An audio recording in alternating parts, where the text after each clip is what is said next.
The rule of this world is, if you encounter a female ghost, you must dance with her until the dance ends, and almost everyone ends up dead. But I did the exact opposite. I confidently dragged the female ghost into a square dance all night long, dancing until she was completely exhausted and no longer had the strength to scare anyone. While others, when facing supernatural phenomena, panic and run for their lives. I calmly asked a wall-walking ghost, "Could you go next door and get me the Wi-Fi password?" Everyone thought I was digging my own grave. But the truth is, I had awakened a CC rank innate talent called Old 6, and its ability is very simple. The more strange and illogical my actions are, the more I become immortal, gaining 100% damage immunity. The moment the cold, mechanical voice echoed through the darkness and announced the beginning of the rules of ghost stories, I felt as if the entire world had been dragged onto a gigantic stage where billions of eyes were staring directly at me. A global live broadcast had begun, talents had been activated, and somewhere beyond my sight, countless people were probably praying, screaming, or already preparing my funeral. Then came the verdict from the system itself. Congratulations. Innate talent awakened CC grade, Old 6. For a second, the words hung in the air like an insult, disguised as a reward. But when I read the detailed description, my mood improved instantly.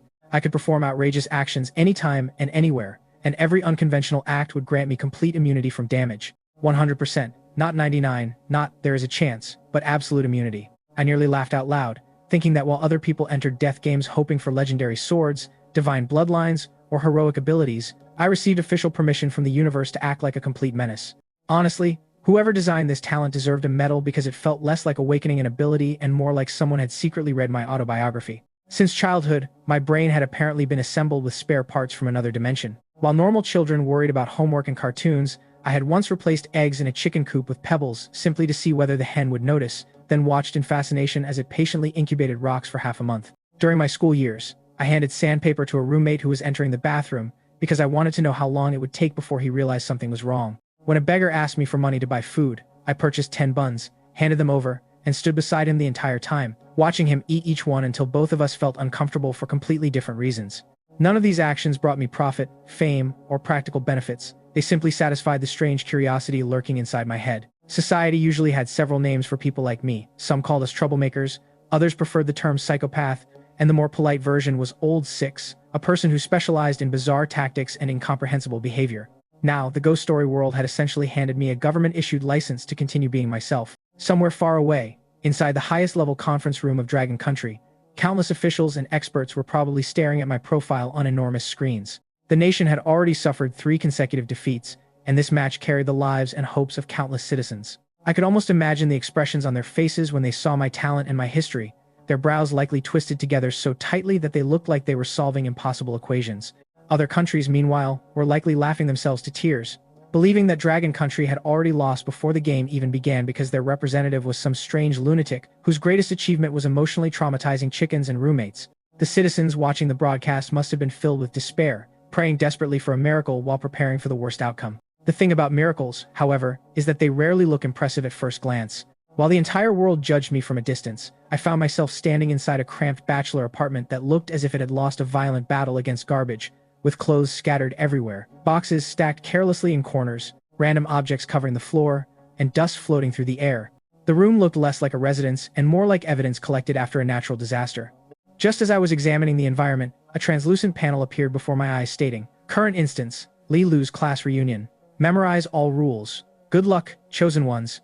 The words glowed ominously, clearly expecting me to stand there trembling while carefully studying every line. I gave the rules a brief glance, enough to confirm they existed, and then ignored them for the moment. People always assume the rules are the most important thing in these games, but experienced troublemakers know that information often hides where nobody bothers looking. My attention landed on a yearbook resting on the desk, so I picked it up and opened the first page. There I was, or at least some horrifying interpretation of me, where the photograph showed my skin unnaturally pale, my expression lifeless, and my entire face resembling a corpse that had accidentally enrolled in school. I stared at the image for several seconds before sighing and asking, seriously, where did they hire this photographer? Did they take the picture inside a morgue? And what a complete waste of my handsome face. Somewhere outside the instance, the livestream comments probably exploded immediately, and citizens of Dragon Country, already standing on the edge of despair, must have nearly fainted watching their chosen representative complain about his yearbook photo inside a death game. Other countries undoubtedly laughed even harder, but none of those voices could reach me, and even if they could, I would have ignored them anyway. I flipped through the entire yearbook at remarkable speed, memorizing every face, every name, and every tiny detail hidden between the pages. Once I finished, I began examining the apartment itself, As to ordinary people, the chaotic room looked irritating and overwhelming, but to me, the mess felt deliberate. Too much clutter often means someone wants you to overlook something important, and after all, an experienced old six survives not by showing off but by quietly becoming a bigger problem than everyone else realizes.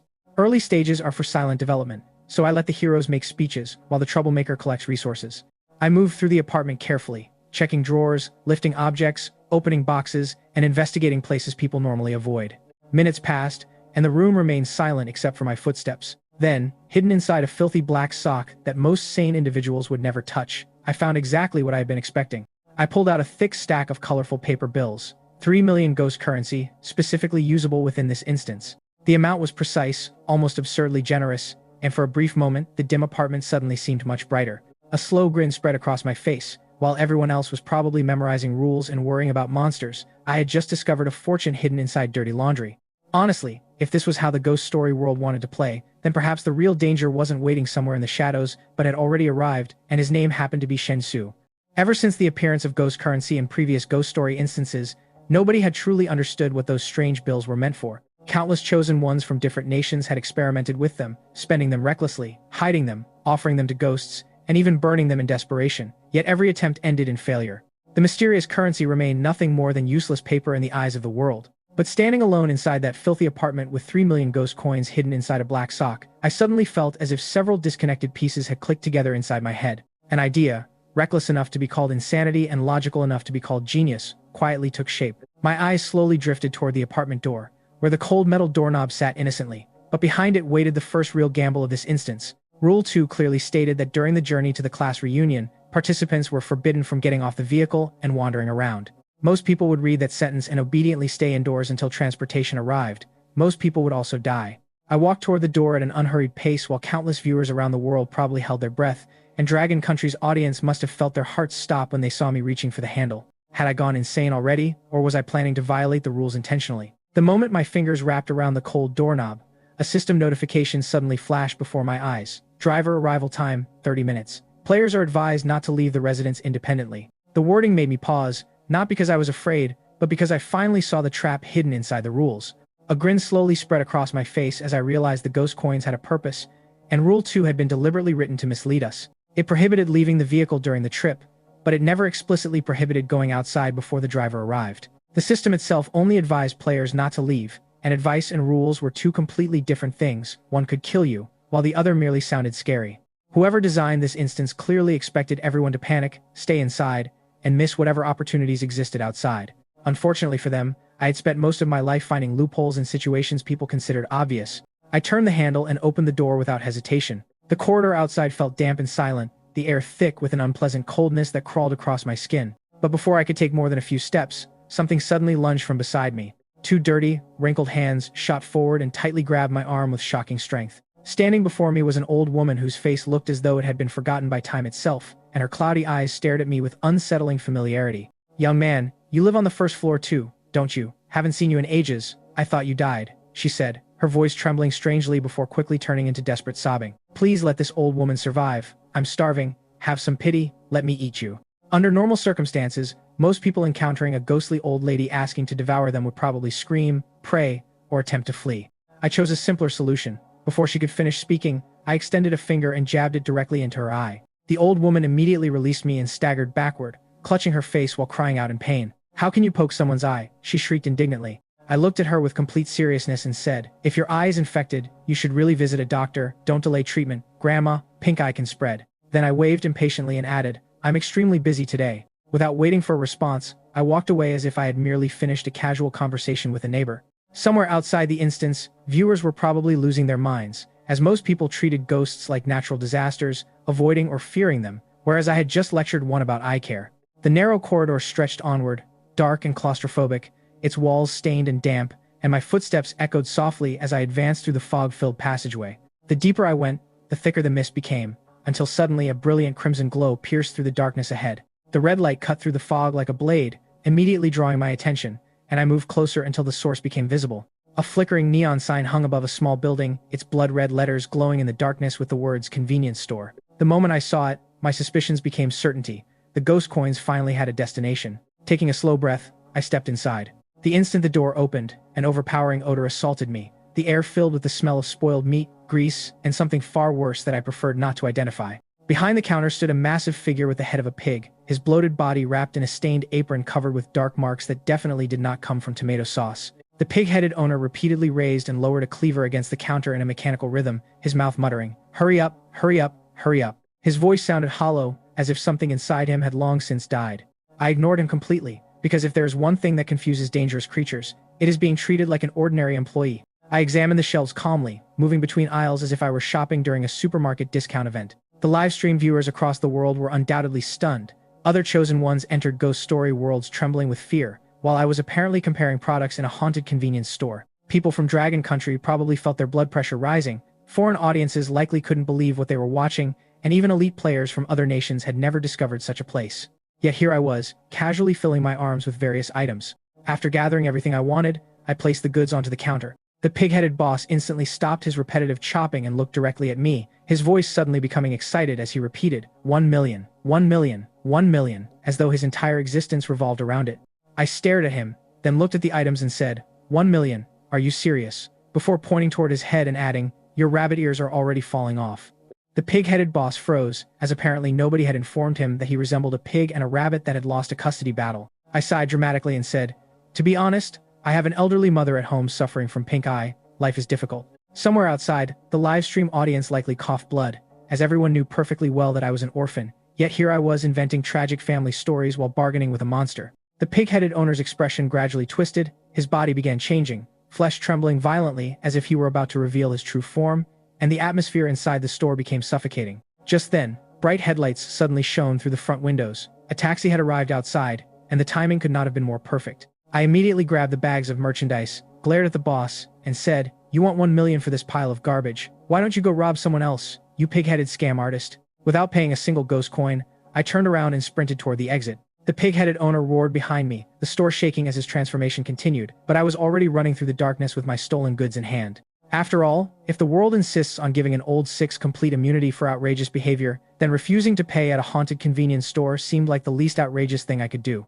As I rushed out of the convenience store, carrying an armful of unpaid merchandise, I wasn't about to leave quietly like some ordinary shoplifter. No, that would have been far too polite. While sprinting toward the waiting taxi, I turned around, raised my hand high, and generously offered the pig-headed store owner a perfectly clear middle finger.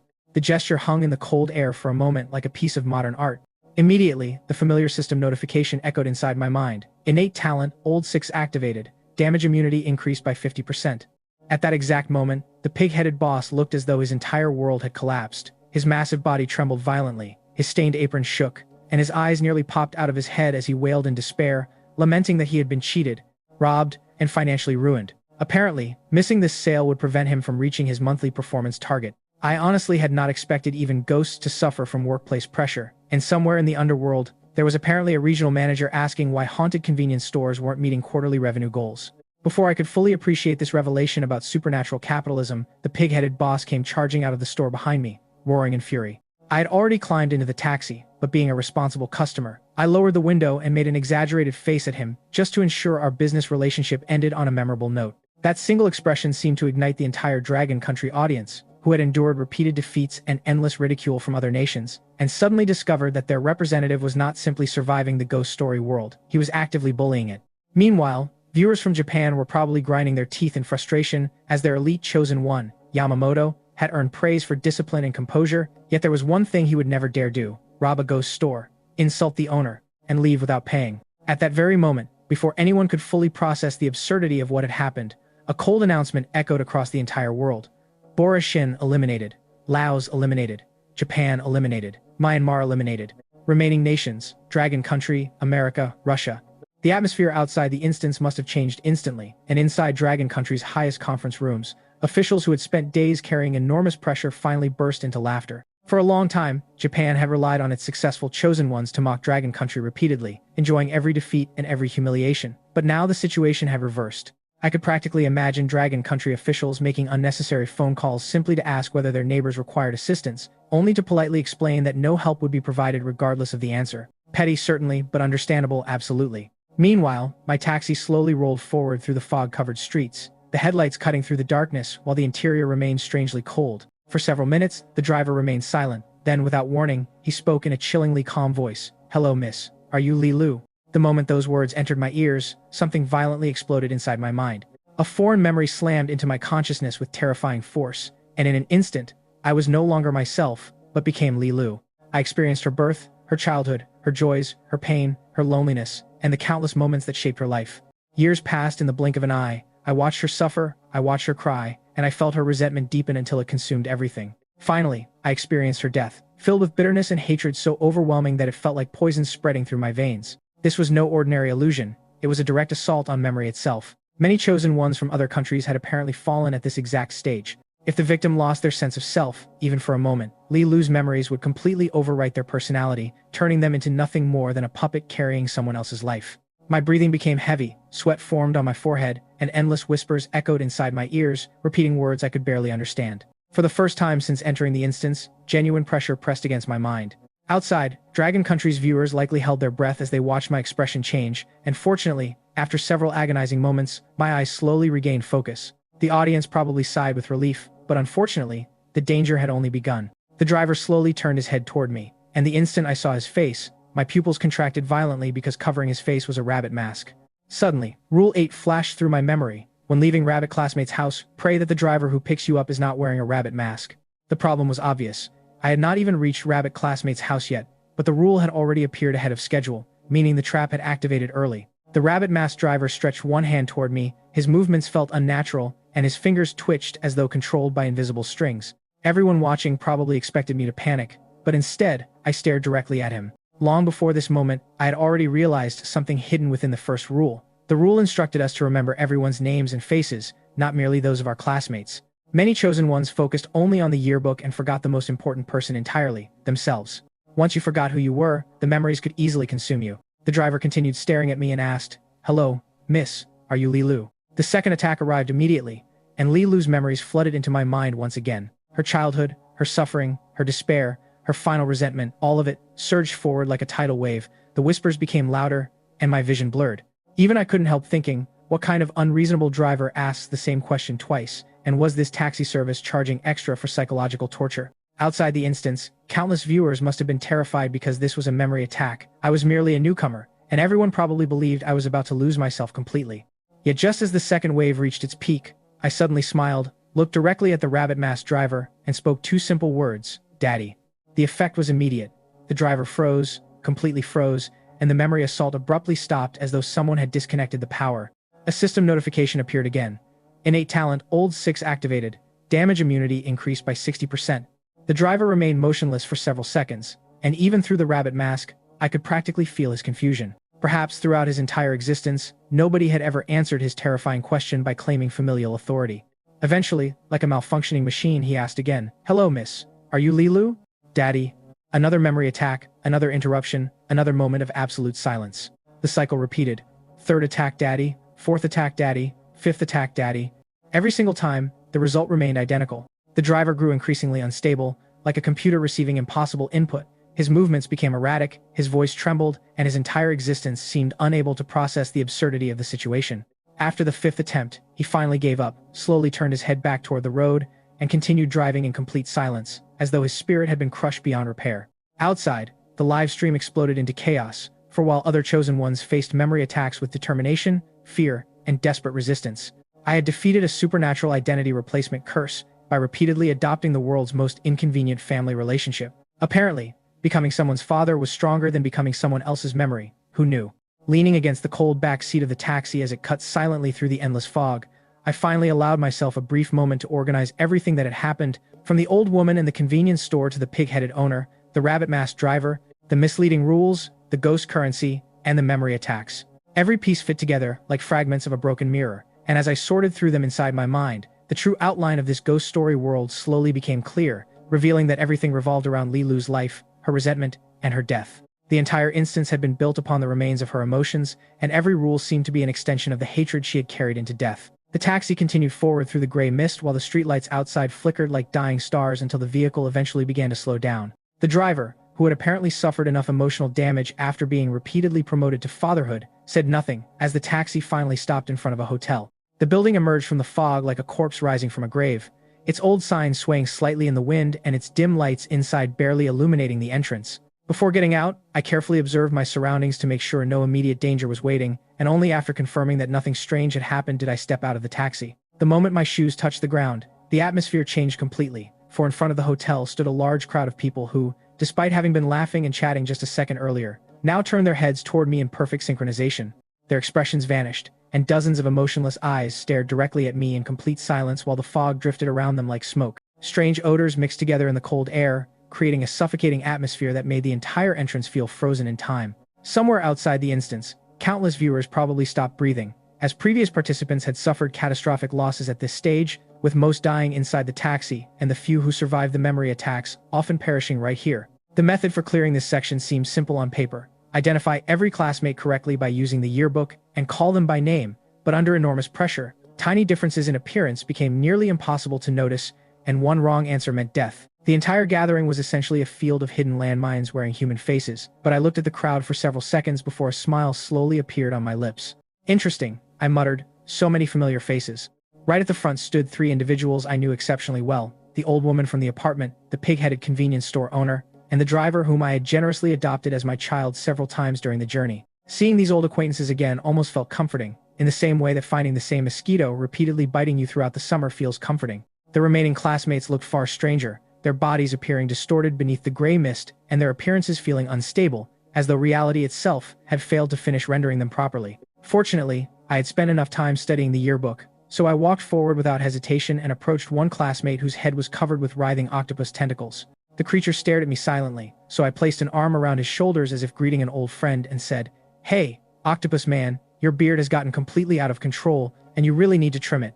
Before he could react, I grabbed one of the tentacles and pulled gently, causing it to detach from his head, fall onto the ground, and instantly dissolve into black smoke. Surprisingly, the creature said nothing. He simply turned around and quietly walked into the hotel lobby. At that very moment, Dragon Country's officials were apparently reviewing the yearbook images frame by frame, and after enlarging the photo, they discovered that the original picture already showed one damaged tentacle. I had not been acting randomly. I was restoring my classmates to match their photographs exactly. The tiny detail was almost impossible to notice, yet there it was. One missing tentacle, one corrected appearance, and one safe passage. Somewhere inside a government office, people were probably asking why my records described me as mentally unstable when I apparently possessed the observation skills of a machine. The next 10 minutes became one of the strangest class reunions in human history, as I walked back and forth through the crowd with complete confidence, pulling someone's beard, stomping on a foot, or tugging a nail halfway out of someone's scalp. Every correction brought their appearance closer to the photographs in the yearbook, and I made sure to comment, "Oh, Jiang Meili, you actually look much better bald. Wang Dachi, I heard you gave up blacksmithing and started assaulting people professionally. And Jiang Cho, congratulations, you're still the skinniest student in the entire class. And honestly, a strong gust of wind might qualify as attempted murder." Every time I called someone's name, they quietly accepted the correction and entered the hotel, and one by one, the distorted figures disappeared into the lobby. The atmosphere gradually became less oppressive, the crowd slowly thinned, and outside observers probably had no idea whether they were watching a ghost story or a man aggressively conducting cosmetic surgery on supernatural entities. Less than 10 minutes later, the entrance area had almost completely emptied, leaving only 3 individuals standing outside: my old neighbor, the pig-headed store owner, and the rabbit-masked driver. Unlike the others, none of them moved, but their expressions darkened as they stared at me, their eyes containing something much colder than before, as if they had realized that I was not behaving according to the script they expected. I shrugged casually and asked, "Why aren't you going inside, planning to stand here and collect dust?"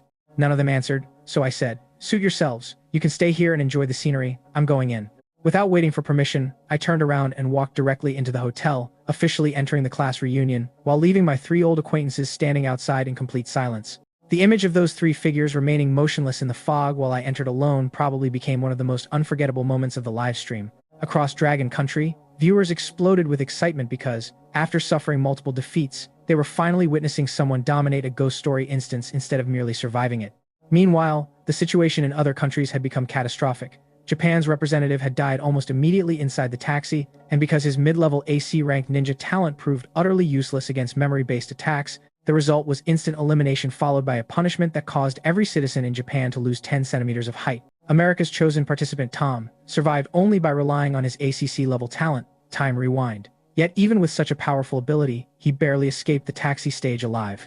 As for me, I had robbed a ghost convenience store, adopted a murderous driver as my son, insulted multiple supernatural entities, corrected my classmates by physically dismantling them, and somehow arrived at the reunion ahead of schedule. leading me to suspect that the true horror inside the ghost story world wasn't the ghosts, but rather the fact that it allowed me enough time to get comfortable. While the outside world was still struggling to understand what I had done at the hotel entrance, the situation in the other surviving nations had already collapsed completely.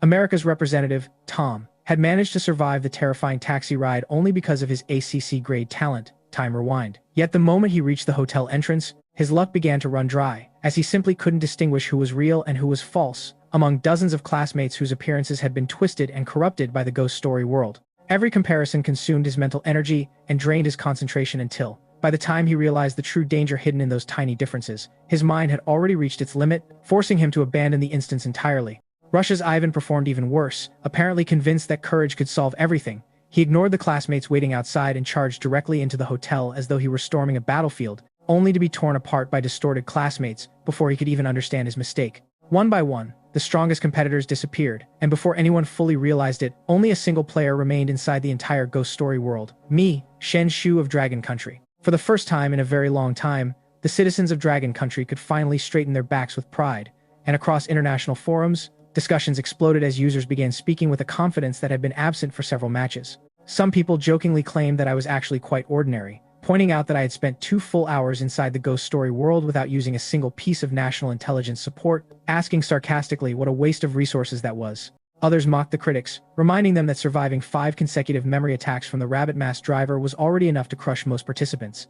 Naturally, other countries were furious, arguing that my methods were embarrassing rather than impressive, complaining that I had survived only because I lacked shame, and mocking me for putting my arm around terrifying monsters, calling them classmates, correcting their appearances, and casually claiming to be the father of supernatural taxi drivers. Japanese users were particularly vocal, arguing that the instance was far from over, and that Dragon Country was celebrating far too early, claiming that a mental patient turning the situation around was absurd, and that I would eventually fail like everyone else. Unfortunately for them, while arguments raged online, I continued moving forward inside the ghost story world as though none of it existed, and after handling the situation at the entrance, I stepped into the banquet hall itself. The room was enormous, with luxurious chandeliers hanging from the ceiling, and their dim light illuminating rows of long dining tables covered with food that looked surprisingly normal at first glance.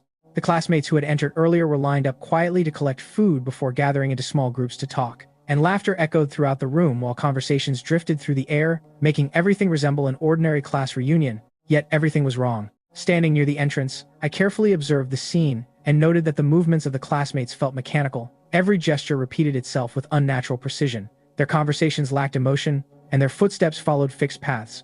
The entire banquet hall felt less like a social gathering and more like a broken program running the same commands endlessly, as though every person inside had become an actor, trapped inside a script they could never escape. Curious, I climbed onto one of the dining tables and waved both arms dramatically, shouting, "Attention everyone, your handsome classmate has arrived." No one reacted. Not a single pair of eyes turned toward me, and the classmates continued eating, talking, and walking exactly as before, proving that becoming the main character of the instance did not automatically make me the center of attention.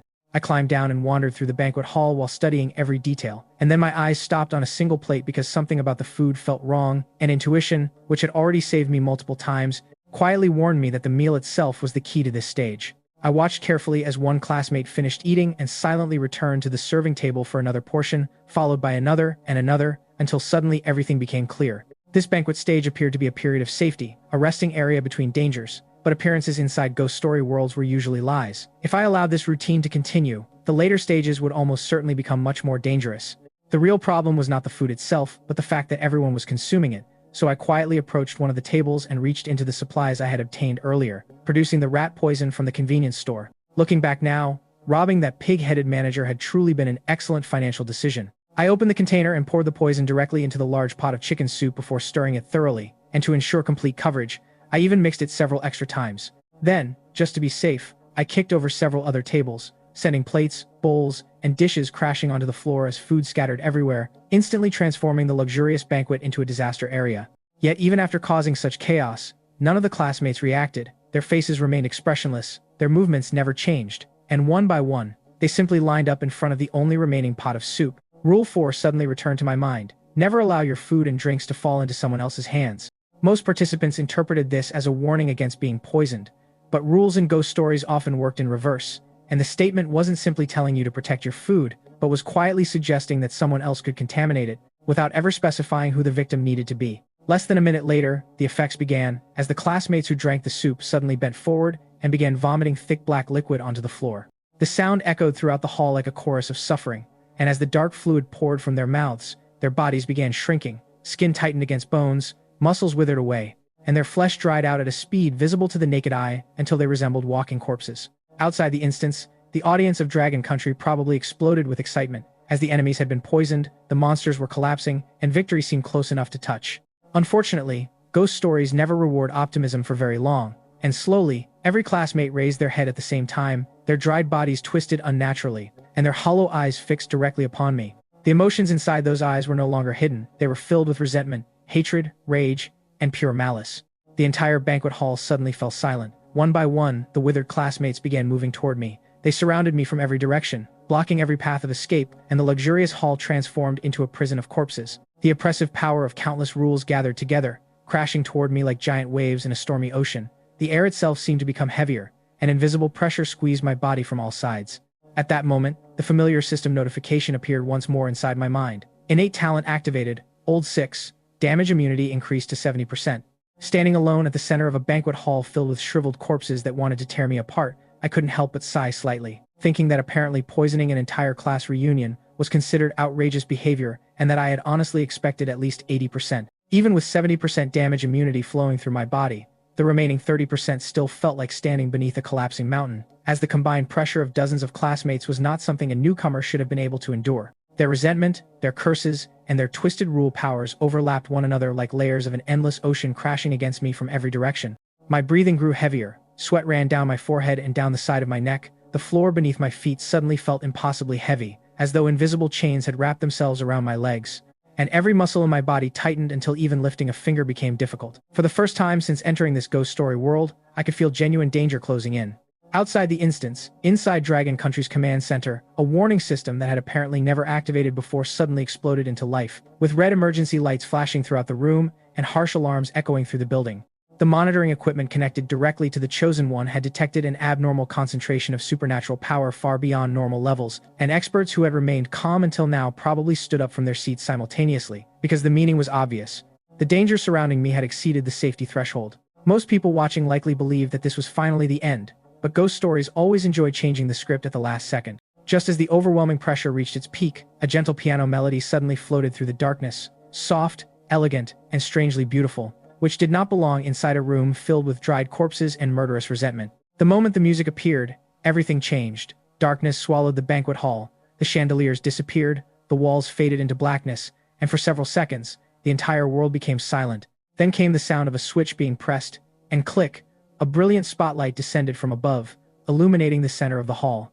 The transformation was instantaneous, as the overturned tables, the broken dishes, the spilled food, and the black liquid covering the floor vanished completely, leaving the room pristine, as though none of the previous chaos had ever occurred. The classmates who had just moments ago resembled walking corpses now dragged their shriveled bodies across the floor, while laughing and chatting like ordinary students attending a reunion, and their movements followed fixed routes once again. The terrifying pressure crushing my body gradually faded away, allowing me to breathe normally. At that moment, one of the earlier rules suddenly returned to my mind. When the piano begins, the spotlight shines, and the dance starts. So this was it. The rule that had seemed harmless had just saved my life.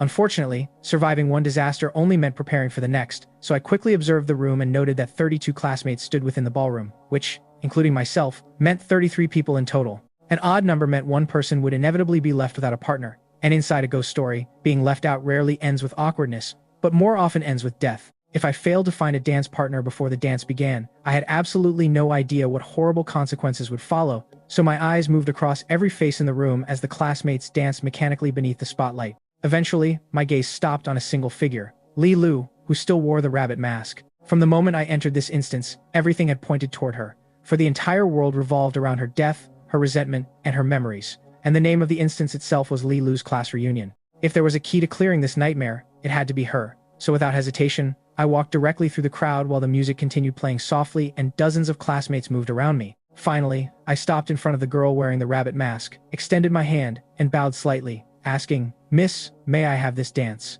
The eyes behind the mask flickered gently, and for a brief moment, the hatred surrounding her seemed to hesitate before she slowly raised her hand and placed it into mine. The instant our hands touched, the surrounding audience outside the instance probably released a collective sigh of relief, for after surviving memory attacks, poisonous banquets, and corpse classmates, I had once again escaped disaster. Naturally, The comments online were likely filled with jokes, with some people probably claiming that I had immediately chosen the only attractive girl in the room, and others joking that although historical figures might die, certain questionable traditions among men would apparently continue forever. Meanwhile, viewers from other countries remained unconvinced, for to them, surviving this dance changed nothing, and they believed that the moment the music ended, I would inevitably die. The dance began, and beneath the spotlight, Li Lu and I moved slowly across the ballroom floor, while the other couples danced around us, and from a distance, we probably looked like the main characters of a grand masquerade. Yet, despite the beautiful music and peaceful atmosphere, unease slowly grew inside my heart because the entire journey through this instance had been filled with traps, where every rule concealed danger, and every step contained hidden threats. Why would the central event of the class reunion suddenly become peaceful? And something was wrong, very wrong, although the truth was something I could not yet fully understand. The danger had not disappeared.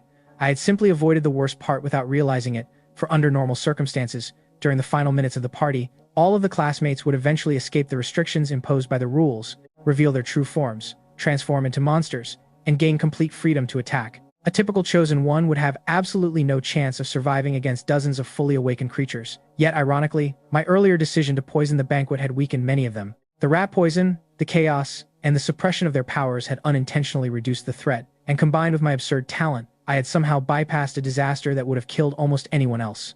Still, none of this eased the discomfort in my chest, and as the dance continued, Li Lu slowly raised her head, her eyes staring directly at me from behind the rabbit mask with resentment, hatred, and a bitterness so deep it felt almost tangible. Her gaze was enough to freeze ordinary people in place, but I looked back at her and frowned, saying, "You're already a ghost. Why are you looking at me like I stole your lunch money?" I paused for a moment before adding, "If you're really that angry, then just bite me." Then, because apparently my survival instincts had taken permanent leave, I reached forward and grabbed the rabbit mask, and with one swift motion, I twisted her entire rabbit head 180 degrees. A familiar system notification immediately appeared. Innate talent old 6 activated. Damage immunity increased to 75%. Apparently, bullying the main ghost of the instance counted as sufficiently outrageous behavior. The piano music gradually became softer. The final notes echoed throughout the ballroom, and around us, the classmates slowly stopped moving. The atmosphere changed once again. One by one, the dancing couples turned their heads toward me, their expressions became cold, and the sense of danger returned instantly, even stronger than before. This time, all of the monsters seemed to have reached a silent agreement. Their hostility merged together as they surrounded me, and the worst possible outcome had arrived because the music was ending. The protection of the dance was disappearing, and the entire ballroom was preparing to crush me at once. Outside the instance, countless viewers probably believed my luck had finally run out, but while the monsters closed in, I quietly slipped one hand into my pocket and searched for something hidden there. Then, slowly, I pulled my hand back out, and resting in my palm was a dinner knife, its cold metal reflecting the ballroom light and its blade shining quietly as dozens of hostile eyes fixed themselves upon me. And for some reason, seeing that little knife in my hand made me feel much more comfortable. After all, every reunion eventually needs someone to cut the cake. The moment the cold light of the dinner knife appeared in my hand, everyone watching probably assumed I had finally decided to do something heroic. Even though the monsters had already closed in from every direction, their withered faces twisted by resentment and their bodies releasing waves of eerie power that crushed the air itself. The ballroom had become a cage, and I stood alone at its center, holding nothing more than a small knife, looking less like a protagonist charging toward courage and destiny and more like a man who had never been normal. Instead of pointing the blade toward the approaching monsters, I calmly lowered my gaze toward my own left hand, and before anyone could react, the knife descended with terrifying precision, slicing through flesh and bone. Pain exploded through my arm as my little finger separated from my hand, and while fresh blood immediately sprayed across the ballroom floor and the pain nearly made my vision blur, the effect was immediate. The monsters that had been advancing toward me suddenly stopped, their empty eyes shifted downward, and their attention abandoned me entirely to rush toward the severed finger, like starving animals catching the scent of food. The suffocating pressure and invisible weight crushing my body instantly disappeared, so I exhaled slowly and casually tossed the detached finger a little farther away, prompting the monsters to scramble after it like wild dogs fighting over scraps. Outside the instance, the audience probably exploded in disbelief, with some viewing it as incredible determination and others praising my decisiveness, but the truth was far less dramatic because I simply knew how to read instructions. The second half of Rule 4 had remained in my memory since the beginning. Never use the dinner knife to cut your finger, because some classmates may enjoy the taste of tomato sauce. Most people saw only the warning, but I saw the answer. The rule never explained why cutting your finger was forbidden. It merely hinted that someone liked the taste of blood, meaning there would eventually come a moment when blood could be used to survive. In the ghost story world, every warning hides a solution, so standing in the center of the ballroom with blood dripping from my hand, I quietly looked toward Li Lu, knowing Rule 6 was the next obstacle. Rule 6 stated that after the dance, the female classmate wearing the rabbit mask would invite you to her house, and the invitation had to be accepted without avoidance, trickery, or pretending not to hear.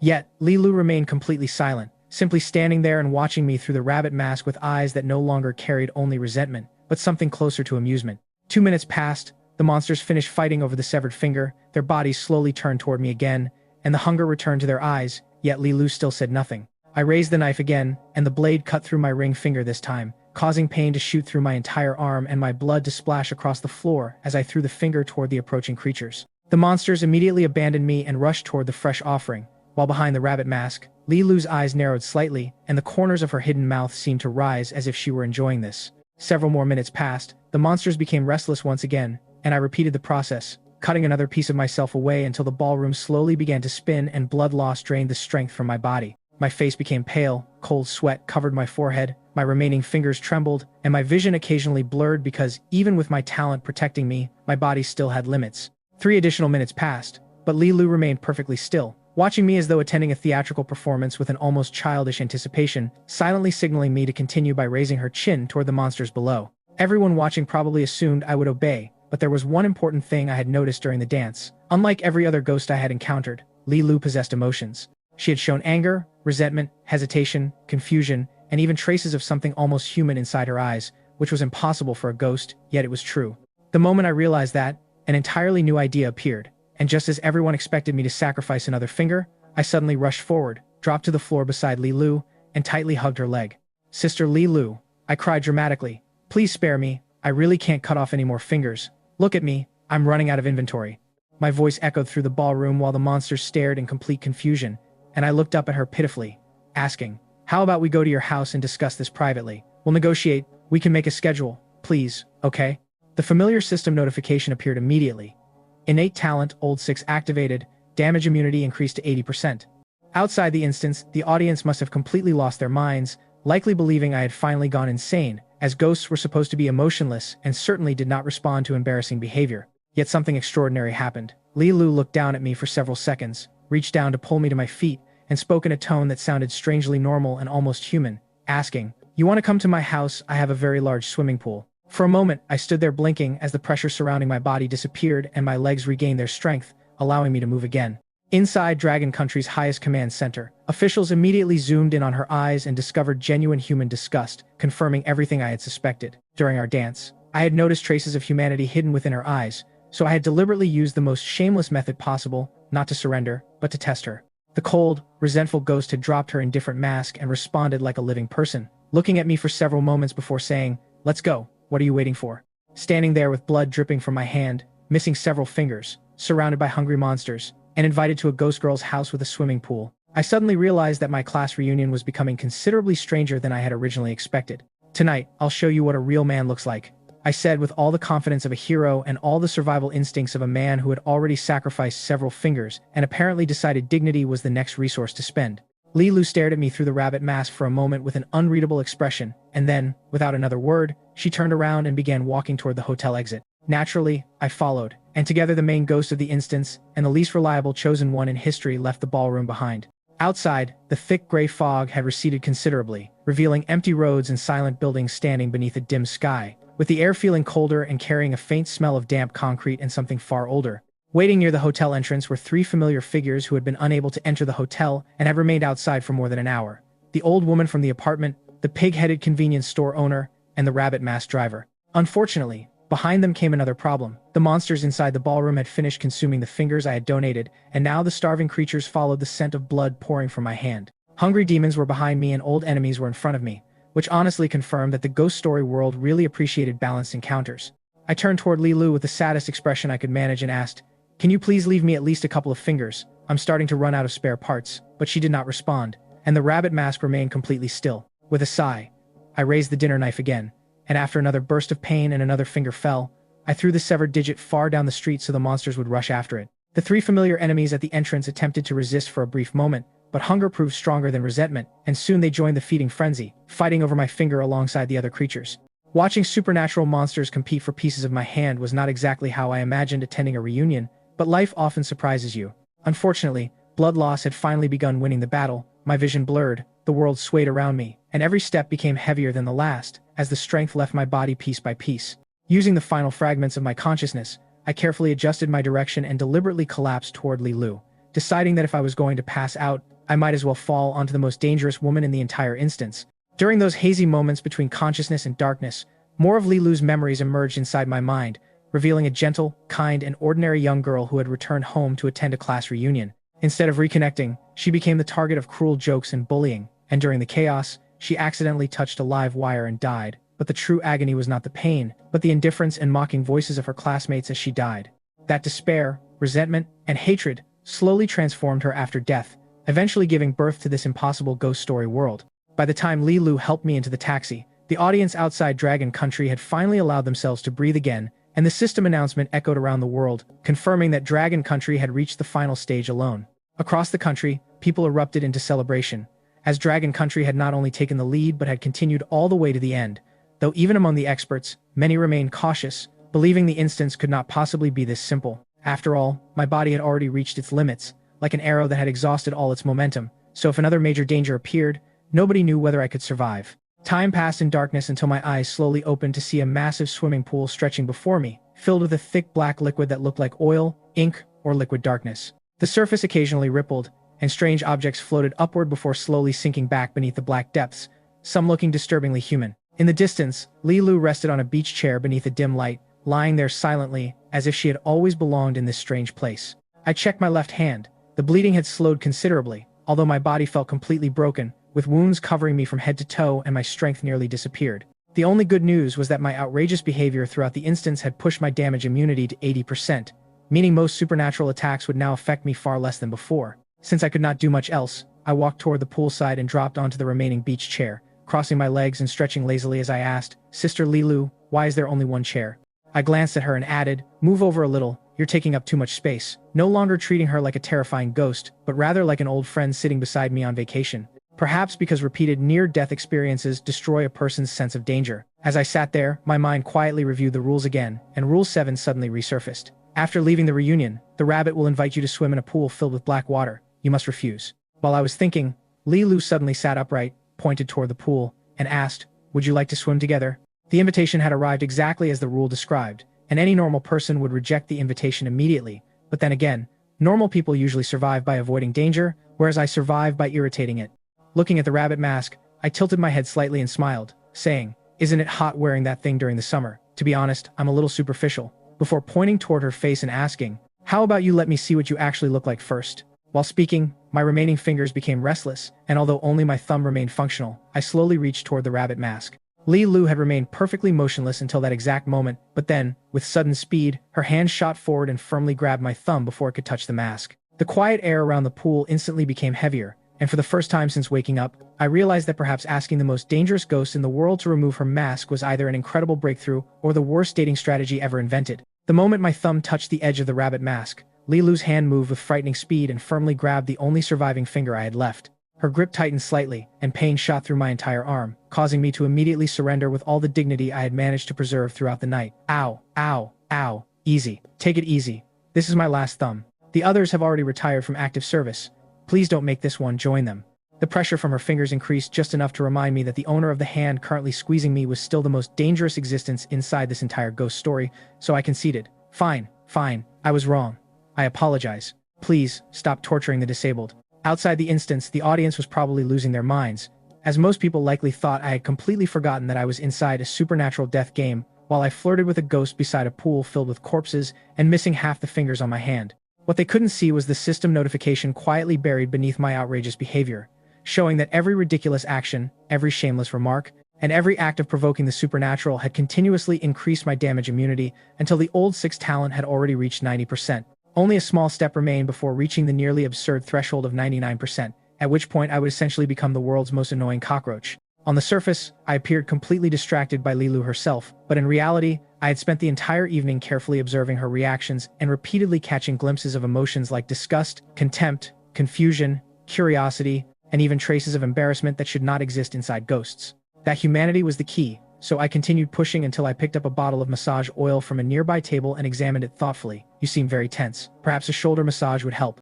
That finally appeared to exceed her tolerance limit, as Li Lu slowly rose from the beach chair, walked toward the edge of the black pool, stood quietly against the endless darkness, beckoned to me with a single finger, and then dove directly into the black water without saying a word. The atmosphere changed instantly. My eyes gradually lost focus. My body began trembling uncontrollably, and my movements slowed as though invisible strings had attached themselves to my limbs, making me look like someone who had fallen completely under her influence. Step by step, I approached the pool with a vacant expression and uneven breathing until I jumped, declaring, "Heh, here I come." The moment I entered the black liquid, an overwhelming, heavy, and oppressive coldness surrounded my body, carrying an eerie force that felt strangely alive and possessed a powerful suppressive effect capable of rendering even gifted chosen one's abilities useless.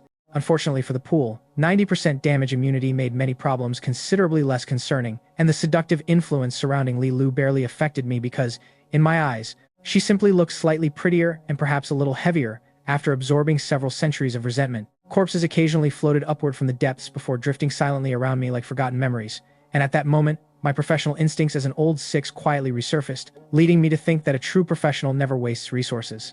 I swam downward through the darkness to search the corpses for treasures, hidden items, or valuable equipment, but after considerable effort, I discovered absolutely nothing useful, so I began searching the clothes of the bodies themselves. The system notification appeared once again. Innate talent, old 6 activated. Damage immunity increased to 99%. The moment those words appeared, I almost laughed underwater, as my survival rate had become almost unreasonable. Apparently, searching corpses at the bottom of a cursed swimming pool counted as sufficiently outrageous behavior. After examining every body I could find, I finally discovered a ghost note worth 1 million and a red string with a small piece of metal engraved with the number 6, so I quickly stored both items and swam toward Li Lu. Without warning, I lifted her over my shoulder, carried her toward the surface, and threw both of us back onto the shore. The instant Li Lu left the black water, the oppressive sensation and the suffocating force of the pool vanished completely, so I sat beside her, covered in black water and blood, and spoke honestly. "If I offended you earlier, then I'm sorry. It wasn't easy surviving this far. I really don't want to die here." Outside the instance, people were probably convinced that I had finally broken mentally, but from the beginning, I had realized that Li Lu differed from every other entity I had encountered because she still possessed traces of humanity, making this conversation a gamble to resolve things peacefully. I looked directly into the eyes behind the rabbit mask and paused for several seconds before continuing, and about the memories I saw. I don't know whether they were real or whether they were simply created by the ghost story. But if they were real, then honestly, I understand why you hate them. What happened to you? I truly feel sorry for you.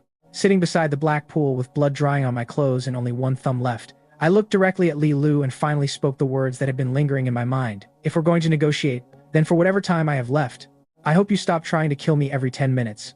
My voice was calm this time, so I reached into my pocket, pulled out the red string I had found at the bottom of the pool, and tossed it gently toward her. The reaction was immediate, as the moment Li Lu saw the number on the metal tag, her entire body trembled violently, and the shock in her eyes was impossible to hide, revealing emotions that were too human to belong to a ghost: sadness, disbelief, pain, and recognition. I quietly watched her and asked, "This belonged to someone important, didn't it? A childhood friend, perhaps? I found it on one of the corpses in the pool. So tell me honestly, can this buy my life?" After a silence that felt like an eternity, Li Lu slowly nodded, which was enough to make me feel I had won, though a moment later, she raised her hand and pointed toward my pocket.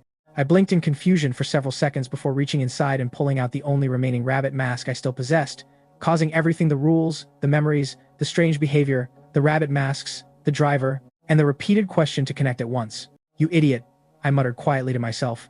"I finally understand." When I eventually walked out of the villa, the endless gray fog that had covered the streets throughout the entire instance slowly dispersed, and for the first time since entering this world, sunlight appeared. Standing there beneath the warm golden rays, I experienced a feeling I had nearly forgotten: relief. Yet as I slowly approached the waiting taxi, the atmosphere outside the instance changed instantly, and the viewers of Dragon Country, who had just begun celebrating, suddenly fell silent when they saw a woman wearing a rabbit mask sitting inside the driver's seat. Sunlight bathed the world in warmth, and the street was peaceful, with no monsters, blood, or darkness. Yet precisely because everything appeared so ordinary, the fear became even greater. I stood in front of the taxi door for a very long time, watching the sunlight illuminate the rabbit mask while the woman inside remained completely motionless, before finally opening the door and entering. Several minutes passed in silence until I finally broke it, my voice sounding unfamiliar even to me, devoid of playfulness or sarcasm. "Are you absolutely sure about this?" Li Lu looked at me through the rearview mirror and, after saying nothing for a long time, slowly nodded.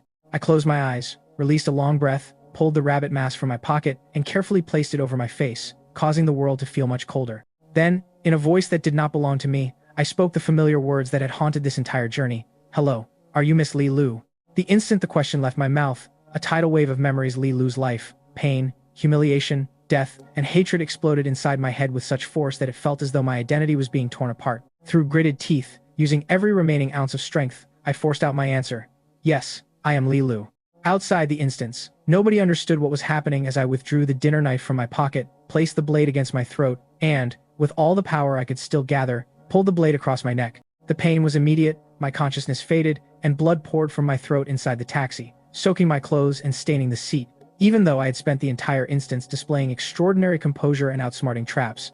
Outside, people mocked me, laughed, or called me a coward, believing that the genius of Dragon Country had ultimately chosen the easiest escape. But while everyone argued, the highest officials of Dragon Country slowly realized that something was wrong. The live stream had not ended, there was no elimination announcement, and there was only silence as the image zoomed closer and closer toward my body inside the taxi, revealing that around the terrible wound on my neck, the muscles and skin were moving extremely slowly, as if something that had already died was quietly beginning to heal. For a brief moment, the torn flesh around my throat slowly sealed itself, only to split apart again the next instant, as if my body had become the battlefield for two completely opposing forces, one side dragging me toward death, while the other stubbornly refused to let me go. Outside the instance, the officials of Dragon Country stared at the live stream with wide eyes, realizing that Shen Xu was not completely dead. My own consciousness had drifted far away, my body became impossibly light as though every ounce of weight had disappeared, and my soul felt as if it had detached itself from my broken body and was slowly floating upward, guided by some unseen force. Countless scenes flashed around me at terrifying speed, the world distorted and twisted like shattered glass, and I had no idea how much time passed until a soft, warm voice reached my ears. Thank you. The instant those words entered my consciousness, my eyes snapped open and I sat upright, breathing heavily and cold sweat covering my body, only to find the wound on my neck gone and my skin smooth and intact, as though the entire event had been nothing more than a terrible dream. I remained silent for a moment before quietly answering the empty air. It's nothing. The moment those words left my mouth, Li Lu's body along with the resentment, the rabbit mask, and the darkness gradually dissolved into black smoke and disappeared before my eyes. Outside the instance, the live stream remained silent for nearly an entire minute before the chat exploded with messages screaming that I was a monster, a miracle, or a cheater, as it looked suspicious that I had cut my own throat and somehow returned to life. Inside Dragon Country's command center, the officials finally relaxed as the system's voice echoed throughout the ghost story world. Congratulations to Shen Xu of Dragon Country for achieving a perfect clear. Completion and personal achievement ratings were both 5 stars, and as rewards began appearing, I acquired a new talent called Cowardly Retreat, which increased movement speed by 100% whenever choosing to flee, and an enhancement stone capable of strengthening a supernatural item. Every injury sustained within the instance completely healed, including my missing fingers and blood-stained wounds, making my body feel significantly lighter. I crushed the enhancement stone directly against the ordinary dinner knife that had accompanied me throughout the instance, and after a stream of black light flowed into the blade, the system notified me. Enhancement successful. Obtained, flesh-eating knife. This new weapon could injure supernatural entities, and after consuming their flesh, the user could temporarily obtain the target's supernatural abilities.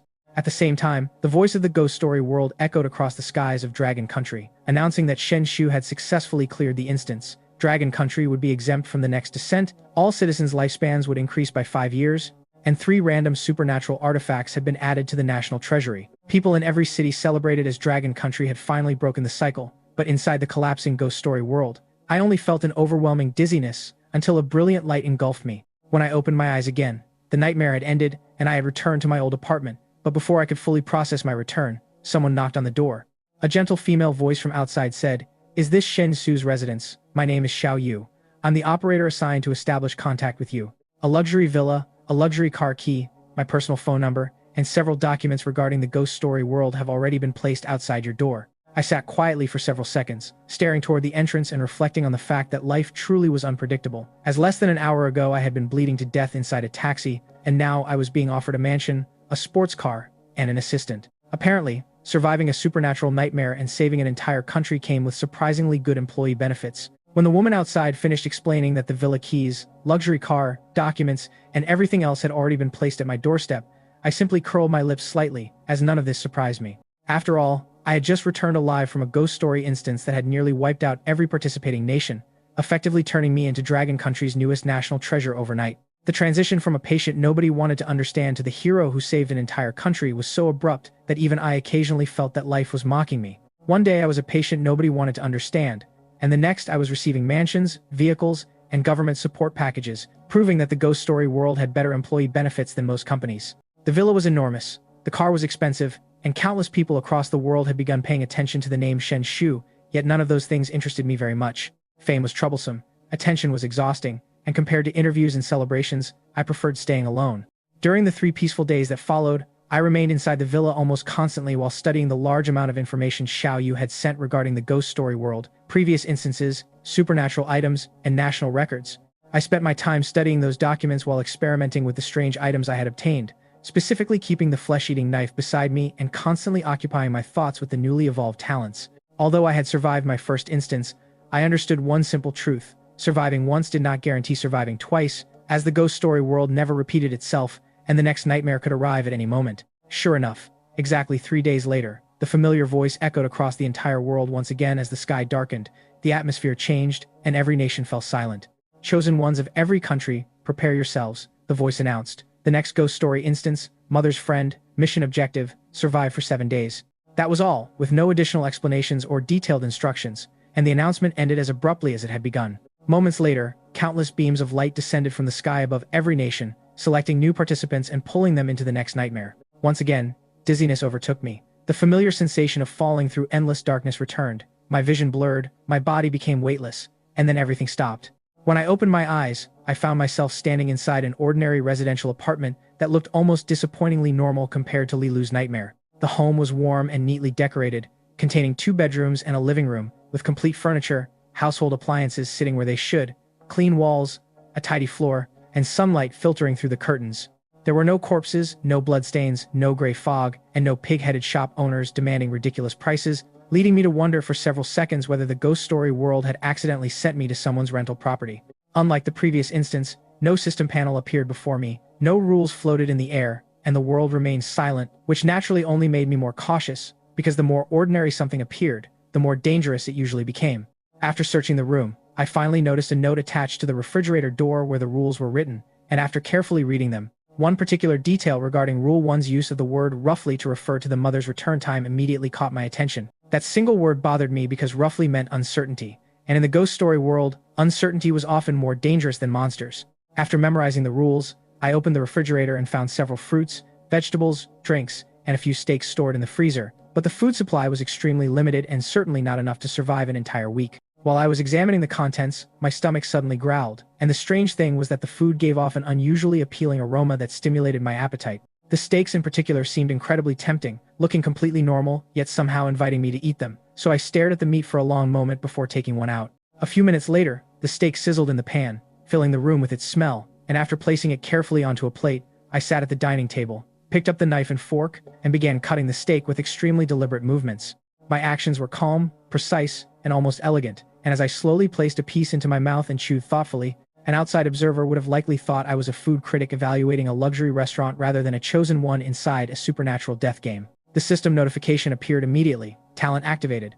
Due to your extremely deceptive and scheming behavior, damage immunity increased by 15%. The corner of my mouth rose slightly because my theory had been correct, and I had eaten the steak not because I was hungry, but because I wanted to test the rules and the reactions of the system itself. More importantly, my previous performance had attracted worldwide attention, and numerous national command centers immediately instructed their own chosen ones to copy my behavior. Unfortunately, copying behavior without understanding the reasoning behind it often produced disastrous results, as shortly after eating, many chosen ones began experiencing severe stomach pain, twisted expressions, and churning stomachs.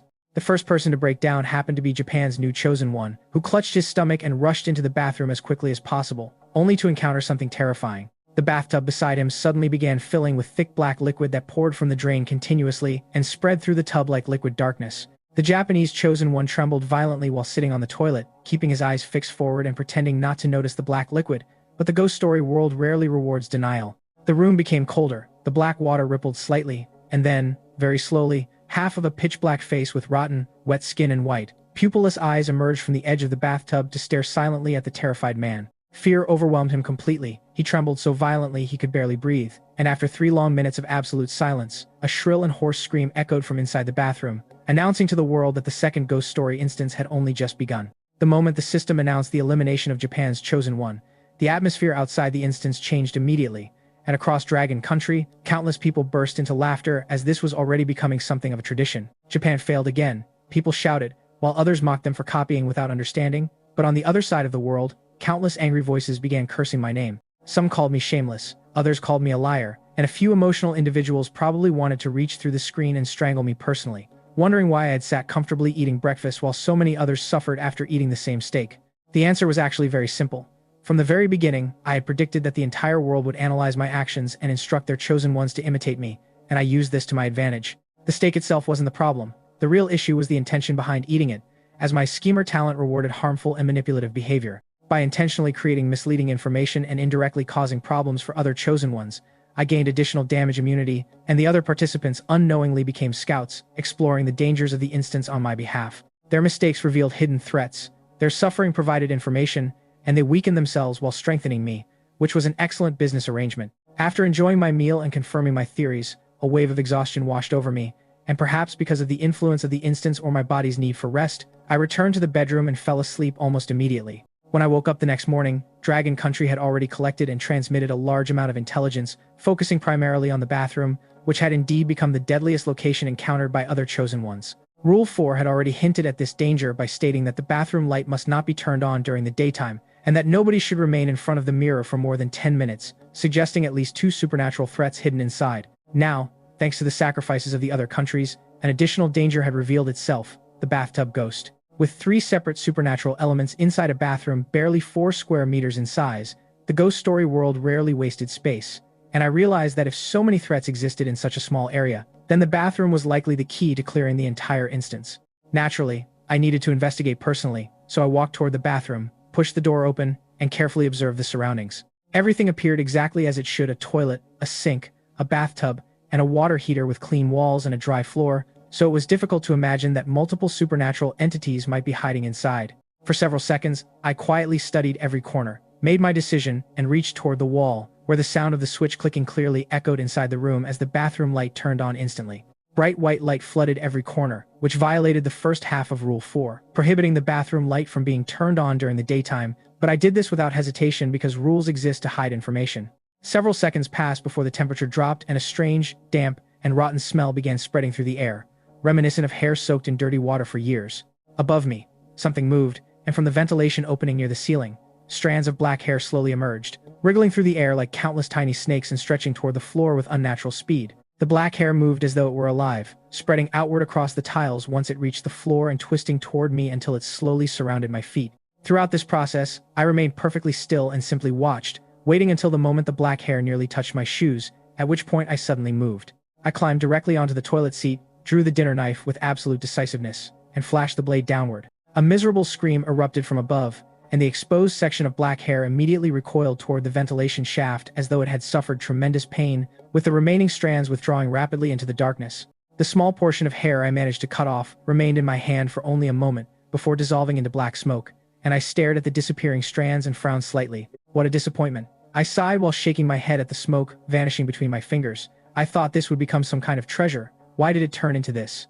Outside the instance, countless viewers immediately exploded with excitement, some praising me for attacking the supernatural directly, while others jokingly complained on behalf of the ghost that I should show some respect for hair that took years to grow. Unfortunately, respect had never been one of my specialties, and after forcing one supernatural entity to retreat, I still wasn't satisfied because the bathroom contained too many secrets and I had only just started redecorating. After driving away the living hair that had crawled out of the ventilation shaft, I stood alone in the cramped bathroom, knife still resting in my hand while the overhead light cast harsh white shadows across the tiles. The room had once looked ordinary, but now it felt like a stage waiting for its remaining actors to make their entrance, and my instincts kept telling me that this place contained far more danger than what had already appeared. A bathroom, barely large enough for one person to stretch their arms, should not require multiple rules, warnings, and forbidden actions, unless something far worse was hiding inside, so I decided to go looking for the monsters myself. Walking slowly around the bathtub, I tapped its edge with a knife and spoke loudly into the silent room. I heard there's a lady ghost living in here too. Come out and say hello. I circled the tub like a landlord collecting rent, adding, if you're pretty, maybe we can negotiate. If not, we'll discuss your appearance later. But my terrible flirting skills apparently worked equally poorly on both humans and ghosts. The bathtub remained silent, the black liquid inside barely rippled, and no elegant female ghost emerged from the water. But while I was busy harassing the bathtub, another problem had quietly appeared behind me. The mirror above the sink reflected the bathroom exactly as it was supposed to, with identical walls, light, sink, and even an image of me standing inside holding a dinner knife. But slowly and silently, my reflection began lifting its blade.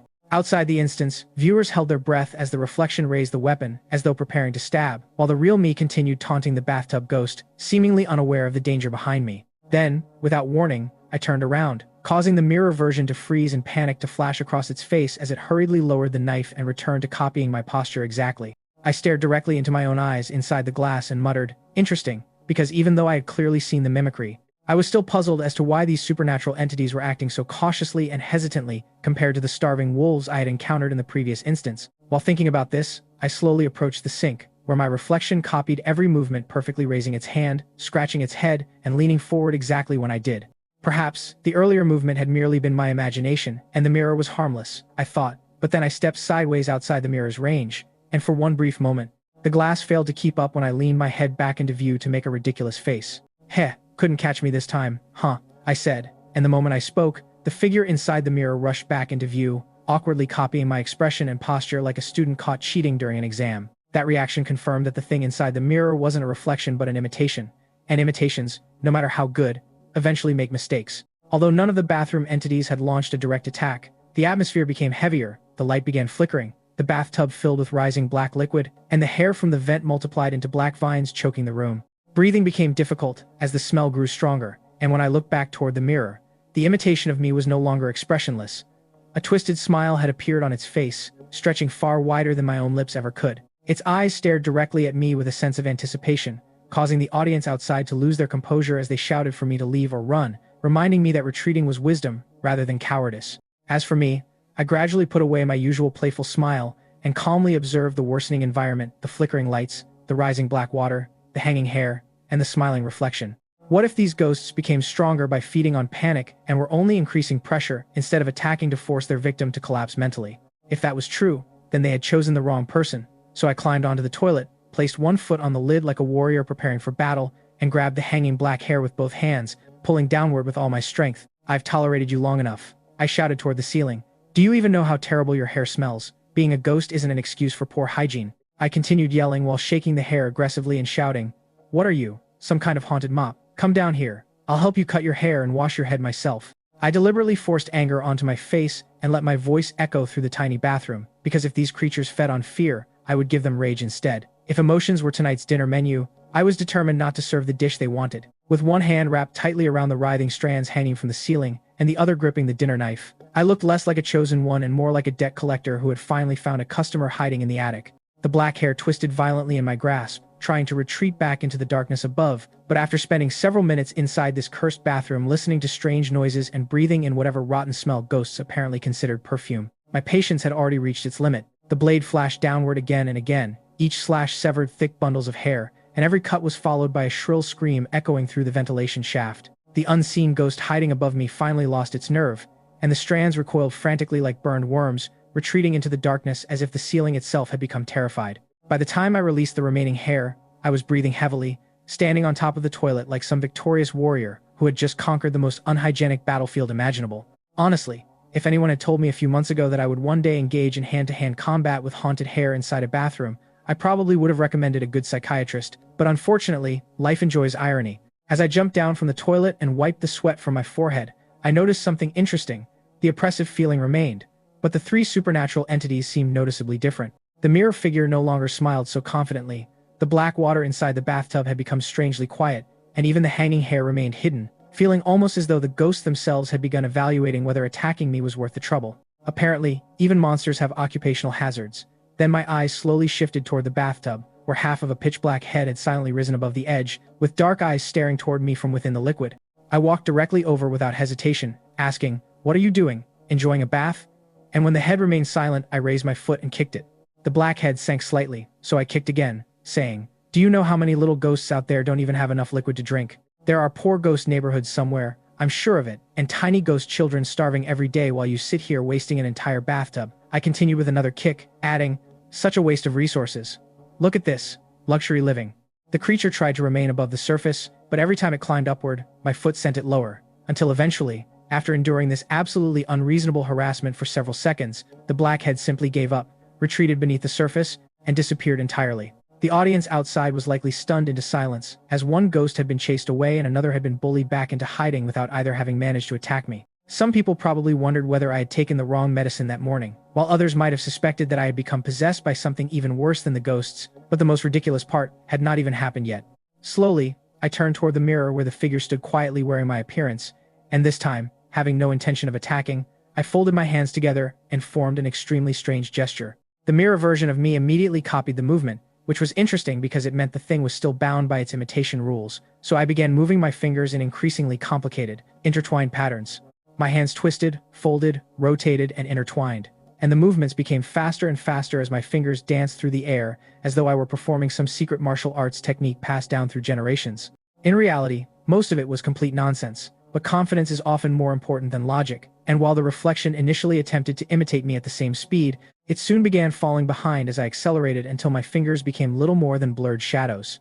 The mirror figure froze, staring intensely while trying desperately to memorize every movement, but the sequence had already become impossible to follow. 1 minute later, I lowered my hands and sighed, saying, "I've been practicing these hand seals for 2.5 years. If you can learn this in 7 days, I'll admit you're talented." The reflection remained motionless, so I added, "And when you imitate people, use your brain a little. Being a ghost isn't easy either, you know." After delivering my completely sincere advice to the supernatural copy of myself, I finally turned around and walked out of the bathroom, at which exact moment my innate old 6 talent activated once more. Because of my exceptionally unreasonable behavior, my damage immunity increased by another 30%, and as the additional resistance flooded through my body, the invisible pressure surrounding me immediately weakened. Many ghostly effects that had once felt dangerous now seemed far less threatening, and my mood improved instantly. So humming a tune, I began wandering around the apartment in search of useful items. As I casually moved through the room, my right foot suddenly touched something soft, and looking down, I saw a small orange cat with messy fur and a little tongue sticking out, sitting quietly in the corner and looking up at me with large eyes. "Oh," I crouched down, saying, "A little orange cat." The audience probably relaxed slightly after seeing it because the kitten looked cute and innocent, but then I remembered that in the ghost story world, nothing is ever free, and looking into the cat's eyes, I noticed unexpected fear. The little animal's ears lowered, its 4 paws stepped backward twice, and apparently, after watching me threaten hair, kick ghosts, and mentally torture a mirror, the cat had reached a reasonable conclusion about my personality. I smiled warmly, probably too warmly, and asked, "Come here, little kitty, what's your name?" in the same tone villains use before making terrible decisions. The orange cat hesitated, one paw moved forward and then withdrew, and although it was incredibly adorable, I lunged forward the moment it entered range and grabbed it with both hands. The little creature exploded into panic, its 4 paws paddling wildly through the air, and its body twisting as it struggled to escape my grasp with every ounce of strength it possessed. Meanwhile, I held the struggling orange cat in my arms while it stared at me with complete betrayal in its eyes, and apparently, in this strange world filled with ghosts, monsters, and supernatural horrors, I had once again succeeded in becoming the most terrifying creature in the room. No matter how desperately the little orange cat struggled, it simply could not escape my hands, and for nearly 3 full minutes, I continued examining the little cat from every possible angle, including its ears, paws, tail, and even its stomach. The creature trembled the entire time, occasionally letting out soft cries that sounded like someone begging for mercy, but after all my inspection, I found absolutely nothing unusual, no hidden symbols, no supernatural aura, and no strange objects. "Maybe I should cut it open and see what's inside," I muttered thoughtfully, and the moment those words left my mouth, the cat's body visibly stiffened and its eyes widened so much that they looked ready to fall out. Even the audience watching outside probably felt sorry for it, but after considering the idea for several seconds, I shook my head and loosened my grip because the timing didn't feel right. The orange cat landed on the floor and instantly fled toward the corner, as though it had just escaped execution, and watching it disappear, I suddenly felt rather bored because the apartment remained strangely quiet and nothing openly attacked me. Since the ghosts apparently preferred psychological warfare, I decided to kill some time by sitting on the sofa and turning on the television, where the screen flickered to life to reveal a bathroom containing a figure, wearing my clothes and hanging by a rope from the ceiling. The face belonged to me, and apparently, the television had decided to predict my future, but when I pressed the channel buttons, nothing changed. So I tossed the remote aside and leaned back, saying, "Boring, if you're trying to scare me. At least write a better script." Since the television had failed to entertain me, I resumed exploring the house and eventually discovered a stuffed monkey sitting quietly in one corner, so I pressed the button hidden on its back. Immediately, the doll began screaming broken syllables that sounded like a child crying, and the longer it screamed, the more annoyed I became, until I finally slammed the monkey onto the floor and stepped on it twice, stopping the noise instantly. Looking around, I gradually realized that while nothing in the apartment was directly dangerous, every object, the television, the doll, the bathroom, the mirror, and the cat seemed to be a machine designed to grind down a person's mental defenses through fear, anxiety, and unease. Unfortunately, That approach was somewhat ineffective against someone whose hobbies apparently included annoying ghosts for entertainment, so I let time pass until evening arrived and darkness spread outside the windows. Since surviving for 7 days required eating, I eventually headed toward the kitchen to consider my options, noticing the little orange cat watching me from the shadows with obvious caution. Inspired, I remembered that nature designed cats as carnivores, and, assuming they could help determine which foods were safe, I decided that humanity's greatest achievements often begin with questionable decisions. The next several minutes became the worst experience of the orange cat's life as I forced it to eat the vegetables I offered, while the cat resisted, shook its head, and closed its mouth tightly. Outside the instance, viewers were probably losing their minds, with some questioning why I wasn't using the cat food available and others wanting to rescue the cat, but I continued the experiment, and my old sixth talent activated once again, rewarding my shameless behavior with additional damage immunity. By the time every vegetable had been tested, I released the exhausted cat, which dropped to the floor and remained still for several seconds before its body suddenly trembled violently. Its adorable voice transformed into something sharp and horrifying. Its soft meows became high-pitched screeches, its 4 tiny legs began stretching unnaturally, and its bones twisted as the room itself distorted. The harmless orange kitten grew larger and larger until it expanded into a towering, semi-corporeal supernatural creature, a nightmare that retained supernatural abilities while possessing a physical body, unrestricted by ordinary rules. Looking at the towering creature forming before me, I finally understood the rule about insufficient food. The cat wasn't being protected, but the chosen ones themselves were the emergency rations, and the kitten had been the predator all along. But while everyone else panicked, I tightened my grip around the dinner knife and, before the monstrous cat could completely assume its true form, I lowered my body and slid directly beneath the enormous shadow toward its stomach, figuring that if a monster intends to eat me, I might as well complain directly to its digestive system. A sharp cry tore through the room, the instant my dinner knife carved across the swollen belly of that grotesque little ginger cat, and the black distortions twisting through the living room trembled violently, as if the entire house had just been stabbed. The swirling space surrounding us steadied, yet before I could celebrate my brilliant life choice, one of the cat's elongated hind legs lashed out, striking my ribs like a speeding truck wrapped in razor wire. Pain exploded through my chest, forcing me backward, and I gritted my teeth and cursed inwardly, realizing that if it landed another 2 or 3 hits, I would probably end up becoming tomorrow's cat food, which was not on my schedule. The giant feline continued growing, its body stretching into a towering nightmare that scraped the floor, and while most people would probably panic, I specialized in running away from common sense and immediately abandoned any thoughts of heroism. My eyes swept across the room until I saw a small bag of cat food sitting quietly near the wall. My body moved before the monster could react, and I narrowly avoided another strike as my knife flashed and sliced open the bag. Strange objects spilled into my hand perfectly round, moist human eyeballs that spun slowly as if searching for their original owners, and the atmosphere changed instantly as the giant predator froze, shrank, and reverted into the familiar little ginger cat. The audience outside might have thought they were seeing things, but I smiled as though I had discovered premium snacks and said, "Hungry, huh? Come here, fresh little treats, nutritious, delicious, full of vitamins. A growing kitten needs to eat well." The tiny monster seemed torn between caution and starvation, but eventually, hunger won, and the ginger cat lowered its head to eat the eyeballs from my palm, after which the murderous aura vanished and the room fell quiet.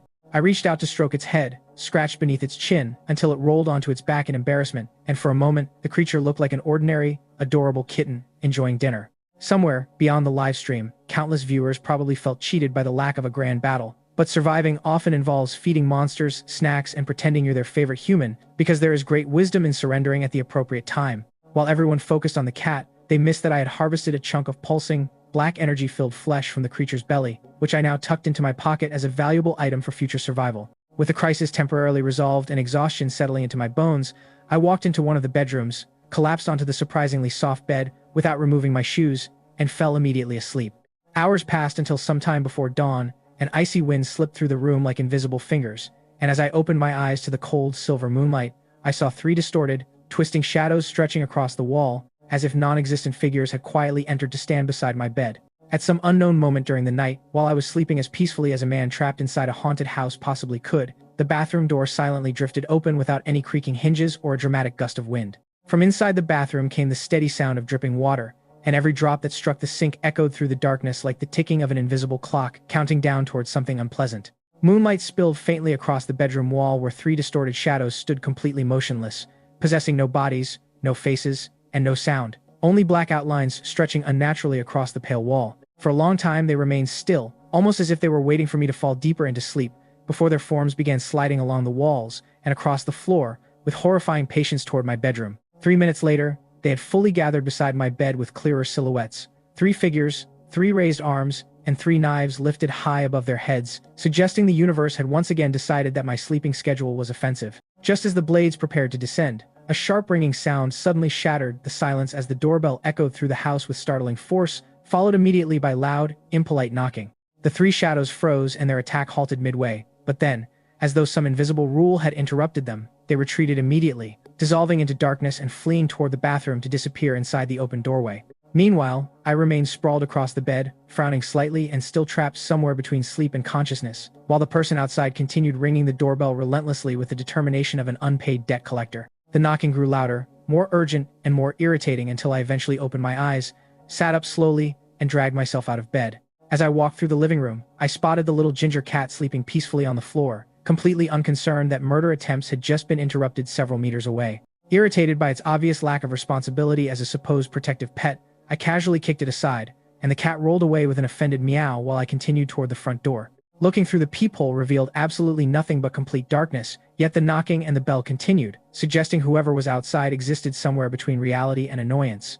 I finally opened the door slightly, leaving only a narrow gap, and beyond the threshold was darkness so thick it felt almost physical, as if the outside world had vanished into a sea of black. Then lightning suddenly tore across the sky, and for a brief moment the entire world became white as a face appeared directly in front of me, so close that if I had leaned forward even slightly, our noses probably would have touched. I immediately stepped backward to find an old man with a hunched back and deeply wrinkled skin standing outside, his body slightly bent, his clothes old and damp, and his face looking as though it had been left outside for decades. He stared at me with cloudy eyes and spoke in a raspy voice. "Young man, you just moved here, didn't you?"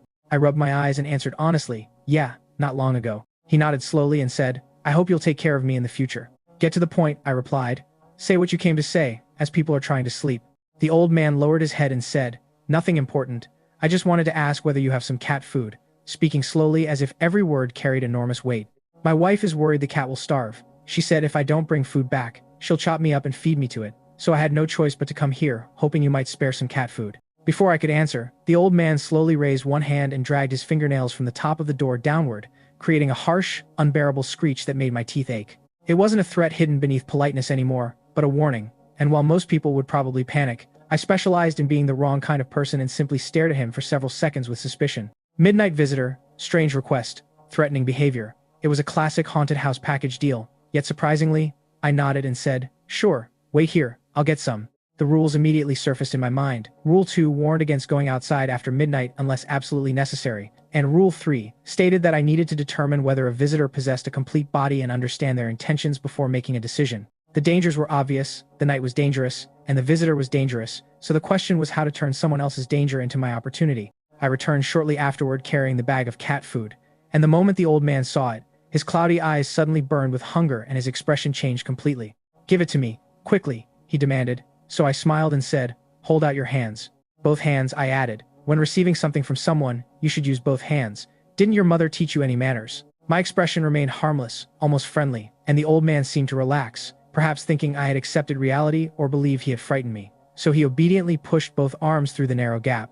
The moment his hands entered the house, my smile widened, and I quickly stuffed the cat food back into my own pocket, grabbed his wrists, and yanked his arms farther inside. Before he could react, my right foot slammed against the door, closing the gap violently and trapping his arms between the frame and the door. The old man screamed while I laughed, knocking on doors in the middle of the night. "Huh? Begging for cat food? Huh? Ringing the bell endlessly? Do you have any respect for your neighbors? People need sleep, old man." My knife flashed, and one slash caused blood to spray across the floor outside, while a second slash made his scream sharper and a third slash followed. The old man's howls filled the hallway while my mood improved dramatically, as apparently sleep deprivation really does make people irritable. Again and again, the blade rose and fell, each strike carving deeper and each scream growing weaker, and although the creature outside thrashed violently, the trapped arms could not escape. My smile became brighter and brighter through exactly 12 strikes, and when the final cut landed, one of the old man's arms separated completely. Blood splattered across the doorway while his pitiful screams echoed through the darkness, and standing there with the knife in my hand, breathing heavily, I honestly felt much better than I had after waking up. After all, if someone insists on disturbing your sleep at midnight, the least you can do is help them leave with fewer hands than they arrived with. The moment the severed arm finally came free after the 12th slash, the old creature outside had already collapsed into pitiful cries that sounded less like a threatening demon and more like an unlucky thief who had chosen the wrong apartment to rob. Blood dripped across the doorway while the creature struggled weakly on the floor, and after taking a moment to admire my handiwork, I opened the door completely, grabbed the dying old monster by what remained of his body, and dragged him down the hallway. His body scraped against the floor, leaving behind a long trail that would probably create a nightmare for whoever managed building maintenance in this cursed place. Reaching the end of the corridor, I pushed open the window and glanced down into the darkness below, muttering, "Next time, use the stairs," before throwing him out. A few seconds later, the heavy impact echoed from somewhere below, followed by silence, and I dusted off my hands with satisfaction, having solved the problem, at least temporarily. However, just as I turned around to return home, my body froze slightly, because at some point during my little midnight exercise program, every single apartment door in the hallway had quietly opened. One after another, pale faces emerged from the darkness behind those doors: men, women, old people, children, their expressions empty, their skin deathly white, and their eyes fixed entirely on me.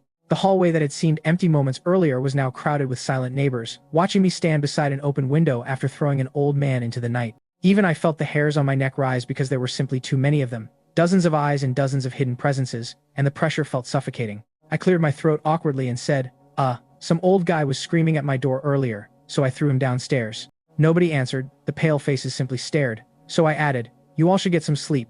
Good night, sweet dreams." With that, I immediately retreated into my apartment before anyone decided to ask additional questions.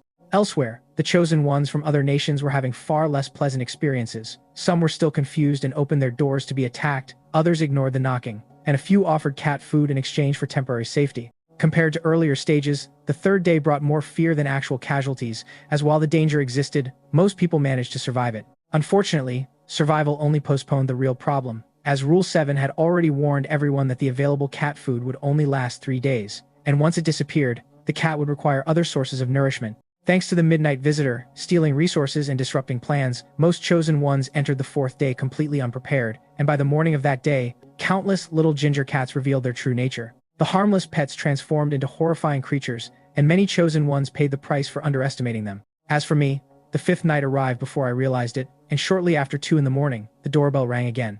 My eyes opened immediately. I sat upright on the bed without hesitation, and I reached into my pocket where the contents remained exactly where I had left them: half of the old man's arm, 2 pieces of cat food, a chunk of flesh harvested from the transformed cat, and my trusted dinner knife. Every item had its purpose. Every item might save my life, and while some people prepare for visitors with tea and snacks, I prepare with severed limbs and monster meat.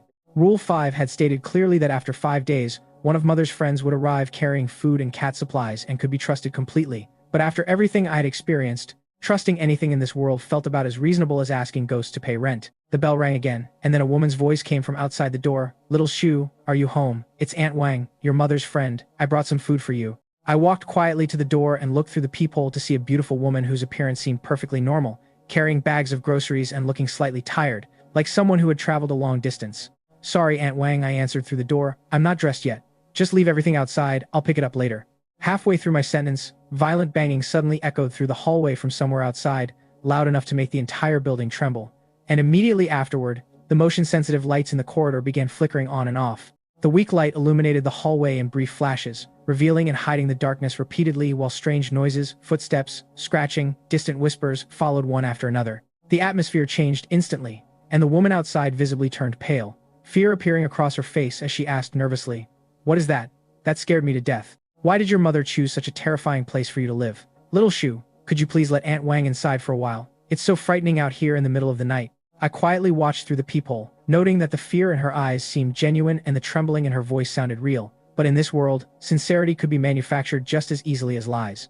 Still, if she wanted to come inside, then I would happily grant her wish, so I said while unlocking the door, "You're the one asking to enter. Come in." The moment the door opened, Aunt Wang rushed inside carrying the supplies, shut the door behind her, and leaned against it while breathing heavily, complaining, "What kind of place is this? I was scared to death. I had a flight to catch today. I only stopped by because I wanted to bring you some things, and now I'll probably miss my flight." Tears even appeared in the corners of her eyes as she looked completely like an ordinary woman caught in extraordinary circumstances.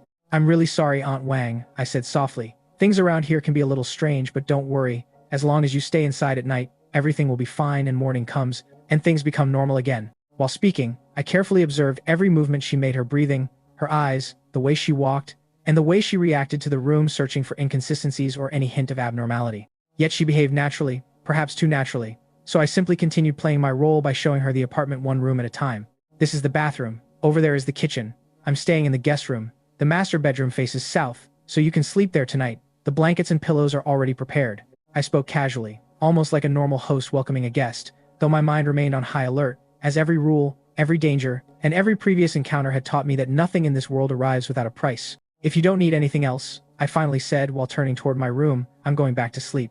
Yet, even as I walked away, I could still feel that invisible sense of tension lingering inside the apartment, for the night outside had not ended, the shadows had not disappeared, and somewhere beneath Aunt Wang's frightened smile, I could not shake the feeling that the real test of the fifth day had only just begun. Tomorrow when you leave, just call out to me, I said casually, like I was sending off a normal guest, instead of someone who had shown up in the middle of a night full of knock-knock horror stories. While speaking, I carried the things Aunt Wang brought into the kitchen, where the countertop quickly filled with ingredients, some steak, a few vegetables, and then, tucked among them like the most suspicious grocery item in history, a bag of cat food. I paused for half a second, thinking that either this Aunt Wang had the worst shopping habits in the world or she was collecting red flags like trophies, but I kept my expression relaxed because there was no point showing my cards too early. For now, she didn't look immediately dangerous, so I figured I might as well keep her around a bit longer and see what kind of information I could squeeze out of her. Just as I finished that thought and turned around, I caught her staring at me completely cold now, all that earlier friendliness gone like it had been peeled off. Anything else? I asked, and she blinked once and replied nothing. I just wanted some water, I'm a little thirsty. I almost laughed because that excuse was so awkward it could trip over itself, but I handed her a bottle without comment, already mentally ranking her on the trouble scale. She took it, and we both moved out of the kitchen, me toward my room, her toward hers. But the moment we turned away from each other, our smiles evaporated at the same time, two actors finishing a performance and immediately dropping the act behind the curtain. Interesting, so we were both pretending, and it was good to know I wasn't the only one with hobbies. Later, around 2 a.m. in the Weird Tale world, the house was silent except for faint breathing and the occasional sound of settling wood, when Aunt Wang suddenly drifted into the living room like she was sleepwalking. One moment she was sitting on the sofa watching TV, and on the screen was the ridiculous sight of me, apparently hanging myself very uplifting content for late-night entertainment, and the next moment she was already standing in front of my bedroom door, unmoving for a long time. She circled the house slowly, like she was following a script she couldn't fully remember, until over an hour passed, and she finally stopped in front of the bathroom door with hesitation flickering across her face. And then, just as her fingers were about to touch the doorknob, a sharp cat meow echoed from somewhere inside the house, causing her to freeze instantly. A stiff, unnatural smile appeared on her face, like someone had forced it into place, and after a couple of strange, hollow chuckles, she turned away and quietly returned to her room, as if nothing had happened at all. The house went silent again, but not everyone was asleep, and in the other bedroom, my eyes were wide open, staring into the dark without a trace of fatigue because I had seen everything. Morning came as if nothing weird had happened, and I got up early to brush my teeth and wash my face like a responsible member of society living in a haunted house. In the bathroom, the bathtub quietly bubbled with black liquid, as if something beneath it was breathing, and the mirror showed my reflection, still stubbornly practicing hand seals like it was training for a martial arts tournament I didn't sign up for. I ignored all of it, for at this point, these little tricks were basically background decoration, annoying but harmless as long as you treated them like bad special effects, because the real focus was elsewhere.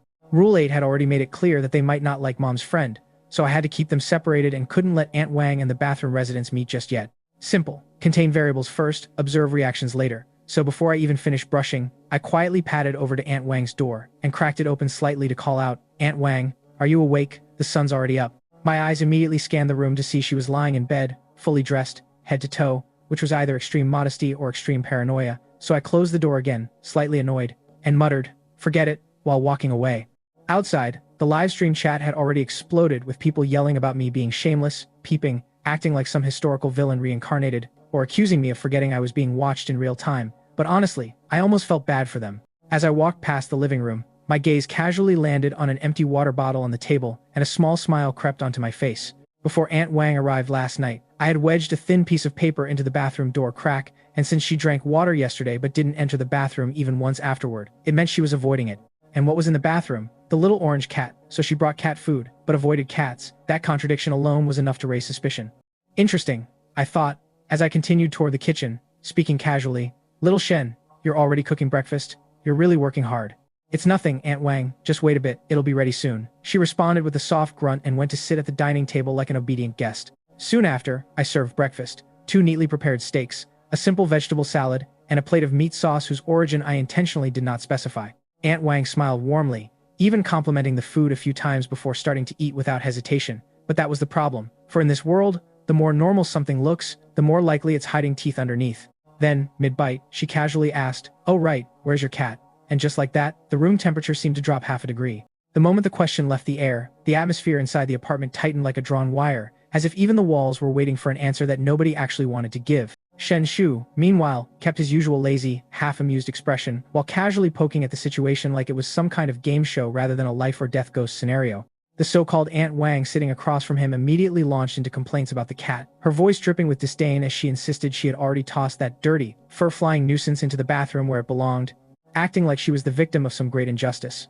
Outside the room, another identical Aunt Wang echoed similar arguments through the door, accusing the inside one of being the real problem and urging Shen Xu not to trust her, warning that cats carried yin energy and that this whole building was cursed ever since his mother got involved with it. She even went so far as to suggest he abandon the cat or move in with her immediately before he lost his mind like everyone else, all of which would have sounded reassuring if not for the fact that she conveniently claimed her urgent flight no longer mattered, and she suddenly had all the flight time in the world to babysit him in this supposedly haunted apartment. Shen Xu, of course, didn't miss the contradiction and casually poked at it with a bored tone, asking why she was suddenly so free when she had supposedly been rushing to catch a plane, which only made her double down on the "this place is dangerous" narrative while insisting she could leave anytime but simply couldn't abandon him here, though she generously added that she'd stay only if he first got rid of the cat hiding in the bathroom, at which exact moment the doorbell rang again, sharp and deliberate, slicing through the tension like a blade. Another voice called out politely from outside claiming to be Aunt Wang, his mother's friend bringing him food, which instantly made the sitting Aunt Wang snap her head toward the door with a cold warning, her tone shifting, as she insisted that this proved her point and that something was deeply wrong, since she was already inside and therefore the one outside had to be an imposter. Urging him not to open the door under any circumstances, she was ignored by Shen Xu, who walked straight to the peephole with the calm curiosity of someone checking a delivery, only to discover that the outside Aunt Wang looked identical in every detail to the one already sitting in his living room, down to her clothing and expression, which immediately complicated the situation in the most annoying way possible. Shen Xu casually dropped a bombshell by mentioning that yet another Aunt Wang had already visited him the previous night, prompting both women to freeze and accuse each other in unison, escalating into a full-blown verbal duel where each tried to paint the other as the dangerous one, with the outside version pointing out suspicious behavior and accusing the inside one of hiding something specifically, noting her concealed hand as evidence while the inside version fired back just as aggressively. They created the exact kind of chaotic auntie-level argument you'd expect at a village entrance, except now it was happening inside a death-themed survival scenario.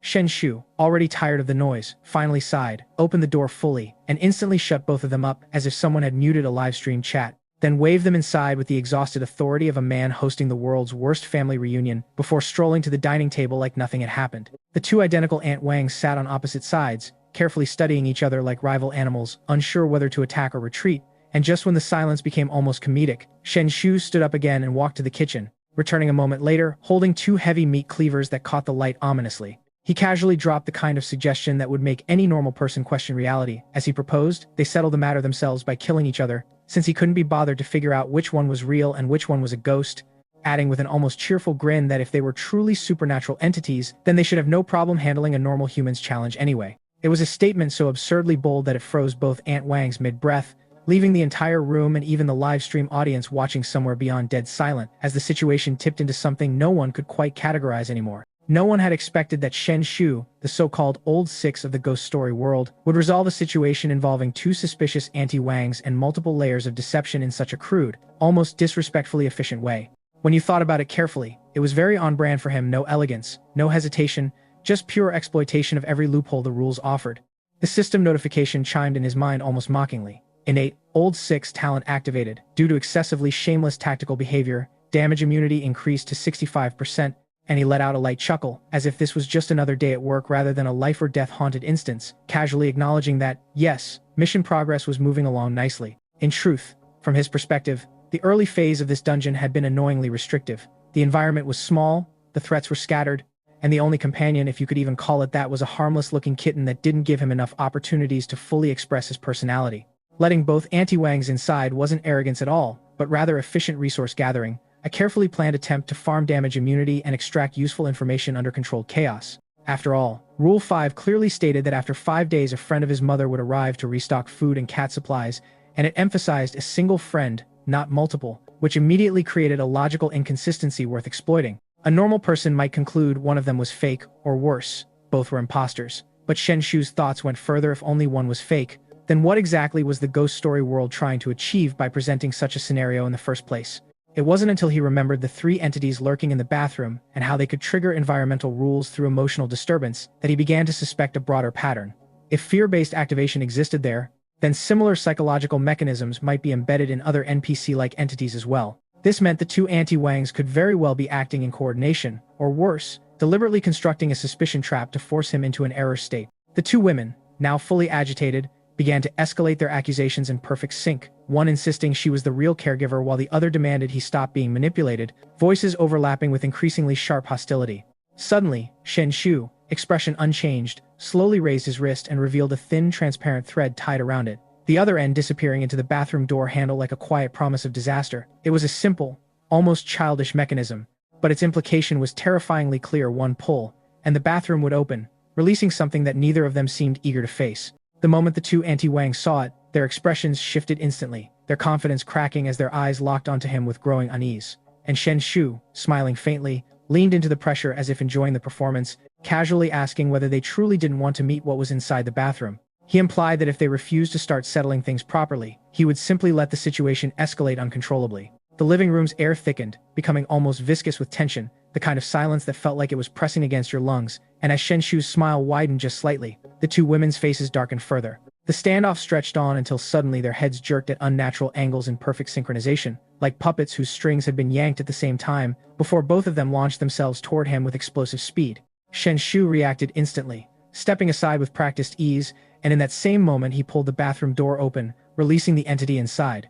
A sharp cat's meow echoed through the room, cutting through the killing intent like a blade, causing both anti-Wangs to hesitate and retreat instinctively toward the walls, as if something far more terrifying had just entered the battlefield. Shen Xu clicked his tongue and laughed under his breath, claiming he already knew neither of them was trustworthy, confidently calling out for the little ginger cat to finish the job, only for his sentence to be cut off abruptly as a grotesquely elongated cat leg whipped out from the bathroom and slammed into his back with brutal force, sending him crashing into the wall as blood trickled from the corner of his mouth. He coughed, annoyed rather than frightened, and looked up at the bathroom doorway in disbelief, muttering that he had literally fed it cat food that morning and asking why it was suddenly acting out of line, just as a massive ginger cat slowly stepped into view, its presence no longer cute or harmless but overwhelmingly oppressive. Shen Xu's expression shifted slightly as he reached into his pocket and casually offered bait, asking if it wanted to eat, and in response, a piece of cat food appeared in his hand. The moment the creature saw it, its gaze softened dramatically, the hostility briefly dissolving into instinctive hunger, and without hesitation, Shen Xu flicked the bait toward anti-Wang in the corner. The giant ginger cat let out a distorted, eager cry and immediately lunged toward her, turning the already fragile standoff into a full collapse of whatever fragile balance had been holding the room together. While the two eerie presences in the living room tore into each other with a level of violence that made the walls feel a little too thin, I finally felt that familiar itch in my gut, that little alarm that always goes off when things are too chaotic to be natural. So instead of sticking around to admire whatever ghostly performance art was happening, I decided to retreat first and think later. Survival before curiosity, as always. As soon as I created some distance, I noticed something that made the situation even more suspicious. Aunt Wang's body, which had been so confidently arguing moments ago, was now swelling and distorting as if it was losing structural integrity, before suddenly rupturing in a grotesque burst. But I wasn't impressed. In fact, I recognized it immediately as a decoy escape method, a cheap trick, but an effective one, if even a single fragment got away, because then it could regenerate or reassemble itself later. Not on my watch, so I slammed the bathroom door shut without hesitation, sealing off the fragments mid-flight and cutting off its escape route entirely. From inside the room, the little yellow cat let out a heartbreaking, almost offended meow, like someone had just stolen its favorite toy, before it began frantically gathering up all the scattered pieces of flesh across the floor, as if tidying up after a disaster. And just like that, once everything was collected, its body slowly shrank back down, returning to its harmless-looking form again, as if nothing had just happened. But the moment I thought I could breathe, a sudden flushing sound echoed from the bathroom. I paused, then slowly turned my head, and sighed. Of course, I walked straight in and looked up at the ceiling vent, where strands of black hair were dangling like fishing lines, pressing the flush button with disturbing precision. Somewhere in the pipes below, a single finger vanished with a swirl of water. That was the moment I lost a bit of patience. You've got to be kidding me. You're literally crawling through plumbing now. Do ghosts even have dignity anymore? Apparently not, because this thing wasn't even trying to fight, it was just escaping like a scammer caught mid-heist. I grabbed the strands of hair before they could retreat, and without bothering to negotiate, I drew my knife and went straight into a relentless series of slashes, earning a miserable scream from somewhere in the ceiling, as if I had personally insulted its entire existence. Then, when the bathtub ghost dared to poke half her head out like she was trying to check the situation, I didn't even think I just stomped her right back down until she retreated like she'd remembered she had urgent business elsewhere. Only after cleaning up those distractions did I finally face the last problem in the room, the mirror. The reflection was no longer copying my movements or pretending to be me, it just stood there with a cold, knowing smile, like it had been orchestrating everything from the beginning and was now waiting for me to applaud. I stared at it for a long time, and it stared back, basically saying, "Come on then, hit me if you dare." I didn't, not because I couldn't, but because rushing something that clearly wanted me to rush, it was the fastest way to lose. "So that's your game, trying to speedrun my death. Relax, I'll make sure you get a proper ending later," I muttered under my breath. After everything settled, I locked myself in the bedroom and finally took time to think through the last few days like a proper checklist of nonsense. 3 ghosts trapped in the bathroom, a neighbor pounding on the door at midnight demanding cat food, and Aunt Wang acting out some overly dramatic double-role performance. On the surface, all of it looked dangerous, but compared to the earlier instances, it felt strangely restrained, almost regulated. As if following the rules scribbled on that note from Mom was enough to prevent instant death scenarios, which meant the real danger wasn't obvious attacks, it was whatever was hiding behind the rules. That raised too many questions. Why go through so much effort just to act like normal threats? Why did the bathroom ghosts let Aunt Wang escape so easily? And what was the real purpose of that mysterious clock mentioned in Rule 9?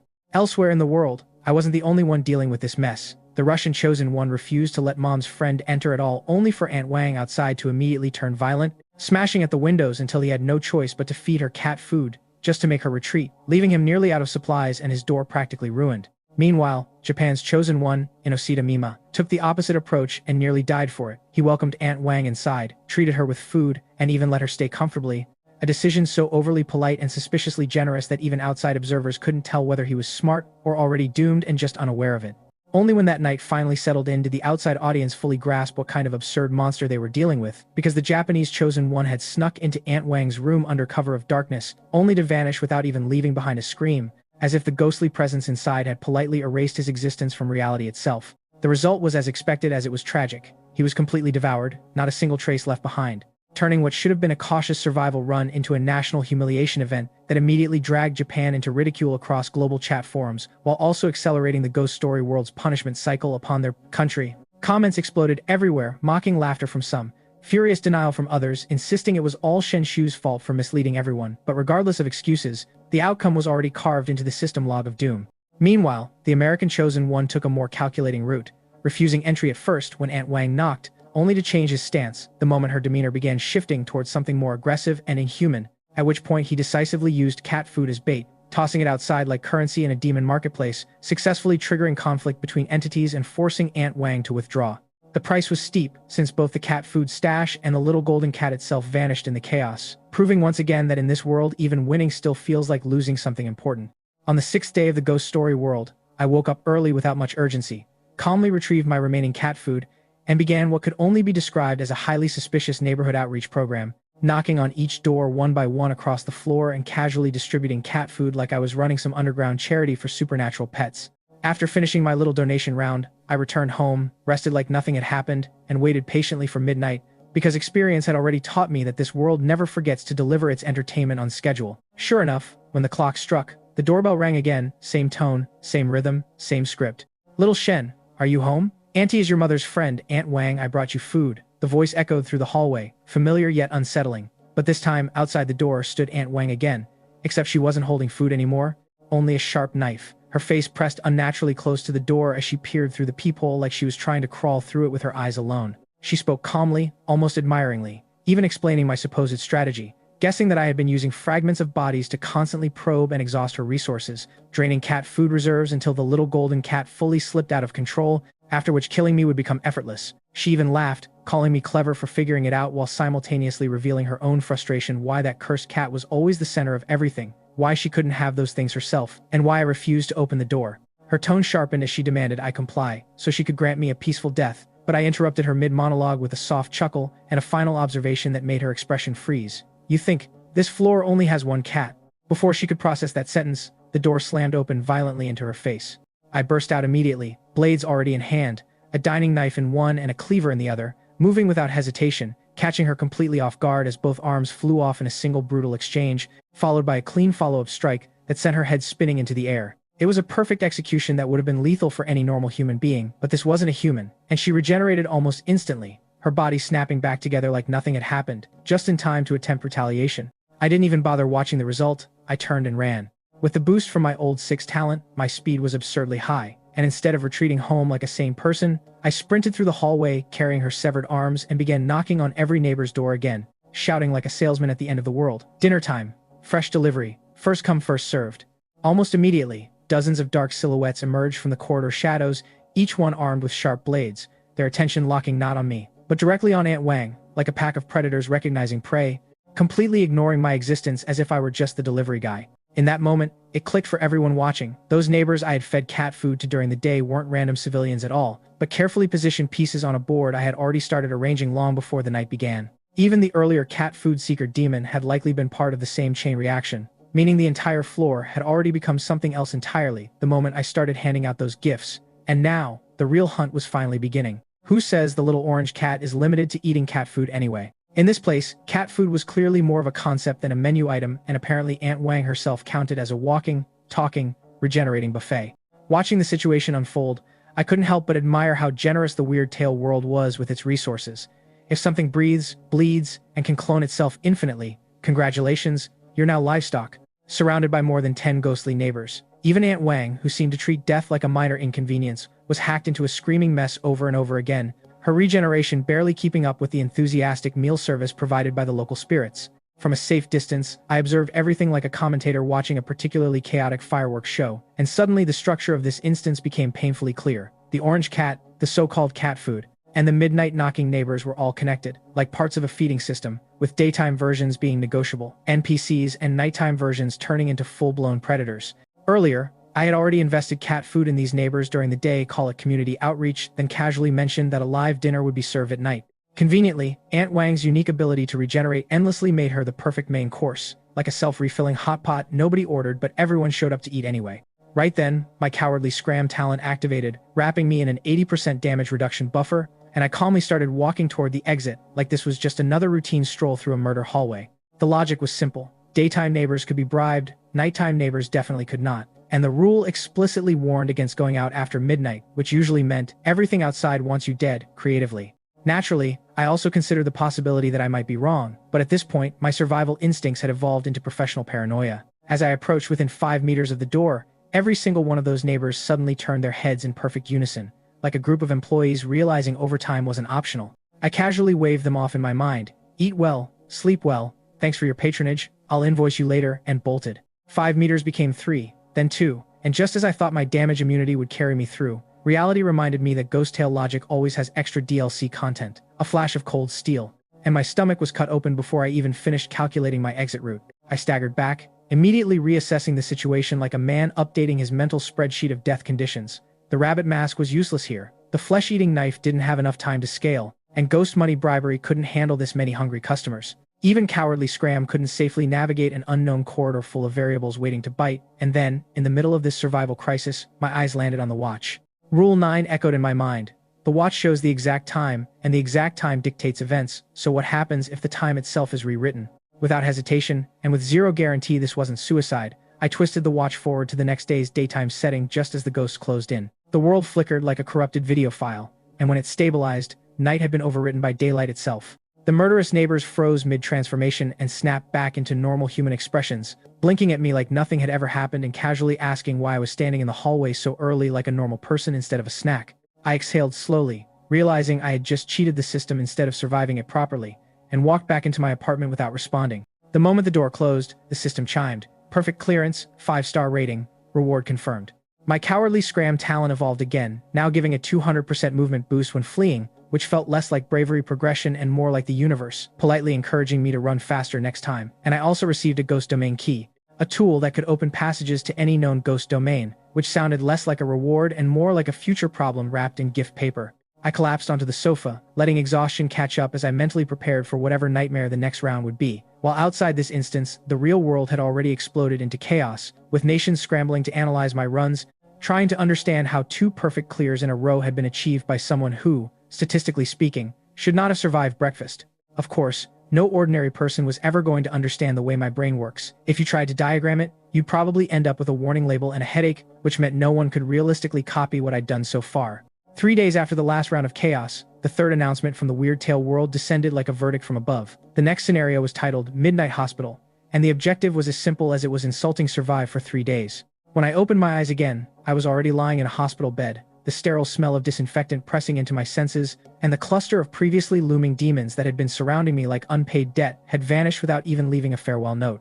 Outside, the livestream audience went into full speculation mode, some convinced I'd unlocked some mysterious king aura that repelled evil, others insisting I had used the watch from Rule 9 to tamper with the timeline itself, flipping night into day like it was a cheap trick in a mobile game. My guess, though, was simpler. The Weird Tale world had built-in restrictions specifically to prevent players from skipping ahead too freely, like a cruel game master refusing to let speedrunners skip cutscenes. Rule 9's second half, do things at the correct time, suddenly made a lot more sense in that light, so I stopped worrying about loopholes and instead did what any reasonable person would do. I went home, ate properly, and prepared for the final day like I was getting ready for an exam I absolutely refused to fail. The audience watching the live stream finally relaxed, thinking that if I just survived this last stretch, I'd clear the stage cleanly. But their relief didn't last long, as a voice suddenly echoed through the otherwise quiet space, soft, distant, and far too cheerful for something that belonged in a hospital. "Sweetheart, Mommy's home. Did you miss Mommy?" Then came the shift in tone, a sharp edge hidden beneath the sweetness as she noticed something wrong with her child, followed by a cold, almost affectionate rage. Apparently I hadn't taken good care of him, and now she was kindly offering to chop someone up and use the pieces as nourishment. Before anyone could even process that sentence, violent sounds erupted from the neighboring room, struggling, breaking, and then finally a heavy impact that silenced everything, like a door slamming shut on reality itself. Over the next half hour, that same mommy figure moved from room to room, knocking on doors with the same gentle voice and receiving the same horrifying outcomes each time, leaving behind only echoes and silence. The audience, now fully alert, began piecing it together in real time. What if the little yellow cat wasn't just a random entity, but the actual child she kept referring to? And all the demons, and even I, were just expendable food sources in a much larger feeding system. The so-called Aunt Wang suddenly made a lot more sense too, more like a supplier than a threat, someone who gathered food rather than simply being one. When you connected her behavior to her earlier comments about tender meat and keeping things for herself, it painted an even worse picture. This wasn't a house of survival, it was a pantry with opinions. As the knocking grew closer and closer to my door, I didn't panic, as I've long since learned that panic is just wasted energy with bad timing. Instead, I calmly pocketed the remaining cat food pellets, did a final sweep of the room like I was checking out of a hotel I never agreed to stay in, and then walked toward the bathroom. The bathroom was unnaturally still. No hair, no bathtub entity, no disturbances, only the mirror waiting for me with my own reflection smiling back a little too patiently. Our eyes met, and for a moment the silence stretched until it felt heavier than the knocking outside. And then, finally, as that mommy presence reached my door, I spoke softly for the first time, as if greeting an inevitable guest I'd been expecting all along. "So she really wants out that badly. Fine then, since she's so impatient, I'll do her a favor." The moment the thought finished forming in my head, my fist already moved, slamming straight into the mirror with a force that didn't bother asking for permission first. The glass exploded outward in a sharp, crystalline burst, like the world itself had just cracked under pressure, and almost at the same instant, the front door outside was violently broken open as Mommy finally forced her way into the apartment. In the bathroom, the mirror above the sink shattered completely, shards scattering across the floor like frozen rain, and with every fragment that hit the ground, I could feel something inside me being peeled away, my body growing faint, transparent, as if some unseen system was actively deleting me piece by piece. In just a breath's time, all that remained inside the bathroom was a quiet pile of broken glass, as though I had never existed there at all. Outside, the audience practically exploded in confusion. What the hell just happened? Did he just delete himself from existence? Is this some kind of suicide glitch? Why would a living person voluntarily do that? And more importantly, why does this mirror feel like it's the real problem here? But a few sharper viewers quickly noticed something even stranger. The live stream hadn't ended, and on the floor, the shattered glass was slowly beginning to reassemble itself, every fragment crawling back together like it had a will of its own, forming a human shape that looked exactly like me. At the same time, a new mirror reappeared above the sink, and inside it, my reflection slowly regained clarity, except something about that version of me felt subtly off, like a mask that had finally been removed, just enough to breathe. And then it happened. I was in the mirror, and the thing that had been in the mirror was now standing where I had been. The me outside let out a laugh, stretching his shoulders like someone finally released from prison after a long sentence, his smile sharp with long-suppressed resentment. "Finally free, seriously. Did you think I couldn't kill you earlier? I just didn't want to," he said. "If I erased you, who would take my place? Enjoy your little glass prison, idiot." He spoke with cruel satisfaction, every word dripping with the frustration of something that had been waiting far too long to switch seats. But the truth was, I had already seen through this scenario long before any of this happened. Every entity here, from the strangely intelligent little golden cat to the so-called Aunt Wang and even the helpful bathroom ghosts, had one thing in common: intelligence, and intelligence meant intention. So when I looked at the three bathroom entities, their actions didn't feel random at all. They were testing, nudging, provoking, slowly shaping a psychological trap designed to make me lose control. First, they scared me. Then they helped Aunt Wang escape. Then they escalated pressure until I would inevitably break the mirror myself. It was never about killing me directly, it was about making me destroy the condition required for my own existence. so the mirror version could naturally step into my place.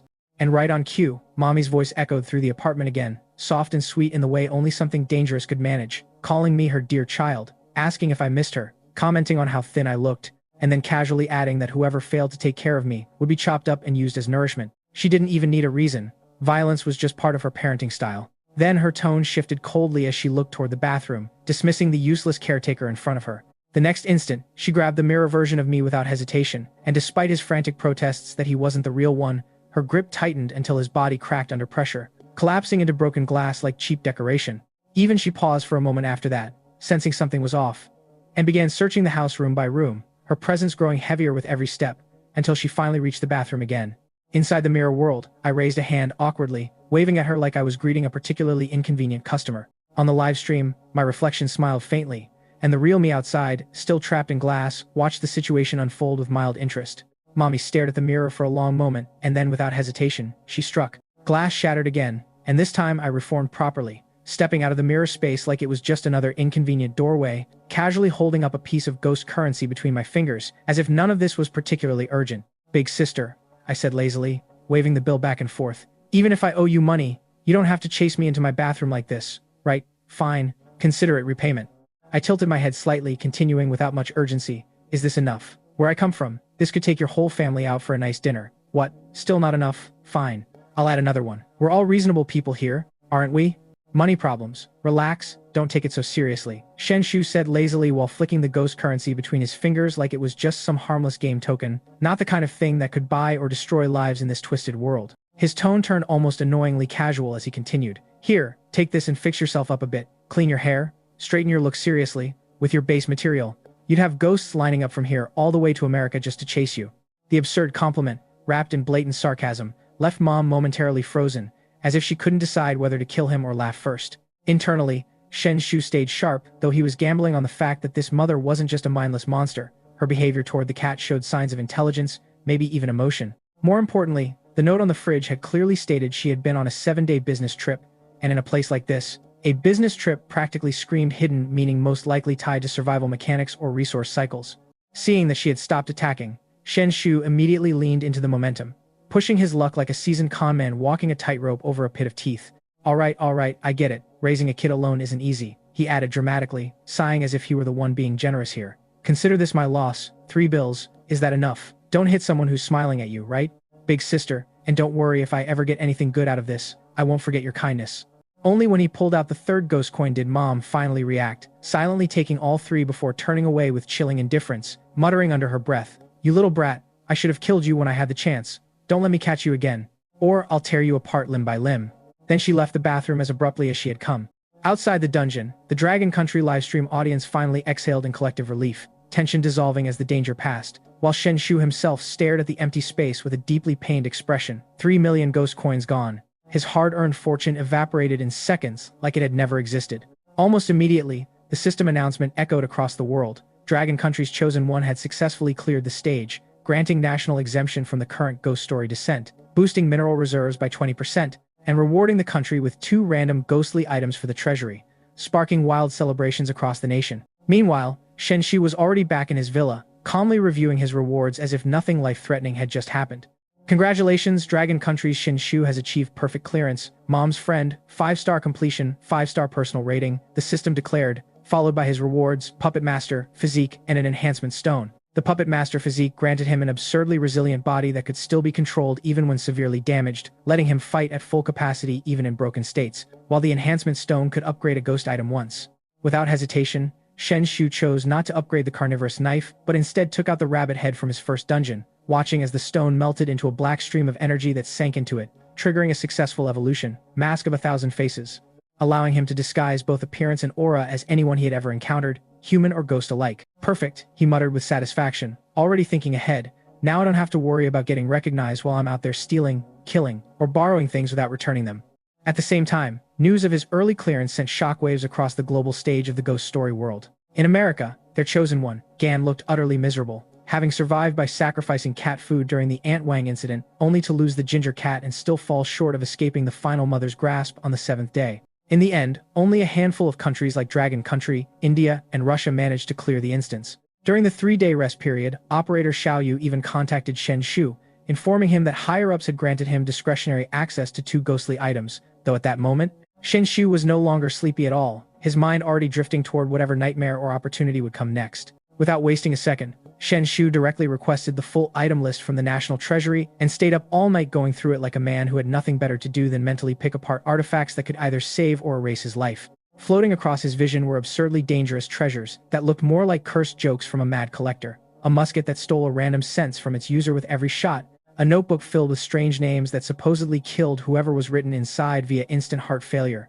a one-time used dart that could erase supernatural entities on contact, and a strangely harmless-looking green potted plant that could detect nearby supernatural presence. Finally, among all these chaotic options, his eyes locked onto what he considered the real gem, the investment bell, a bizarre item capable of transforming the head inside the bell into any score without side effects, a mechanic so weirdly flexible that it instantly clicked in his mind as dangerously useful. In his internal calculations, the enhancement stone rose even higher in value, as it could directly upgrade ghost items' quality or abilities, and Shen Xu couldn't help imagining a future where enough of these stones could forge something absurdly overpowered, the kind of divine weapon that would casually erase ghosts like bugs. When the selection was finalized, Xiao Wu delivered the chosen item later that afternoon, and Shen Xu immediately began experimenting with the investment bell, turning it over in his hands like a strategist evaluating a new chess piece, before shifting his focus to the enhancement stone and his ever-reliable meat cleaver. Since it was currently his only real combat tool, there was no hesitation. This blade deserved maximum investment.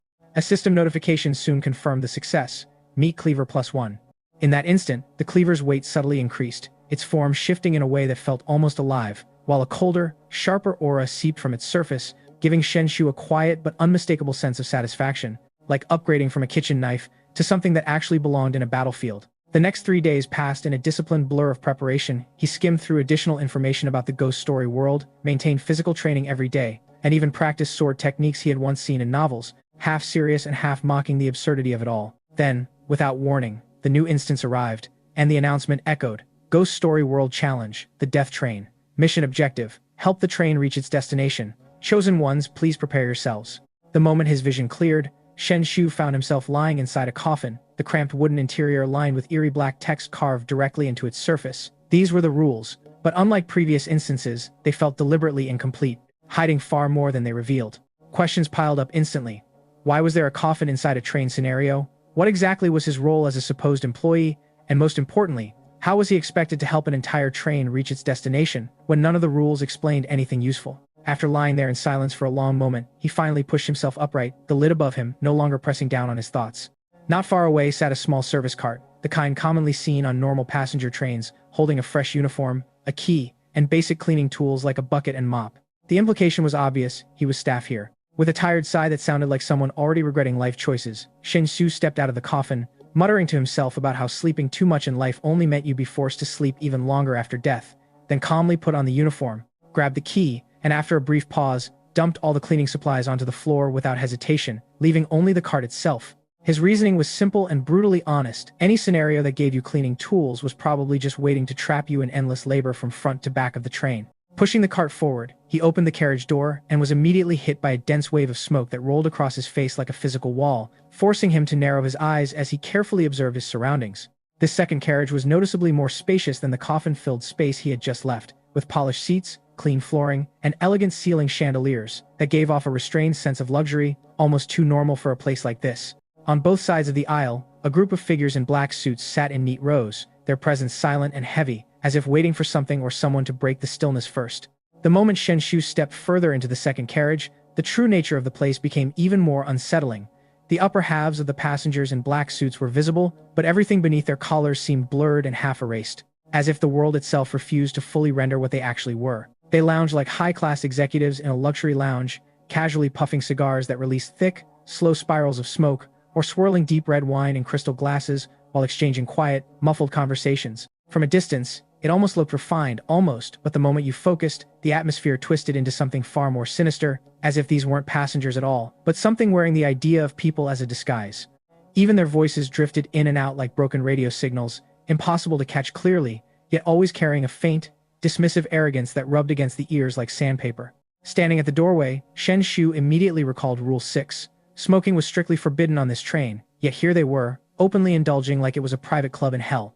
That contradiction alone made him narrow his eyes. Either the rules were a joke, or the entire carriage was deliberately mocking them. With a cautious mindset, he gently set aside his small service cart and prepared to observe before acting, his instincts whispering that rushing in blindly was just another way to die early. But before he could settle into his observational stance, one of the nearest suited passengers casually placed his wine glass onto the small table in front of him, nudged it forward slightly, and turned away, as if losing all interest in the situation. A movement so small it should have been meaningless, yet, in this place, nothing ever was. Shen Xu remained still, his expression unreadable, choosing patience over impulse, reminding himself that in chaos, the smartest move was often to pretend you were just another piece of furniture in the room. However, that fragile balance shattered within seconds. One by one, all the black-suited passengers in the carriage slowly turned their heads in perfect unison, their gazes locking directly onto him as if he had suddenly become the only object of interest in the entire world. An invisible pressure descended instantly, heavy enough to distort the air around him, making the space feel tighter, denser, like the train itself had begun to exhale toward him. Shen Xu blinked once, then thought mildly to himself, I haven't even done anything yet, and you're already staring like this. Are you guys planning to jump me at spawn? Out loud, he simply blurted, What are you looking at? Should I call the police or something? His absurd remark landed like a sudden crack in the tension, and in the live stream outside, viewers who had been holding their breath finally exhaled in relief, many of them admitting they thought the situation was about to escalate into instant violence. The oppressive aura of the demons was so strong that even through the screen, it felt suffocating, and most had assumed Shen Xu was about to be torn apart. Yet as understanding slowly spread among the audience, some began piecing together the rule. Staff were likely meant to serve passengers, one carriage after another, meaning compliance was probably the intended path. In other words, everyone else was already bending their backs, serving tea and water like obedient workers, while Shen Xu stood there like he was about to review the company policy handbook instead of the supernatural apocalypse. But just as the pressure intensified again, warping the edges of space itself, Shen Xu's expression instantly shifted into something far more harmless. He raised both hands slightly in a surrendering gesture, and said with exaggerated politeness, all right, that's on me. I lack situational awareness. Don't be angry. Respected guests, I'm new here and still learning the rules. I'll fix it immediately. Just give me a second. The sudden switch stunned many viewers in the live stream, but those who had watched him before immediately felt a chill crawl down their spine because whenever Shen Xu smiled like that, it rarely meant anything good for anyone else. Sure enough, his mouth didn't stop moving after that. With a smooth, almost overly enthusiastic tone, he closed the psychological distance with the passengers, chatting as if he were genuinely apologizing, while quietly gathering information and calming their attention. Once their hostility had slightly softened, he slipped into the restroom with one of the wine bottles, and in a move so shameless it almost felt artistic, he quietly added a mysterious yellow liquid into it before giving it a gentle shake like a master chef adjusting seasoning. The system immediately chimed in. Old 6 talent activated. Due to excessively Old 6 behavior, damage immunity increased by 20%. With that safety margin in place, Shen Xu walked back out wearing a bright, almost overly friendly smile, holding the modified wine like a waiter at a 5-star banquet. Haha, apologies for the wait, everyone. I just found some premium train wine. Honestly, how could I let distinguished guests go without a proper drink? Please, allow me to serve you personally, he announced warmly, even gesturing as if hosting a celebration. One by one, he filled their glasses with meticulous care, all while casually scanning the carriage interior, clearly searching for whatever key item or hidden objective this stage was hiding. But before he could properly investigate, a strange exchange among the demons caught his attention, their voices shifting into a distorted language as they subtly criticized the wine he had just served. More importantly, every single one of their movements carried that same faint, constant contempt, as if everything around them, including him, was something beneath consideration. After a brief pause, Shen Xu narrowed his eyes slightly, deciding not to act rashly or probe further just yet, instead continuing to observe in silence while his mind quietly calculated every possible angle of the situation. Because the beings in this carriage were clearly on a different level compared to anything Shen Xu had encountered before. Unlike the mindless ghosts from earlier instances, these figures in black suits carried a disturbingly human-like intelligence, their behavior measured and deliberate, as if they were more passengers than predators, yet the lack of urgency to kill made them even more unsettling. One of the suited entities tilted its head slightly and spoke in a calm, almost courteous tone. Respected passenger, do you require any additional services? Then, without warning, it slowly extended a foot and gave it a slight shake, the meaning instantly clear. Ah, so it's shoe polishing time, Shen Xu thought dryly, a faint smile appearing on his face, the kind that looked harmless only if you ignored the fact that it usually preceded disaster. In the blink of an eye, a dinner knife had already materialized in his hand, and with a single flash of cold light slicing through the air, the ghost's head was cleanly separated from its body in one smooth motion. Without hesitation, Shen Xu casually picked up the severed head and hooked it onto his belt like a trophy, as if this were just another step in his daily routine. The moment he acted, every black-suited entity in the carriage turned toward him simultaneously, their collective gaze pressing down like an invisible mountain. an oppressive supernatural force that felt less like an attack and more like reality itself, trying to force him to kneel. The pressure intensified second by second, as though a giant unseen hand was slowly pushing him towards submission, yet Shen Xu only clicked his tongue and swung his blade again, while his body still had room to move. Another head flew through the air, and this time, as he picked it up, he noticed something unusual embedded in the severed neck, a key.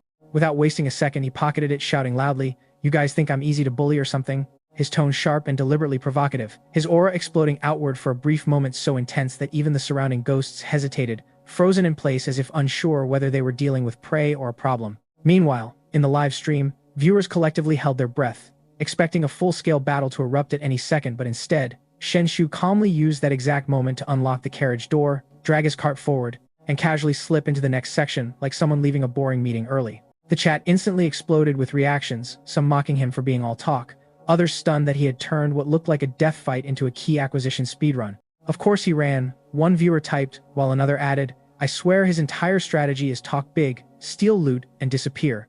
After exiting the second carriage, Shen Xu casually tossed both collected heads back onto the cart with a relaxed expression, muttering, "At least I didn't work for nothing." But the moment he let go, one of the heads suddenly dissolved into a wisp of black smoke and vanished without warning, leaving only the other intact. He paused for a second, staring at the empty space, and murmured, "What the hell, only one left. So what, you can only carry one head out at a time, and what am I even supposed to do with this thing?" Despite his confusion, something about the situation didn't feel random. The thick fog, the disappearing head, and the arrogant, almost deliberate behavior of the black-suited ghosts all hinted at something deeper, as if the entire carriage wasn't just a trap but a system carefully designed to feed information to the chosen ones in fragments. Pushing those thoughts aside for now, Shen Xu moved on to the third carriage. As soon as he stepped in, his eyes swept across the interior, which was populated by several scattered passengers. A heavy-set man wearing black-rimmed glasses, a ponytailed female student, a wealthy-looking middle-aged woman dripping in jewelry, and a thin office worker with an overly serious expression, as if stress itself had been assigned a uniform. Despite their different appearances, every single one of them shared one unsettling trait: bloodshot eyes that kept darting around, constantly scanning each other with nervous suspicion, like they were waiting for something to snap. Shen Xu immediately noticed this abnormal detail. Red eyes in supernatural contexts were usually a warning sign. He had seen it before in the first instance with the old neighbor woman. But in the previous carriage, the black-suited ghosts didn't even seem to have proper eyes at all. Different patterns, or different layers, he wondered. Before he could push the thought further, a sudden panicked voice cut through the carriage from ahead. "My earphones. My brand new earphones are gone. Please, someone help me. I just bought them. I can't lose them." A disheveled, otaku-looking man cried out, nearly tearing up as he stumbled forward, then rushed toward Shen Xu, frantically searching the floor before suddenly snapping his head upward, locking eyes with him in a way that immediately made the atmosphere shift. The moment Shen Xu stood there motionless, casually watching the chaos unfold like it was some kind of street performance, the atmosphere in the third carriage shifted. One of the passengers, clearly losing patience, slowly pulled a sharp blade from his pocket and began walking toward him with deliberate, heavy steps, while crying out in a trembling but aggressive voice for help and begging for his lost item back.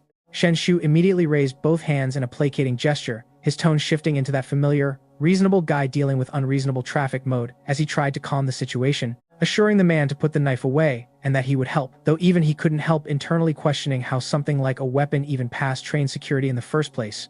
However, things escalated in a way that made it clear this wasn't an isolated case. One after another, the other passengers suddenly realized their own belongings were missing, and the carriage erupted into a chorus of panic and rage as they each produced their own weapons and started closing in on him, shouting about lost photos, vanished gold necklaces, missing luxury goods, and even VC, as if the entire compartment had become a traveling lost and found from hell. The scene felt less like a train and more like a psychiatric ward where every patient had just discovered someone stole their meds. Oddly enough, Shen Xu, who had plenty of experience dealing with mentally unstable environments, didn't feel particularly overwhelmed. If anything, he looked mildly nostalgic. At the same time, reports from the outside world and live-stream commentary began analyzing the situation, with some observers noting that the Russian Chosen One had already essentially cleared this carriage by deducing that all these ghosts had lost something, and that helping them recover those items seemed to neutralize their aggression. The discussion quickly turned strategic, with some suggesting there was no need to rush, since having someone like Shen Xu scout ahead was actually beneficial, especially given his consistent ability to extract information from each scenario.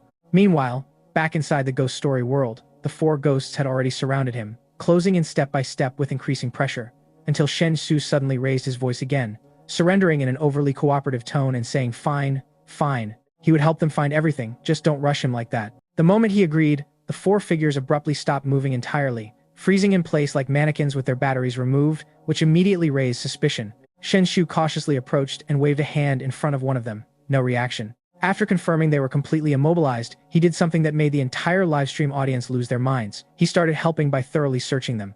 On screen, viewers watched in disbelief as Shen Xu shoved his hands into the female students' pockets, rummaging around with absolute professionalism, pulling out harmless small items like hair clips and wristbands before casually tossing them aside into the cart like inventory sorting in a discount shop.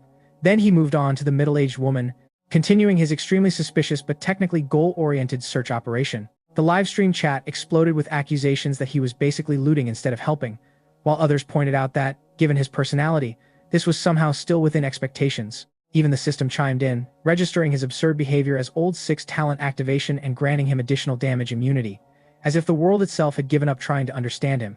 By the time he reached the last passenger, the overweight otaku-like man, something finally felt off. Beneath the man's clothing, Shen Xu noticed a neatly worn suit that clearly didn't belong there, and that detail triggered his memory of the rules and the earlier complaints. The office worker had lost a suit. That realization snapped everything into place. With sudden focus, he hurried back to the collected pile of stolen or rather recovered items and immediately noticed several things that stood out. 3 portrait photos belonging to the female student, a brand new set of headphones, and a key necklace. Then the connections clicked into place, like a completed puzzle from hell. The female student's missing photos were actually found in the possession of the wealthy woman. The wealthy woman's missing key necklace had ended up with the office worker. The office worker's lost suit was being worn by the obese man, and the headphones that the otaku had just bought were discovered in the female student's pocket. The truth hit him all at once. These ghosts weren't just missing things, they were actively exchanging and misplacing each other's identities and belongings in a bizarre, self-reinforcing cycle of chaos. And worse yet, they were fully aware of it, playing the entire situation like a twisted game designed specifically to trap anyone trying to solve it. And as Shen Xu stared at the absurdly interconnected mess, even he had to admit, internally, and very reluctantly, that these ghosts really knew how to make things complicated for no good reason at all. Shen Xu stared at the pile of recovered and arguably borrowed without consent items in front of him, feeling a faint sense of irony creep in. These ghosts were quick to threaten, quick to kill, and even quicker to steal from each other. Yet the moment their own belongings disappeared, they acted like the world had personally wronged them. Honestly, if hypocrisy had a competition, this train carriage would be hosting the finals. Still, instead of indulging in useless commentary, Shen Xu narrowed his eyes and began mentally stitching together the fragmented logic of this train instance, comparing it with the previous carriage's rules and outcomes, trying to detect the hidden thread connecting them all. On the surface, the rule chain seems simple: fulfill the eerie entity's requests in sequence and progress to the next carriage, a structure that looked almost like a guided tour through hell, with customer service expectations, but something about it felt deliberately incomplete, like the world was whispering a hint it expected him to misunderstand. Before he could push that thought further, the 4 ghosts from earlier returned, approaching him again, but this time, instead of immediately escalating into violence, Shen Xu did something that made both the ghosts and the livestream audience freeze in confusion. He calmly pulled out the very items they had been desperately searching for. Unlike his usual chaotic, take first ask never style, he actually raised his hands in a strangely reasonable gesture and said, almost like a weary customer support agent, that there was no need to start killing right away, since he had already helped them resolve their issues. One by one, he distributed the missing belongings, the suit, the scattered photos, and the headphones, returning each item to its rightful owner with suspicious efficiency, while deliberately withholding only the key, which he tucked away without explanation. Without a single word, 3 of the ghosts turned away and returned to their seats, as if the matter had been resolved by some invisible contract. But the jewel-laden middle-aged woman suddenly refused to leave, her voice rising into a sharp, jealous screech as she demanded why her necklace was missing and why everyone else had received their belongings while she had not, her expression twisting into something far more malicious as she accused everyone present of deserving death. In that instant, her emotions spiraled from frustration into pure envy and hatred, and Shen Xu's gaze sharpened as realization struck this wasn't just about loss, it was about unequal possession, about desire turning into violence. Without hesitation or further analysis, he drew his dinner knife, the blade flashing cold under the dim carriage light as he stepped forward and struck, the motion clean and unceremonious. Flesh tore, bloodless in its surreal way, and a piece of her body was sent flying, followed by another precise swing that ripped out her eyes entirely. Ignoring the chaos he had just created, Shen Xu calmly picked up the severed eyeballs as if they were nothing more than misplaced items and walked toward the entrance of the 4th carriage, where he suddenly paused, pulled out a cigar, and lit it with an almost theatrical sense of detachment, exhaling smoke while casually glancing around like he was checking whether the universe had a hidden camera for his performance. Behind him, the eyeless ghost finally snapped completely, charging forward in a frenzied attempt to tear him apart, closing distance in an instant, but Shen Xu didn't even turn around. Instead, with lazy precision, he flicked the cigar backward, and the glowing ember traced a perfect arc through the air before landing directly on the incoming entity. In that moment, the world seemed to hesitate. Smoke erupted and twisted unnaturally, expanding and contracting as if it had become alive, forming dense silhouettes that surged forward and blocked the ghost's path. The creature swung wildly, but every strike passed through smoke that dissolved and reformed instantly, as if mocking its every attempt. Shen Xu took a couple of steps back, leaning slightly to the side as though making space for a performance he was only mildly interested in, all the while analyzing the deeper structure of the instance. The rules, he realized, were worded in a deliberately misleading way. Fulfill the passenger's needs didn't necessarily mean satisfying them in the conventional sense. If the passengers themselves were the problem, then eliminating the passengers could also be interpreted as fulfilling the requirement. After all, solving a problem becomes much easier when you remove the entity that defines the problem in the first place.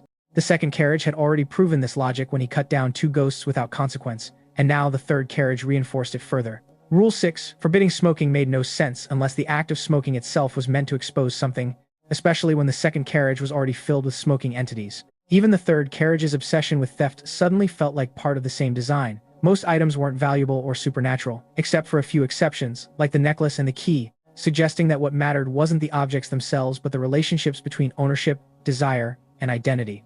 And as Shen Xu calmly observed the smoke-entangled battlefield in front of him, a deeper hypothesis began forming in his mind. This instance wasn't just about solving requests, it was about forcing participants to interpret solutions in the most dangerous way possible. From the outside, these desires looked almost harmless, just everyday wants twisted into something slightly off when placed inside a supernatural carriage.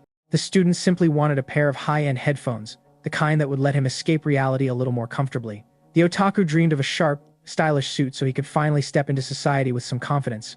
The office worker yearned for wealth and status, imagining himself draped in gold and luxury to finally stand above others, and the wealthy, middle-aged woman, ironically, desired nothing more than the youthful beauty of the very student she looked down on. In a normal world, these were just human weaknesses, the usual envy and dissatisfaction people carry around, but here in the weird tale world they twisted into something irrational, almost comical in their intensity. Especially when Shen Xu deliberately refused to return the necklace and key, the reaction of that middle-aged woman revealed everything. She didn't even care about losing her own items at first. Instead, her eyes burned with jealousy toward those who had gotten their belongings back, as if possession itself mattered less than watching others receive what she lacked. That single detail confirmed Shen Xu's suspicion. The core trait of every ghost in this carriage was not greed, but envy, a deep corrosive resentment that decided who deserved what based purely on comparison. That was why his earlier experiment, casually summoning danger by lighting a cigar like he was on a smoke break in hell, had worked so cleanly. The ghosts were already primed to kill each other over perceived imbalance. And, as expected, the entity he lured out eventually turned on the middle-aged woman and tore her apart without hesitation, exactly as if the system itself rewarded envy with self-destruction. Once he confirmed the pattern, Shen Xu immediately stopped overthinking, as usual, and pushed his cart forward while humming casually, as though he hadn't just orchestrated a supernatural social experiment involving mutual murder driven by jealousy. He stepped through the passage into the fourth carriage without urgency, parked the cart neatly at the entrance, and instead of immediately exploring, he turned and walked straight into the bathroom, because preparation, in his opinion, always came before chaos.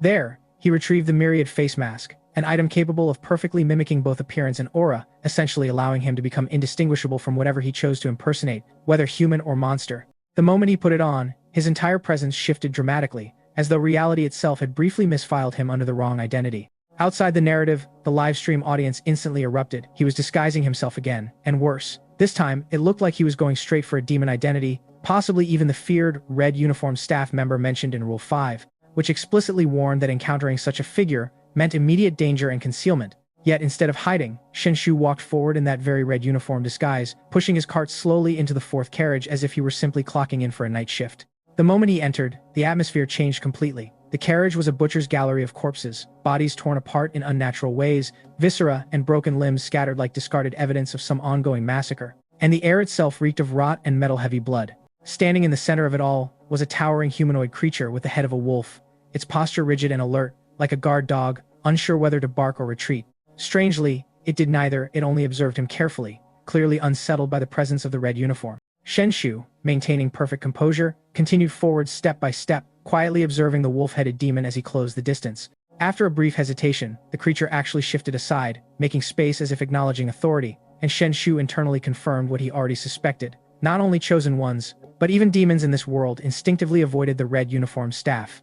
That realization gave him exactly the confidence he needed, and he casually began scanning for the key, treating the entire massacre scene like background decoration. But just as he advanced further into the carriage, the situation abruptly shifted at the far end of the train. A door clicked open, and from it emerged another figure wearing the same red uniform. At that exact moment, the entire carriage fell into an awkward, suffocating silence, as if even the blood on the floor was unsure how to continue. Two identical authority figures now stood on opposite sides of the same space, and even the wolf-headed demon seemed to freeze, clearly confused by this impossible contradiction. It looked between the newcomer and Shen Xu, its suspicion immediately locking onto Shen Xu instead, as if instinctively deciding he was the fake one. The pressure shifted toward him, step by step, as the creature began closing in, while Shen Xu sighed internally, realizing subtle deception was no longer an option. With no further hesitation, he tore off the disguise and pointed sharply behind the wolf-headed demon, shouting for it to look, insisting there was something dangerous there. The demon, however, didn't even flinch, continuing its advance without turning its head, completely ignoring the warning as if it had already made its decision. Watching this, Shen Xu could only spread his hands slightly in resignation, his tone carrying a faint trace of helpless sarcasm as he concluded that he had, in fact, already tried to warn it. As soon as the situation flipped, Shen Xu instinctively clamped a hand over his mouth and slipped into concealment, pressing himself into the shadows with the practiced ease of someone who had survived too many impossible scenarios already. Right at that moment, the red-uniformed staff member who had appeared out of nowhere was already standing behind the wolf-headed demon, his presence so sudden and unnatural that even the live stream audience collectively paused, their minds filling with question marks instead of commentary. The staff member stood there motionless for a brief instant, as if the world itself had forgotten to assign him an animation, while the wolf demon, unbothered by the eerie silence, suddenly turned and lunged forward in a violent charge. But in the very next heartbeat, the frozen staff member moved. His arm twisted unnaturally, transforming into a sharp, blade-like extension, and with a single clean motion the wolf-headed demon was erased from existence, collapsing instantly without even the dignity of a final roar. Watching from the side, Shen Xu kept his breath tightly sealed, his shoulders subtly trembling, not from fear of the demon's brutality, but from the very real, very immediate problem of nearly suffocating himself due to Rule 5, which explicitly warned that encountering a red-uniformed staff member required holding one's breath and hiding. The irony, of course, was that the demon's relentless aggression had accidentally created a perfect excuse for him to manipulate the situation. While pretending to avoid detection, he had used the moment to inch closer, speaking just enough earlier to justify small breaths while subtly guiding the staff member's movement closer to his position. Now, with the danger seemingly uninterested in him, Shen Xu immediately shifted priorities, dropping the performance and quietly rummaging through the scattered belongings in the carriage, treating the chaos like a scavenger hunt designed for survival rather than sanity. Within a minute, his fingers closed around a key hidden beneath a seat, confirming his suspicion that the real objective of this carriage was embedded in the objects rather than the passengers themselves. At that exact moment, the red-uniformed staff member walked past him without reaction, pushing the cart forward with mechanical indifference, his expression blank as if none of this world's absurdity was worth acknowledging. Only after confirming the figure had completely left the vicinity did Shen Xu finally exhale, drawing in a deep breath as though he had just resurfaced from underwater, then immediately turned his attention to the fallen wolf demon's body with an unsettling calm. Instead of hesitation, he began hacking at it methodically, almost venting frustration through each strike as he muttered sarcastically, questioning why the creature had been so loud and aggressive earlier if it was going to end up silent and useless now. His blade rose and fell until the limbs and head were fully severed, and without stopping, he reached into the remains and tore out the heart, triggering his old sixth talent in the process. The system immediately responded, confirming that due to his excessively sneaky and underhanded behavior, he had gained 45% damage immunity, a reward that only seemed to reinforce his increasingly questionable survival strategy. Satisfied, Shen Xu straightened up, took a moment to recover his rhythm, and calmly pushed the cart forward once again, opening the passage toward the next carriage as though nothing particularly unusual had just happened. Meanwhile, far away in the Dragon Country Command Center, the atmosphere was noticeably relaxed, almost optimistic, as analysts reviewed his progress and casually praised his adaptability. They commented on how Shen Xu seemed to be systematically collecting parts from every demon he encountered, the head from the second carriage, the eyes from the third, and now the heart from this one, suggesting that there might be a deeper pattern or unknown strategy behind his increasingly bizarre inventory management. Even among seasoned observers, this realization sparked curiosity about whether he had already devised some new method of using these items, though no one could yet piece together the full picture. Back in the ghost story world, however, Shen Xu's calm expression subtly tightened as he stepped into the next section, initially expecting smoother progress based on his calculations, only to abruptly stop mid-step. The carriage ahead was unlike anything he had seen so far. There was no door, no seats, no tables, no windows, nothing resembling a train compartment at all. Instead, darkness swallowed the space, heavy and suffocating, as waves of hot, humid air rolled outward, like the breath of some enormous unseen organism. The walls themselves seemed unstable, thick viscous liquid slowly oozing outward from within them, as if the entire structure was in the process of melting or digesting itself. Around him, other chosen ones, who had entered this area, reacted in panic and confusion, their expressions twisting as they began to feel an unsettling sensation spreading through their bodies, as though their very existence was being slowly dissolved. Many described it as being eaten alive by something too large to perceive, a slow internal breakdown that blurred the line between reality and digestion. Faced with this incomprehensible environment, several participants immediately panicked and began activating every trump card they had, pulling out rare supernatural artifacts, unleashing hidden abilities, and desperately attacking the surrounding walls in a frantic attempt to carve out an escape route before the environment itself finished consuming them. The realization that no one else had managed to break through this stage only made the atmosphere inside the ghost story world feel heavier, like an invisible weight pressing down on every chosen one's shoulders. Shen Xu, meanwhile, wasn't exactly having a carefree vacation either. His hair was shedding at an alarming rate as the environment tried to grind him down, but thanks to his absurdly useful old 6 damage immunity, he stubbornly kept himself in the game, like a cockroach, refusing to accept the concept of defeat. Instead of panicking, he calmly sorted through everything he had observed so far, mentally lining up Rule 1, Rule 5, and Rule 6, all of which clearly corresponded to real in-world mechanisms, while Rule 2 stood out like a weirdly clean stain on an already dirty shirt. That early rule had seemed almost pointless at first glance, something about rules and service behavior toward passengers, as if the system just wanted chosen ones to play glorified attendants, but the mention of specific tools like uniforms, carts, buckets, and mops kept echoing in his mind. At the time, he had only grabbed the cart because he didn't want to actually do any work, a decision born out of pure laziness rather than insight, yet now that same choice felt suspiciously meaningful. The more he thought about it, the more it felt like Rule 2 was never about service at all, but about misdirection like a trap disguised as housekeeping instructions. With that suspicion growing stronger, Shen Xu used his one precious communication opportunity to contact Dragon Country's command channel, sending a message so short it almost looked like a joke. But the response was anything but casual. The entire leadership took it seriously within seconds. Secretary Wang immediately mobilized logistics teams, ordering them to comb through footage from other countries' chosen ones, catalog every tool they selected, and cross-reference how those tools were used in each scenario. Speed is critical, he emphasized sharply, then added another order, and keep constant surveillance on all other chosen ones. Any change in behavior or stage clearance must be reported immediately.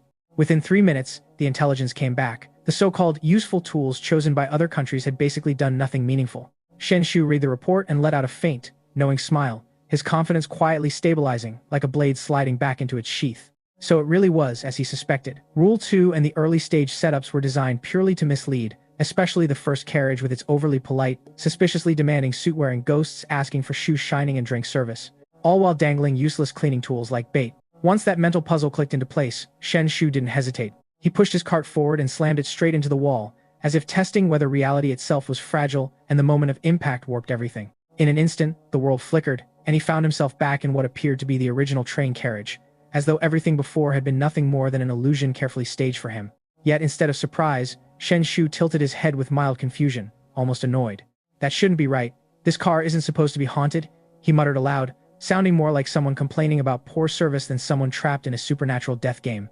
Then, with complete casualness, he began pushing the cart forward and backward repeatedly, the wheels rattling loudly as they rolled over something soft and uneven on the floor, though he deliberately acted as if he noticed nothing at all. 30 pushes, 40 pushes, he kept going with mechanical patience, like he was testing the durability of a badly designed floor rather than performing an exorcism. Only after thoroughly grinding the area did he finally pause and dramatically widen his eyes, as if his vision had just returned. "Oh, there's a person here?"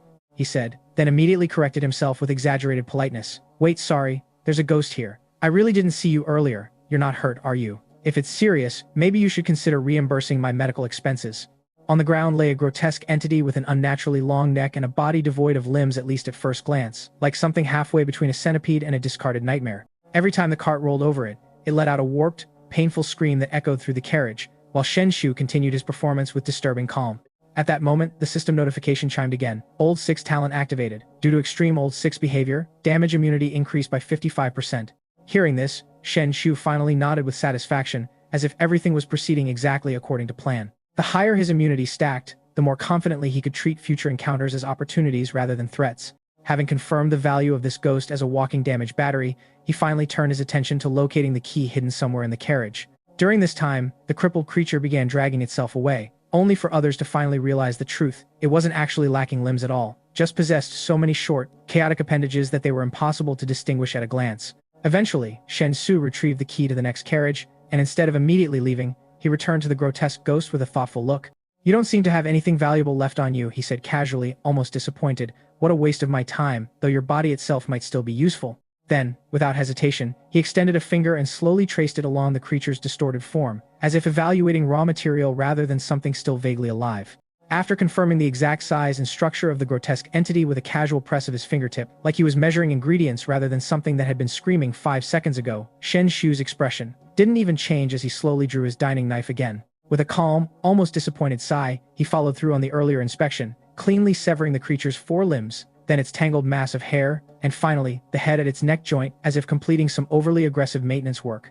Meanwhile, far away in the Russian livestream, Anton was already pushing his limits in a completely different direction. Despite activating his so-called holy light protection talent and trying every possible method, he still couldn't break free from the illusion wrapping the carriage like a suffocating veil. Only after Shen Xu casually used a Ghost Story World item to pass the stage and a message arrived from the Russian government did Anton finally reconsider his entire approach, staring blankly at the mop in his hands as if it might suddenly reveal the meaning of life. With no better options left and desperation fully taking over, he began cleaning the floor, dragging the mop across every inch of the carriage, and strangely enough, the moment the entire floor was thoroughly scrubbed clean, the illusion collapsed on its own like a broken reflection. By then, however, the delay had already cost him dearly, and when Anton finally escaped, he realized with horror that one of his arms had vanished entirely, as if the price of hesitation had already been collected. Watching Shen Xu as a benchmark, other countries' chosen ones quickly adapted in their own clumsy ways, each one copying the idea of cleaning the environment, some sweeping, some scrubbing, some wiping like possessed janitors, trying to bargain with fate itself. The most miserable of all was the Japanese chosen one, who had only chosen a rag. To pass the stage, he was forced to scrub the entire carriage until his hands were shredded and bloodied, a grim testament to the fact that in this world, even the most menial labor carried a lethal price tag. The dealer slid the gambling tools to both sides of the table with calm precision, as if setting up a ritual rather than a game, and gestured for Shen Xu to place his bet. Shen Xu glanced at the setup, then shrugged, with an air of lazy confidence that somehow felt more insulting than provocative. Fair enough, he said lightly, adding, since we're doing this, let's bet on dice, and you won't mind if I use my own cup, right? Without waiting for an answer, he casually produced a dice cup from his possession, the very one he had carefully selected from Dragon Country's national treasury earlier, an item he had originally treated like a collector's curiosity rather than something he'd actually use this soon. He set it down with the kind of care usually reserved for either priceless antiques or dangerous explosives, then added, highest roll wins. The moment the words fell, the old man across from him immediately grabbed the cup on his side and gave it a couple of quick, practiced shakes before slamming it open with confidence. 3 sixes sitting neatly inside, the maximum possible result under normal rules, as if the outcome had already been decided in advance. But Shen Xu didn't even blink. He picked up his own cup, gave it 2 lazy shakes like he was just warming up his wrist, and flipped it open without ceremony. Inside lay 4 sixes. For a brief second, the entire carriage froze. Gamblers, ghosts, even the dealer, everyone staring at the result like reality had just skipped a page. Someone actually rolling 4 dice out of 3 was already absurd, but Shen Xu's expression suggested he genuinely considered this normal, which made it worse. The old man's face twitched first as he snarled, "What are you trying to pull? You lost and refused to pay. I saw you roll. Are you seriously going to pretend there's a problem here?" Another ghost nearby echoed coldly, "So what? When ghosts lose, they don't pay anymore?" The old man stood up abruptly, killing intent flaring as if he intended to overturn the table along with Shen Xu's existence. But before anything escalated, the dealer calmly raised a hand to stop him. Silence returned instantly.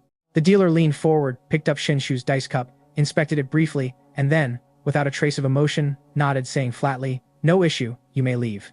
As if nothing had happened, he even placed the key directly into Shen Xu's hand, though only the faintest, almost imperceptible curve at the corner of his mouth hinted that something was off. Meanwhile, Shen Xu accepted the key with complete ease and walked toward the carriage door like everything had gone according to plan. The livestream audience, however, was anything but calm, filling the chat with comments like, "That's it, he wins once, and just walks out. Wait, he already rolled 4 sixes and they just accepted it.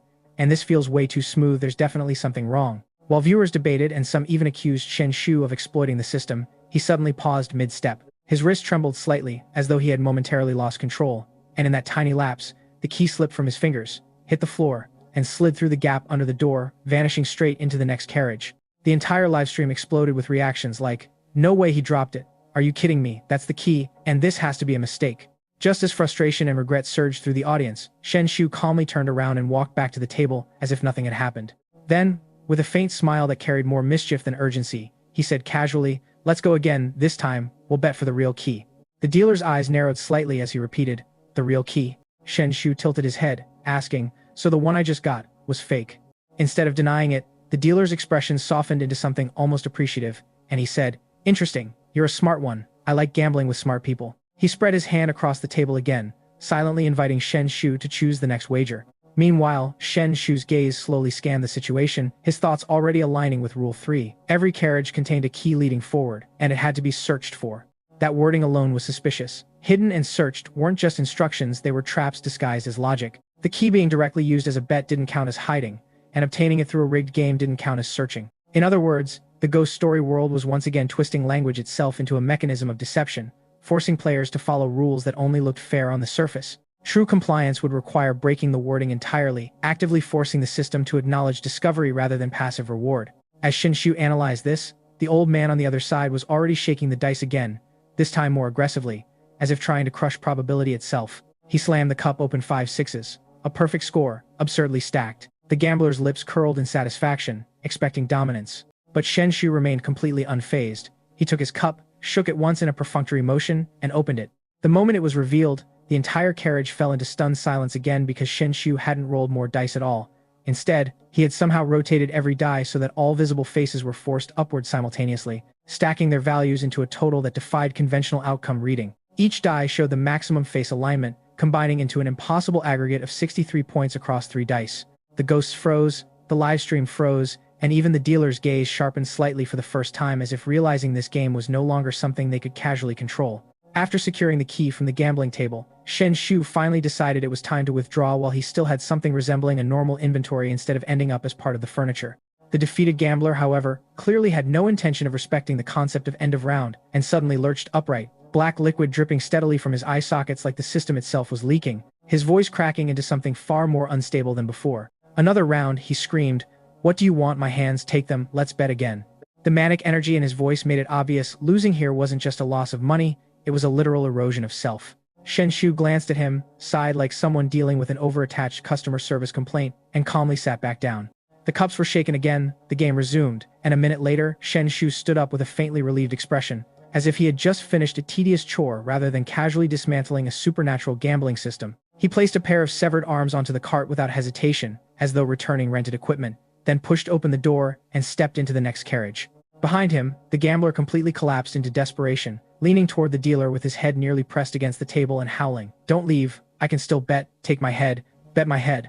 But Shen Xu didn't even look back. Gamblers, in his experience, never knew when to stop, whether human or ghost. They always believed the next round would fix everything, right up until it buried them. By the time he entered the 7th carriage, he was still technically empty-handed in terms of ghost currency or conventional rewards. He hadn't taken a single coin from the table, nor indulged in any obvious loot greed. That wasn't out of moral restraint, it was pure risk management. He had already deduced that the moment he showed even a hint of greed in that previous carriage, the gambling rule set would have latched onto him like a parasite, turning him into yet another permanent player trapped at the table, endlessly betting until nothing of him remained. Compared to that fate, walking away with nothing tangible was actually the safest profit. The 7th carriage, in contrast to the previous tension, looked almost welcoming. The air carried the scent of food, and at the junction between carriages stood a line of chefs with their backs turned, rhythmically frying rice in massive pans. Nearby, other ghost attendants moved between tables, delivering plates of dishes with a strange efficiency that almost resembled a normal dining service.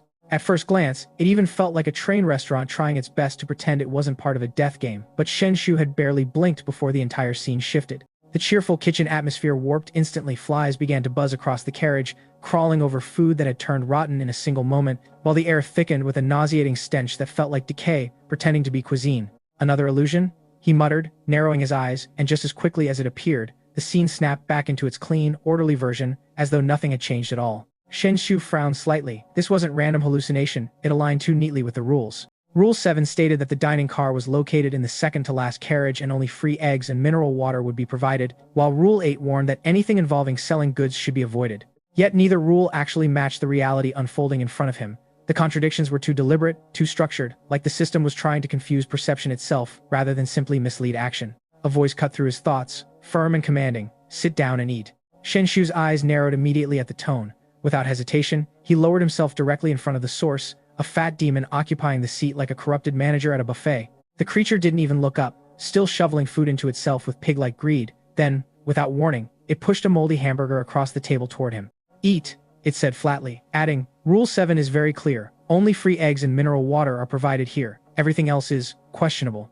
The implication was obvious. This was bait, or at best, contamination disguised as hospitality. The burger looked like it had been left in a forgotten corner of reality for several years, and any normal person would have refused instantly. Shen Xu, however, did not move. As he hesitated, the fat demon finally lifted its head, and in that instant, its human face distorted violently into something resembling a pig's snout, eyes sharpening with hostility. The atmosphere tightened instantly, like a confrontation about to erupt over a poisoned meal. And just as tension peaked, a bottle of water and a boiled egg were placed neatly in front of Shen Xu from the side, with the waiter saying in a calm, almost helpful voice, "Eat this instead." Compared to the grotesque burger, the offered food looked far more official, almost reassuring in its simplicity, but Shen Xu still didn't touch it. Instead, he leaned back slightly, expression turning faintly amused, and said, "Your stuff, not good enough. Good ingredients don't need fancy preparation, but what you've brought here isn't even good ingredients. At best, it's pig food." Then, without hesitation, he reached into the cart and pulled out a severed arm, tossing it onto the table with a dull thud. The entire carriage filled with pig-faced demons, human-bodied attendants, and suspiciously offered meals, fell into an uneasy silence. In a place where food itself might be a trap, Shen Xu clearly had no intention of making any safe choices at face value. After all, Rule 7 never actually said the eggs and water were safe, only that they were free. The moment Shen Xu casually tossed that severed arm onto the table like it was just another questionable menu item, the entire livestream chat exploded into chaos. Half the viewers calling him unhinged genius, the other half insisting he had finally snapped beyond recovery, but all of them unable to look away. As the two customer service entities in the carriage froze in place, their expressions twitching with something disturbingly close to fear. The waiter and the fat demon had clearly been confident before, presenting food like it was an obvious trap disguised as hospitality, but now they were staring at the arm as if it were a live grenade about to go off. Shen Xu, on the other hand, looked far too calm for someone casually weaponizing anatomy, even leaning forward as if bored and waving a hand like he still had more dishes on the menu, prompting him to casually dump all the previously collected ingredients onto the table with theatrical generosity. That simple act shattered whatever confidence the two entities had left the waiter, silently swept away the boiled egg and mineral water like they were suddenly toxic, while the fat demon yanked the moldy burger back into its greasy hands as if afraid it might bite him first. Shen Xu immediately understood what that meant. Every safe-looking food item was actually a disguised rule trap, with the egg likely turning consumers into ingredients for the chefs, and the burger probably turning anyone who ate it into a starving, mindless demon bound to the carriage forever, endlessly consuming until nothing human remained. Which, honestly, he thought was a pretty creative way to ruin someone's day. Smirking faintly, he decided to escalate the bluff even further, tossing everything back into his cart like a man who had just realized the restaurant critic was also the executioner. And that was when the system chimed in with perfect comedic timing. Troll talent activated, granting him an absurd 70% damage reduction for being aggressively obnoxious, which he accepted like a bonus for poor life choices. With that safety net, he stood up to search for the key again. But the atmosphere shifted the moment. A strange voice echoed from somewhere deeper in the carriage, smooth yet nauseatingly invasive, making even Shen Xu feel a mental tug despite his layered resistances. That alone told him this was not a low-tier entity, especially when he remembered Rule 8 warning that anyone offering goods must be avoided at all costs. And yet, there it was, a presence that didn't just offer items, it insisted, asking him if he wanted to buy something while making his head spin, as if reality itself was being stirred like soup. The entity, grotesquely calm, pressed further, claiming it could provide anything while suddenly slamming its own stomach, causing cursed items to spill onto the floor like rejected organs of some failed economy. And when Shen Xu casually responded with a, "What if I refuse?" the response was immediate and violent. A long, blood-red serpent erupted from nowhere, snapping toward him with lethal intent and forcing him to dodge on instinct, while mentally updating his internal hazard rating from annoying salesman to absolutely dangerous scam demon. Instantly switching tone, he raised his hands in fake surrender, apologizing smoothly like a man who had definitely not just insulted a supernatural sales pitch, while carefully studying the creature and realizing Rule 8 wasn't a suggestion at all, it was a survival clause, because this thing didn't just sell items, it enforced transactions like a predatory contract lawyer with teeth. Thinking quickly, Shen Xu shifted tactics, tilting his head and casually mocking the junk on offer, calling it ugly and useless with a tone so relaxed it almost sounded like he was reviewing street food, then casually hinted that if real business was what it wanted, he had something far more interesting than anything on this train. That line hit exactly where he intended. The entity's head snapped up, fully intrigued, nodding with exaggerated eagerness like a starving investor hearing insider trading tips, and in that instant, Shen Xu smoothly tucked the cart behind him, fingers already moving toward his pocket as he prepared to escalate the entire situation in a direction no one in the carriage, human or demon, was prepared for. The moment those ingredients landed in Shen Xu's hands, pieces of flesh from the little orange cat, fragments taken from the ghost neighbor's hands, and even a stash of cat food that had somehow become currency in this absurd world, the atmosphere in the carriage shifted instantly. The toad-like entity's eyes lit up as if it had just seen a full banquet delivered straight to its doorstep, its excitement so raw, it practically vibrated the air, and it demanded, "Give them to me, now," without even pretending to be polite. Watching that reaction, Shen Xu's confidence quietly returned, like someone realizing the market he stumbled into was even more broken than he was.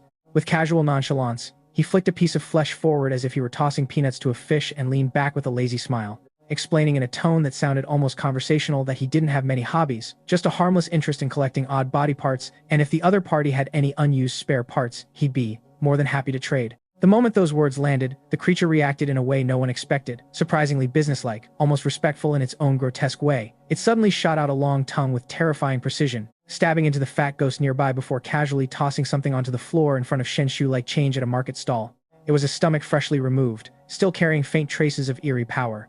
Shen Xu's grin widened immediately, and without hesitation he pocketed it like a satisfied merchant, closing a deal, even going so far as to accidentally brush his hand across other scattered cursed items, only to find his wrist suddenly caught by a slick, elongated tongue. He didn't even flinch, casually apologizing with a relaxed tone like someone caught tidying up too enthusiastically, saying it was just a habit of burying things and assuring the creature he wouldn't interrupt its meal. Meanwhile, the livestream viewers were going insane, questioning why Shen Xu was treating a clearly dangerous cursed item like scrap metal, while other chosen ones across the world were suffering absurd trade-offs, one losing decades of lifespan just for a single cursed artifact, another being robbed of sight and hearing after trying to be greedy, prompting chat messages joking that anyone surviving this stage would deserve to celebrate by doing handstands while washing their hair. Eventually, Shen Xu collected the key without issue and moved forward into the final carriage, but something in his expression had changed. There was a sharp, almost anticipatory glint in his eyes, like a predator who had finally stepped into the most interesting part of the hunt. The moment he entered the 8th carriage, he casually pushed the cart into a corner and suddenly spread his arms wide like he was stepping onto a stage, announcing dramatically, "Ladies, your man is here." A move so bizarre it left viewers questioning his sanity for a full second. But the confusion quickly turned into shock as the scene inside the carriage revealed itself. Every seat was occupied by a stunning woman, all of them eerily perfect, and the instant Shen Xu appeared, they rose like a coordinated tide and surrounded him, their voices soft and affectionate as they called him husband, offering massages, jackets, warmth, and comfort with an overwhelming hospitality that would have been heaven in any normal scenario. Outside, viewers were momentarily speechless, some even envious enough to want to switch places. But Shen Xu knew better. The pressure pressing on him wasn't romance at all, but a slow, suffocating drain of his physical and mental energy through invisible supernatural manipulation hidden beneath their gentle smiles. Internally, he couldn't help but sigh at how the ghost story world had fully committed to the most cliché trap imaginable, essentially asking him to solve a deadly puzzle surrounded by beauty, and even he had to admit, sarcastically, that being forced to endure this many gorgeous ghosts while trying to survive was a kind of hell difficulty he didn't exactly request, though if someone had to walk into it, it might as well be him. With a resigned grin, he muttered that if he didn't descend into chaos, who would, and suggested half-joking, half-strategic that they might as well pass the long night with something interesting, while time itself blurred forward. A full day and night later, the world outside the live stream went dark due to government censorship, leaving ordinary viewers clueless while only officials monitored what happened inside. When the feed finally returned, the scene had completely changed. Shen Xu stood alone in the carriage, breathing evenly, while the once seductive female ghosts were now scattered unconscious across the floor like discarded illusions.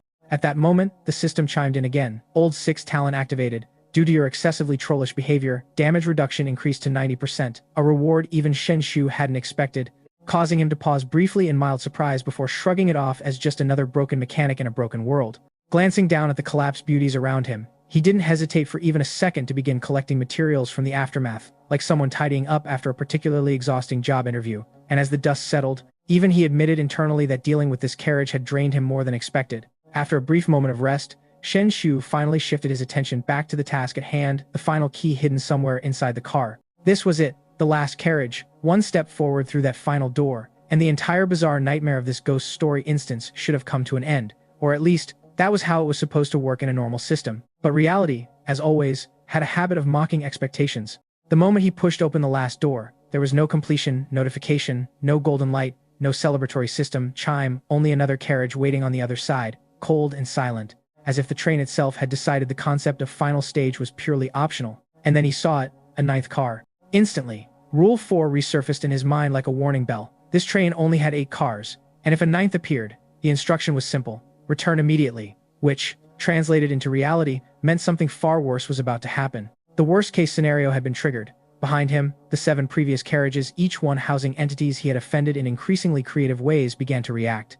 Before he could even fully process it, a heavy, synchronized bang echoed through the corridor as all 8 doors slammed open at once, as though something unseen had ripped the boundaries loose. From every direction, the fierce ghosts began to rise, their presence swelling, like a tide of malice finally given permission to flood forward. Without hesitation, Shen Xu grabbed his cart and bolted. No hesitation, no negotiation, just pure survival instinct wrapped in efficiency. His old 6-speed enhancement kicked in immediately, turning the corridor into a blur as he shot forward like a missile with poor life choices. He tore through multiple cars in rapid succession, narrowly avoiding disaster more than once.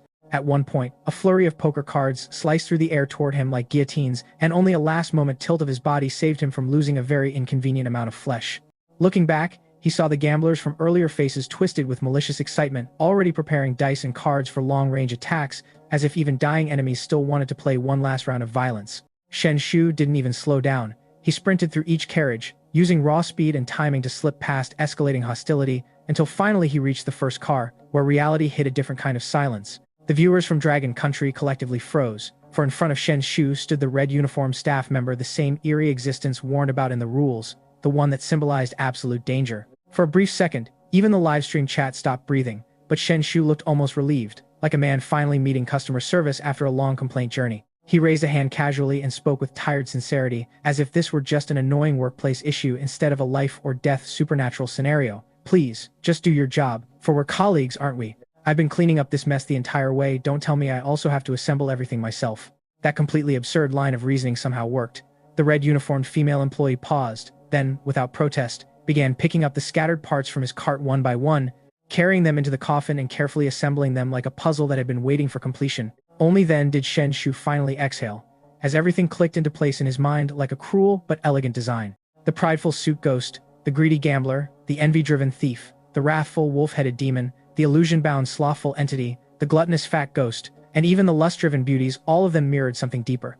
7 sins, 7 roles, 7 fragmented pieces of a system disguised as a train, and at the center of it all was the coffin, where the path to salvation lay carved into its surface. That wasn't just symbolism, it was instruction, proving the coffin wasn't a trap, but the exit condition itself. That was why Shen Xu had been collecting those grotesque parts all along, not out of madness, but out of calculation. Piece by piece, the corpse took shape inside the coffin until, finally, a complete form lay assembled. At that moment, the red-uniformed woman stepped inside as well, her body slowly merging with the completed figure as though she had always been part of it. The truth revealed itself in silence. She wasn't just staff, but the true conductor of the entire train, and with that final integration, the stage reached its end condition. A system announcement rang out across Dragon Country, declaring that Shen Xu had cleared the instance successfully. The nation would be exempt from the next ghost story descent, and rewards followed immediately. Food production increased by 15%, and thousands of random ghostly items were deposited into the national treasury. The live stream erupted instantly, laughter and disbelief mixing into chaotic celebration, as people joked that the ghost story world wasn't even that scary anymore with Shen Xu there. Meanwhile, data confirmed something even more absurd. Other chosen ones who reached the final carriage also cleared the stage, but their ratings were catastrophically low, each receiving only a single star, as if surviving wasn't enough to impress whatever system judged them. And just like that, reality shifted again. Shen Xu awoke in his villa, lying on his bed as if the nightmare had been nothing more than a long, exhausting dream. But the notification that echoed inside his mind immediately reminded him that this was only the pause between rounds. A system notification rang out across the mental space like a cold verdict wrapped in celebration, announcing that Long Nation's Shen Xu had achieved a perfect clearance of the Death Train instance. The evaluation was flawless, 5 stars for clearance, 5 stars for personal performance, as if the nightmare he had just crawled through was nothing more than a routine training exercise, rather than a moving slaughterhouse disguised as public transport. Then came the rewards. The old 6 talent expanded further, evolving in a way that made Shen Xu instinctively feel the universe was encouraging his worst habits. Whenever he came into contact with a person or ghostly entity, there was now a random chance to steal an item directly from them. The second reward was an item enhancement stone, a one-time upgrade material capable of improving the quality of ghostly items. Without hesitation, Shen Xu reached for it, already imagining future power growth, only to pull out something unexpected, a perfectly round stone that didn't look particularly special at first glance. Before he could even question it, another notification appeared, revealing its true identity: the 7 deadly sins stone, a so-called gift from the conductor, a sealed object that would, upon breaking, release a ghost beast, embodying desire itself. The moment he finished reading, Shen Xu's eyes lit up with interest, so the risk he took inside the instance hadn't been wasted after all. Apparently, even vengeful ghosts occasionally had surprisingly generous customer service policies. But instead of treating it like a dangerous artifact, his first thought tilted in a very different direction entirely. This looked less like a cursed relic and more like a pet egg with extra steps, and if it was a pet egg, then logically, could it be enhanced? That idea alone was enough for him to act immediately. Without hesitation, he crushed the item enhancement stone, and black energy surged out violently, wrapping around the 7 deadly sins stone as it fractured, cracked, and finally exploded open. From within, something small and underwhelming hopped out, a fist-sized, utterly unimpressive, slightly greasy-looking toad. Shen Xu froze for a second, his expression going blank with disbelief, for he had expected something dramatic, lust incarnate, temptation given form, maybe even something vaguely intimidating, but instead, he got a frog that looked like it had lost every life decision it ever made. But the system, ever serious in its cruelty, immediately confirmed reality. He had obtained a CC rank ghost beast, gluttonous toad, whose innate ability allowed it to absorb the powers of any ghostly item or vengeful spirit it consumed. That single line was enough to completely flip Shen Xu's expression, the disgust vanishing instantly, replaced by a grin that carried far too much satisfaction for something so small. Without hesitation, he leaned in like a villain greeting a new minion, and called it affectionately, urging it to come closer as if he had just adopted the most valuable creature in existence. From that day onward, after escaping the ghost story world, Shen Xu and the gluttonous toad quickly formed an absurdly close bond, so close that anyone watching would have sworn they had been partners for over a decade instead of barely a day. The creature proved surprisingly intelligent too, quickly adapting to his influence and even learning to drink alcohol alongside him, as if that were a fundamental life skill. Over the next 3 days, while Shen Xu practiced sword techniques and movement methods he had casually picked up from various fantasy novels, he also spent sleepless nights studying beast-taming theory from web novels, treating it with the seriousness of a master researcher despite clearly relying on entirely fictional sources. Still, the results weren't entirely useless. The toad did improve, even if its talent was questionable at best, managing only basic self-defense after 3 full days of training, which Shen Xu simply accepted with a sigh, concluding that not every pet could be a prodigy. Then, without warning, the next announcement arrived. The ghost story world was opening again for a team-based scenario called Night Shift Hospital, where Shen Xu and 5 other randomly grouped chosen ones had to complete 3 shifts. In the blink of an eye, Shen Xu found himself standing on a quiet hospital lawn inside the instance, the air strangely sterile despite the ominous atmosphere, with 5 other chosen ones already present, each visibly tense. Standing before them were 3 eerie figures wearing medical masks, doctors, or at least something pretending to be doctors, who stepped forward and introduced themselves as the chief attending physicians of the hospital and also their trainers. They claimed that the newcomers would need to learn the hospital's rules before beginning work, and those rules, they emphasized with unsettling sincerity, were absolutely essential for both job performance and survival. As the words echoed, a set of rules materialized in the air, and Shen Xu immediately noticed something different. Unlike previous instances that always contained 9 rules, this time there were only 8, a small deviation that made him narrow his eyes, sensing another layer of deception hidden beneath the surface. Before he could analyze further, the doctor brought out several wooden boxes containing work cards, room keys, and various job-related items, explaining that after a proper inspection, they would be escorted to the dormitory. The other chosen ones exchanged uneasy glances, none of them willing to move first, until Shen Xu casually stepped forward, picked up one of the wooden boxes without hesitation, and broke the stalemate. Seeing that, the others finally followed suit, each grabbing their own box as if copying the safest option, and when they opened them, they found room keys, day shift work cards, and stacks of administrative documents waiting inside, all seemingly normal, which, in a place like this, was usually the most suspicious thing of all. The moment the system announced their rewards, Shen Xu stood in the eerie silence of the settlement screen, casually scanning the floating notifications as if they were just another day's lottery winnings. A perfect clear for Long Nation's death train. 5 stars across the board, both for stage completion and personal performance, popped up in bright, almost celebratory text, followed by reward allocations that immediately caught his interest. The old 6 talent he already knew too well was evolving again, now granting a random chance to steal items from any person or ghost he came into contact with, which sounded less like a heroic ability and more like an official license to be a professional menace. Then came the second reward, an item enhancement stone, capable of upgrading ghostly items once. Shen Xu's eyes lit up as he reached into his inventory, only to pull out a perfectly round, unassuming stone that looked like it had been picked up from a roadside ditch. But before he could even decide whether the system was trolling him, another message surfaced: the 7 deadly sins stone, a gift from the conductor, which would hatch into a ghost beast representing desire once broken.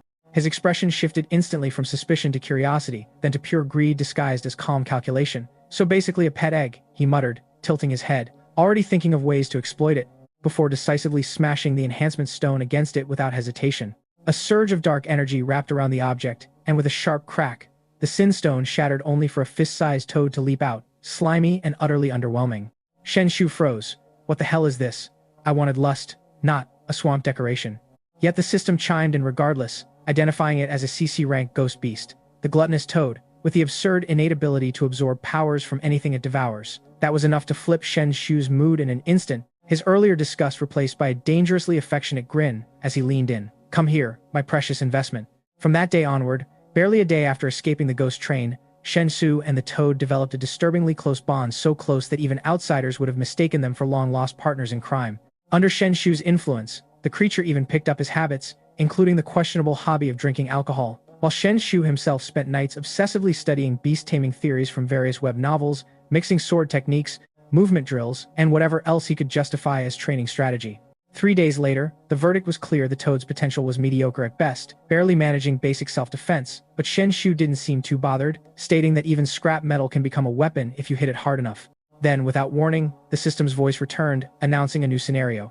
Night Shift Hospital, a team-based instance where 6 nations would be randomly grouped, and survival required completing 3 shifts. When Shen Xu opened his eyes again, he was standing on a grassy field alongside 5 other chosen ones, all visibly cautious as 3 masked doctors stood before them like instructors from hell. They explained the rules in calm, almost rehearsed voices while handing out wooden boxes containing work IDs, room keys, and documents each labeled with either day shift or night shift, plus a strange rule slip tucked underneath.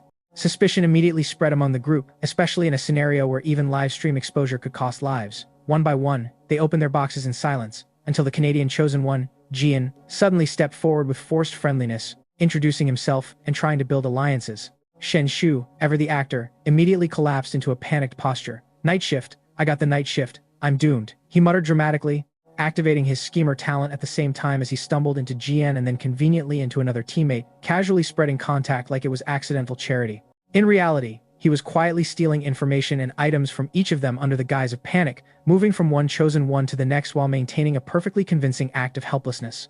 Soon, murmurs spread, some mocking him, others dismissing him entirely as just another overhyped survivor who got lucky before. As tension rose, the group split into 2 factions, 3 assigned to night shift and 3 to day shift, naturally clustering together with suspicions still lingering in the air. Shen Xu, however, lingered at the back of the night shift group, seemingly uninterested in leadership or discussion, while discreetly checking the items he had just borrowed, including a night shift card and a crisp 1-to-million RMB note, both obtained without anyone noticing. A system notification followed almost immediately, confirming his schemer talent had triggered again, granting him additional damage reduction for his particularly shameless behavior. Soon after, the group was led toward their destination, leaving the grassy field behind as a decaying, low-rise hospital building came into view, surrounded by wild overgrowth and a suffocating silence that made even the wind feel hesitant. At the entrance, an old rocking chair swayed slowly on its own, as if something invisible still occupied it, and as dusk deepened, the fog thickened unnaturally around the structure. The doctors departed without ceremony, leaving the 6 chosen ones alone in front of the building as the atmosphere turned cold and oppressive. The rocking chair creaked faster, its outline gradually forming into something humanoid, until an elderly woman finally appeared, except her face was disturbingly replaced with that of a cat. No one spoke. All 6 chosen ones stood frozen as the system's rules echoed in their minds. Enforcement personnel were divided into day and night shifts, and under certain conditions, guardians would appear to assist them. But as the cat-faced old woman tilted her head and slowly looked at them, nobody felt particularly reassured about what assistance in this place actually meant. The moment the cat-faced old woman fully materialized under the dim, sinking light, the air outside the dormitory seemed to thicken with something heavier than fog, an oppressive, almost tangible pressure that made even breathing feel like a negotiated privilege. One of the chosen ones, eyes narrowed, muttered nervously whether this bizarre figure was meant to be their so-called guardian, but even as he said it, his voice betrayed doubt, for the aura around her was too dense and too unstable. Like a double-edged blade, disguised as a friendly NPC tutorial. Someone else, clearly losing patience as fear curdled into irritation, snapped that if nobody had the courage to test her, they might as well all stand there and rot together outside, turning this scenario into a mass grave with better scenery. A few others, emboldened by panic, began whispering and pushing each other forward, trying to bait someone into making the first move because no one could tell whether approaching her would trigger protection or instant dismemberment. And then there was Shen Xu, who as always, chose to redefine normal behavior in real time. He strolled forward with a relaxed smile that looked more like trouble wearing a human face, and, in a tone so casually affectionate it felt suspicious, greeted the cat-faced elder as if she were a neighbor from a peaceful retirement village rather than a supernatural anomaly. He even went so far as to compliment her adorable appearance and jokingly guessed she must be around 80, all while casually commenting on how quickly night had fallen and how cold it would get later, before offering her a portion of cat food with the enthusiasm of someone feeding a stray pet on a lazy afternoon. Then, with absolute confidence, he coaxed her to finish her meal so they could all enter the dorm and even lightly suggested she return to her rocking chair afterward, like nothing abnormal was happening. The moment the cat-faced woman saw the food, the situation flipped instantly. She sprang from the chair with shocking speed, snatched the offering directly from Shen Xu's hand, and retreated to the side to eat without hesitation, as though all earlier tension had been resolved by a single snack. The other 5 chosen ones froze, exchanging complicated looks filled with disbelief, suspicion, and a growing unease, because they all recognized what Shen Xu had just used: cat food from the notoriously dangerous mom's friend scenario. Surviving that instance alone was rare enough, but deliberately bringing out a usable item from it and, more importantly, correctly identifying that it would work on this entity required a level of intuition that bordered on terrifying. What had seemed like reckless comedy moments earlier now looked disturbingly intentional, as if Shen Xu's absurd behavior had all been part of a calculation none of them could yet decode, and goosebumps spread across several backs as they realized this guy wasn't chaotic by accident. He was chaotic with purpose, and that was somehow worse. Before anyone could fully process it, Shen Xu leaned in again, casually escalating the situation by whispering provocative nonsense into the air, painting the other chosen ones as suspicious, low-class troublemakers who had allegedly been marking territory like animals. He suggested, in a tone that sounded half joking and half deadly serious, that the grandma should take a stroll through their dorms when she was in a bad mood and treat them like prey just for entertainment. Words sharp, absurd, and calculatedly inflammatory enough to make even reality itself feel like it was glitching. The atmosphere immediately tightened, especially when Kyosuke, already on edge, felt an icy chill crawl up her spine as the cat-faced woman shifted her gaze toward her with unmistakable hostility. For a moment, uncertainty exploded among the group. Was this creature actually aligned with Shen Xu, or was she his guardian? The idea spread like a virus, and suddenly everyone began to treat Shen Xu's position as dangerously privileged, assuming he had somehow tamed a night shift protector while they were still trying to understand basic survival rules. From that assumption, another conclusion naturally formed in their minds. If the night shift guardian had been influenced, then the day shift guardian must still be up for grabs, turning fear into opportunistic calculation as everyone began planning how to win favor elsewhere. Kyosuke, attempting to diffuse the tension, weakly addressed Shen Xu, questioning whether escalating things this early was necessary and even forcing a reluctant apology, urging him to be reasonable and cooperative for the sake of survival. But Shen Xu merely looked at her like she had just delivered the most unconvincing performance of the century, coldly dismissing her apology as theatrically hollow, and questioning how she expected to survive this world with acting skills like that, before completely ignoring her. Without another word, he turned away and casually regrouped with the other 2 members assigned to the night shift, following the instructions listed in their wooden boxes as if nothing important had just happened. The official schedule confirmed their duty hours 11 p.m. to 1 a.m., and the accompanying documents quietly hinted that their real responsibilities would only reveal themselves once the shift began, leaving the group to walk toward the dormitory under an increasingly uneasy sky, each step pulling them deeper into whatever nightmare the night shift hospital had prepared next. The sky had already dipped below the horizon, leaving behind a dim, bruised glow that clung to the night shift hospital like a dying breath, and with the first shift still a short while away, the chosen ones finally had a rare moment to breathe well. As much as anyone can breathe in a place that feels like it's slowly deciding how to kill you. The dormitories were assigned quickly, and Shen Xu ended up in Dorm 7, a room so minimal it practically screamed budget horror setting, containing nothing but a narrow bed, a simple table, a pair of chairs, and a single potted green plant sitting quietly on the windowsill like it had somehow survived worse things than the current apocalypse. Shen Xu glanced at it, and something in his memory clicked back after the second instance. The Dragon Kingdom higher-ups had distributed certain supernatural items as rewards, and among them had been a similar potted plant capable of pointing out directions to supernatural entities. He tilted his head slightly, wondering if this one also came with some hidden official government blessing, or if it was just decorative sadness in plant form, then promptly decided that overthinking was a luxury and flopped straight onto the bed, like a man fully committed to irresponsibility. In a shadowed corner where the live-stream cameras couldn't quite catch every detail, a small toad quietly wriggled its way out of his pocket and silently hopped under the bed, choosing the safest place in the room, far away from whatever Shen Xu was planning next. Meanwhile, on the opposite side of the scenario, the 3 chosen ones assigned to the day shift were already deep in discussion inside their own dorm, their moods sharp and restless. They immediately dragged Shen Xu into the conversation, complaining that he had simply gotten lucky, exposing the cat-faced old woman and acting far too arrogant about it, as if survival was some kind of personality contest he was winning by accident. In their view, the proper strategy was clear. The moment you entered the ghost story world, you had to seize initiative, not rely on unpredictable chaos like Shen Xu's behavior. Since the night shift group had already secured the cat-faced old woman as their protector, they concluded they needed to find a guardian of their own as quickly as possible, otherwise Rule 1 would leave them exposed and vulnerable in the early stages. Time was still on their side, so one of them suggested going out immediately to search before their shift began, but that idea was met with hesitation. The Australian chosen one, Lysander Joe, frowned and objected, pointing out that it was already dusk, and wandering outside could easily lead them straight into supernatural encounters, especially since the rules never explicitly stated that day and night shift workers were enemies. Even if they disliked Shen Xu, there was no guarantee he would actively command the cat-faced guardian to attack them, so taking unnecessary risks seemed reckless. His reasoning, however, was not well received. Dumu and Kyosuke shot him sharp, cold looks that instantly made the air heavier, and Lysander Joe quickly surrendered with an awkward cough, pretending he had never spoken at all. Fine, fine, do whatever you want, he muttered, backing down under pressure, effectively sealing the group's decision. And so, with the logic that hard work compensates for poor judgment, the trio set out after a brief rest, circling the dormitory building in search of a second protector, only to find absolutely nothing at all. That is, until a strange, rhythmic frog croak echoed through the silence, pulling their attention toward the rear of the building where the terrain shifted into an abandoned graveyard. The sight was immediately unsettling. Wild weeds grew unchecked between crooked tombstones, each one leaning at unnatural angles like they had long since stopped respecting gravity or sanity. Led cautiously by Kyosuke, the three of them stepped carefully between the graves, moving with exaggerated caution as though one wrong step might trigger something irreversible, until they finally reached the source of the sound. There, sitting in the middle of the graveyard like it owned the place, was a giant toad, so still, so massive, and so unnervingly present that even its silence felt loud.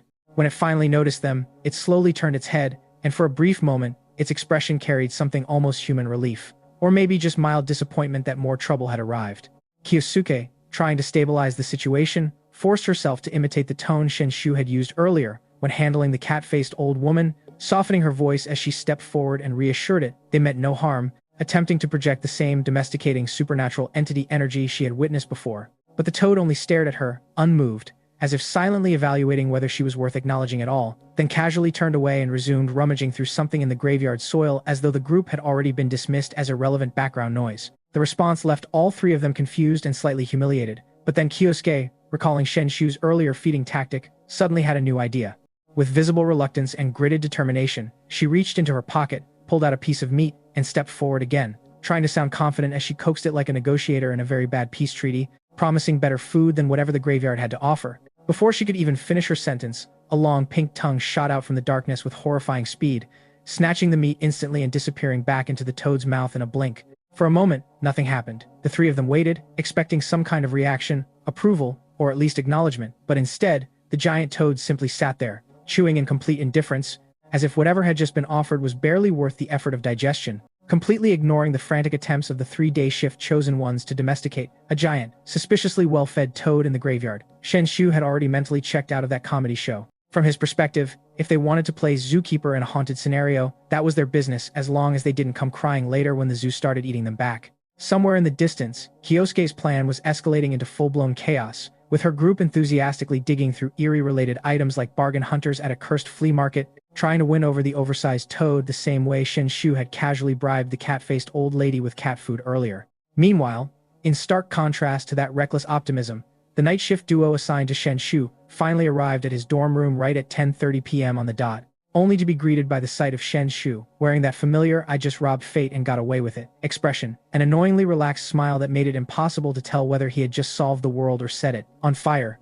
The two companions didn't dare question it too deeply, and instead hurried him toward the main hospital building as the clock officially marked the beginning of their first shift. Their task appeared almost absurdly clinical at first glance. Executors, proceed to the morgue, verify body counts, and restore proper appearance, which sounded simple enough until you remembered where you were. Jiang and Yunma exchanged uneasy glances after reading it, but Shen Xu, as usual, looked like someone had just handed him a coupon for free loot and walked straight ahead into the hospital lobby without hesitation. The interior of the building was decayed but quiet, with peeling walls and a stale, forgotten atmosphere that made every step echo too loudly. Yet nothing overtly dangerous appeared on the first floor, at least not yet. The real problem revealed itself once they entered the elevator and began descending toward the basement morgue, where tension finally snapped. Yunma suddenly collapsed backward in panic, pointing upward with a trembling finger and screaming that there was a ghost. All eyes shot up and there it was, a pale, distorted face pressed against the elevator ceiling, smiling down at them with an expression that did not belong in any rational world. Jiang stiffened instantly, instinctively asking Shen Xu whether they should engage, but Shen Xu responded with the calm disappointment of a man watching interns ruin their first day, dismissing the idea outright while reminding them that they were employees and should behave like professionals instead of attacking everything that moved, because apparently basic workplace etiquette still applied in hell. As he spoke, he casually reached toward the basement button, only to feel something cold and fleshy instead of plastic, and in the next instant, a thin, ghostly arm had stretched down from the ceiling, blocking his movement entirely. Shen Xu clicked his tongue, muttering, "I was trying to be polite, but you're really asking to get hit, huh?" Without hesitation, he grabbed the arm and yanked hard, initiating a brutal tug-of-war inside the cramped elevator space. The sudden escalation left Jiang and Yunma frozen for half a second before Shen Xu shouted at them to stop standing there like decorations and help him pull, at which point both finally snapped out of it and rushed in to assist. With 3 people now pulling in sync, the pressure shifted dramatically, and Shen Xu immediately took advantage of the momentum, pulling out a small fruit knife and stabbing at the exposed arm repeatedly with disturbingly casual precision. The ghost shrieked in pain, its resistance weakening rapidly until it finally let go and retreated into the ceiling with a sound that could only be described as offended. Shen Xu clicked his tongue again, unimpressed. "That's it? Talk big, run fast. Typical." The system chimed in immediately afterward, confirming his old 6 talent activation and granting him another layer of damage reduction due to his increasingly shameless combat style. Soon after, the elevator reached the morgue, revealing a cold, clinical space divided into 3 sections lined with body storage cabinets on both sides and the center aisle, many of which were empty or contained only abandoned body bags, as if the actual contents had quietly decided to leave. Shen Xu assigned sectors without hesitation, middle for himself, left and right for his companions, and immediately began opening cabinets, like someone doing inventory rather than entering a horror scenario. Inside one of them, he found an elderly corpse with sickly pale skin, eyes closed in apparent death, until it suddenly snapped open just as he checked its details. Without even reacting much, Shen Xu calmly pressed the eyelids shut again, only for them to pop back open the moment he let go, as if the corpse was determined to argue the definition of death itself. "Open again, and I'll consider that consent to be annoying," he said flatly, tapping the body like a strict supervisor disciplining an incompetent employee. Before the situation could escalate further, Hyosuke's voice suddenly echoed from outside the morgue, calling out in a cheerful tone that didn't match the setting at all, immediately causing Jiang and Yunma to stiffen in confusion. They were about to turn around instinctively when Shen Xu sharply warned them not to, freezing them in place as cold sweat formed on their backs. The reason was simple. Rule 2 clearly stated that hospital staff were highly professional and would never call your name from behind or tap your shoulder, meaning anything doing so was definitely not part of the staff, and definitely not something you wanted to acknowledge. Footsteps suddenly echoed from the corridor outside the morgue, slow and deliberate, like someone had just stepped through the entrance and was now casually walking toward them. At the same moment, the heavy morgue door slammed shut behind the 3 chosen ones with a dull, final bang, sealing off their exit, as if the building itself had decided the game was over.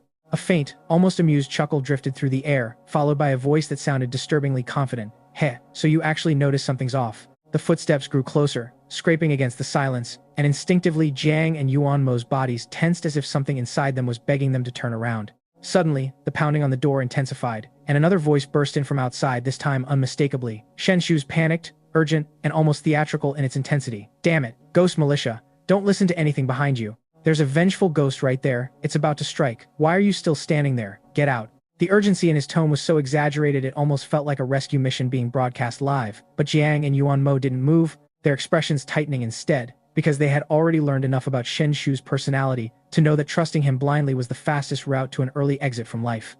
"Ignore it," Yuan Mo whispered through clenched teeth, though even he could feel a cold breath brushing against the back of his neck, as if something invisible was leaning in to listen. Panic crept in despite his logic, and Jiang's voice trembled slightly as she spoke, her eyes darting around the morgue lined with metal cabinets like coffins stacked in endless rows. "Shen Xu, what do we do? Think of something. I can literally feel something behind me breathing." The pressure was suffocating. 2 hours, endless corpses, and now a vengeful ghost circling them like prey.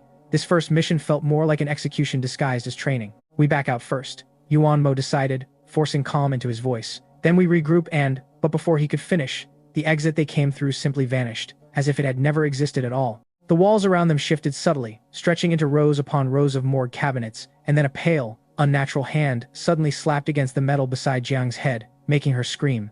Stay back, something's invading, this energy isn't normal." Yuan Mo snapped, nearly breaking, and shouted, "Shen Xu, I'm begging you, do something, help us."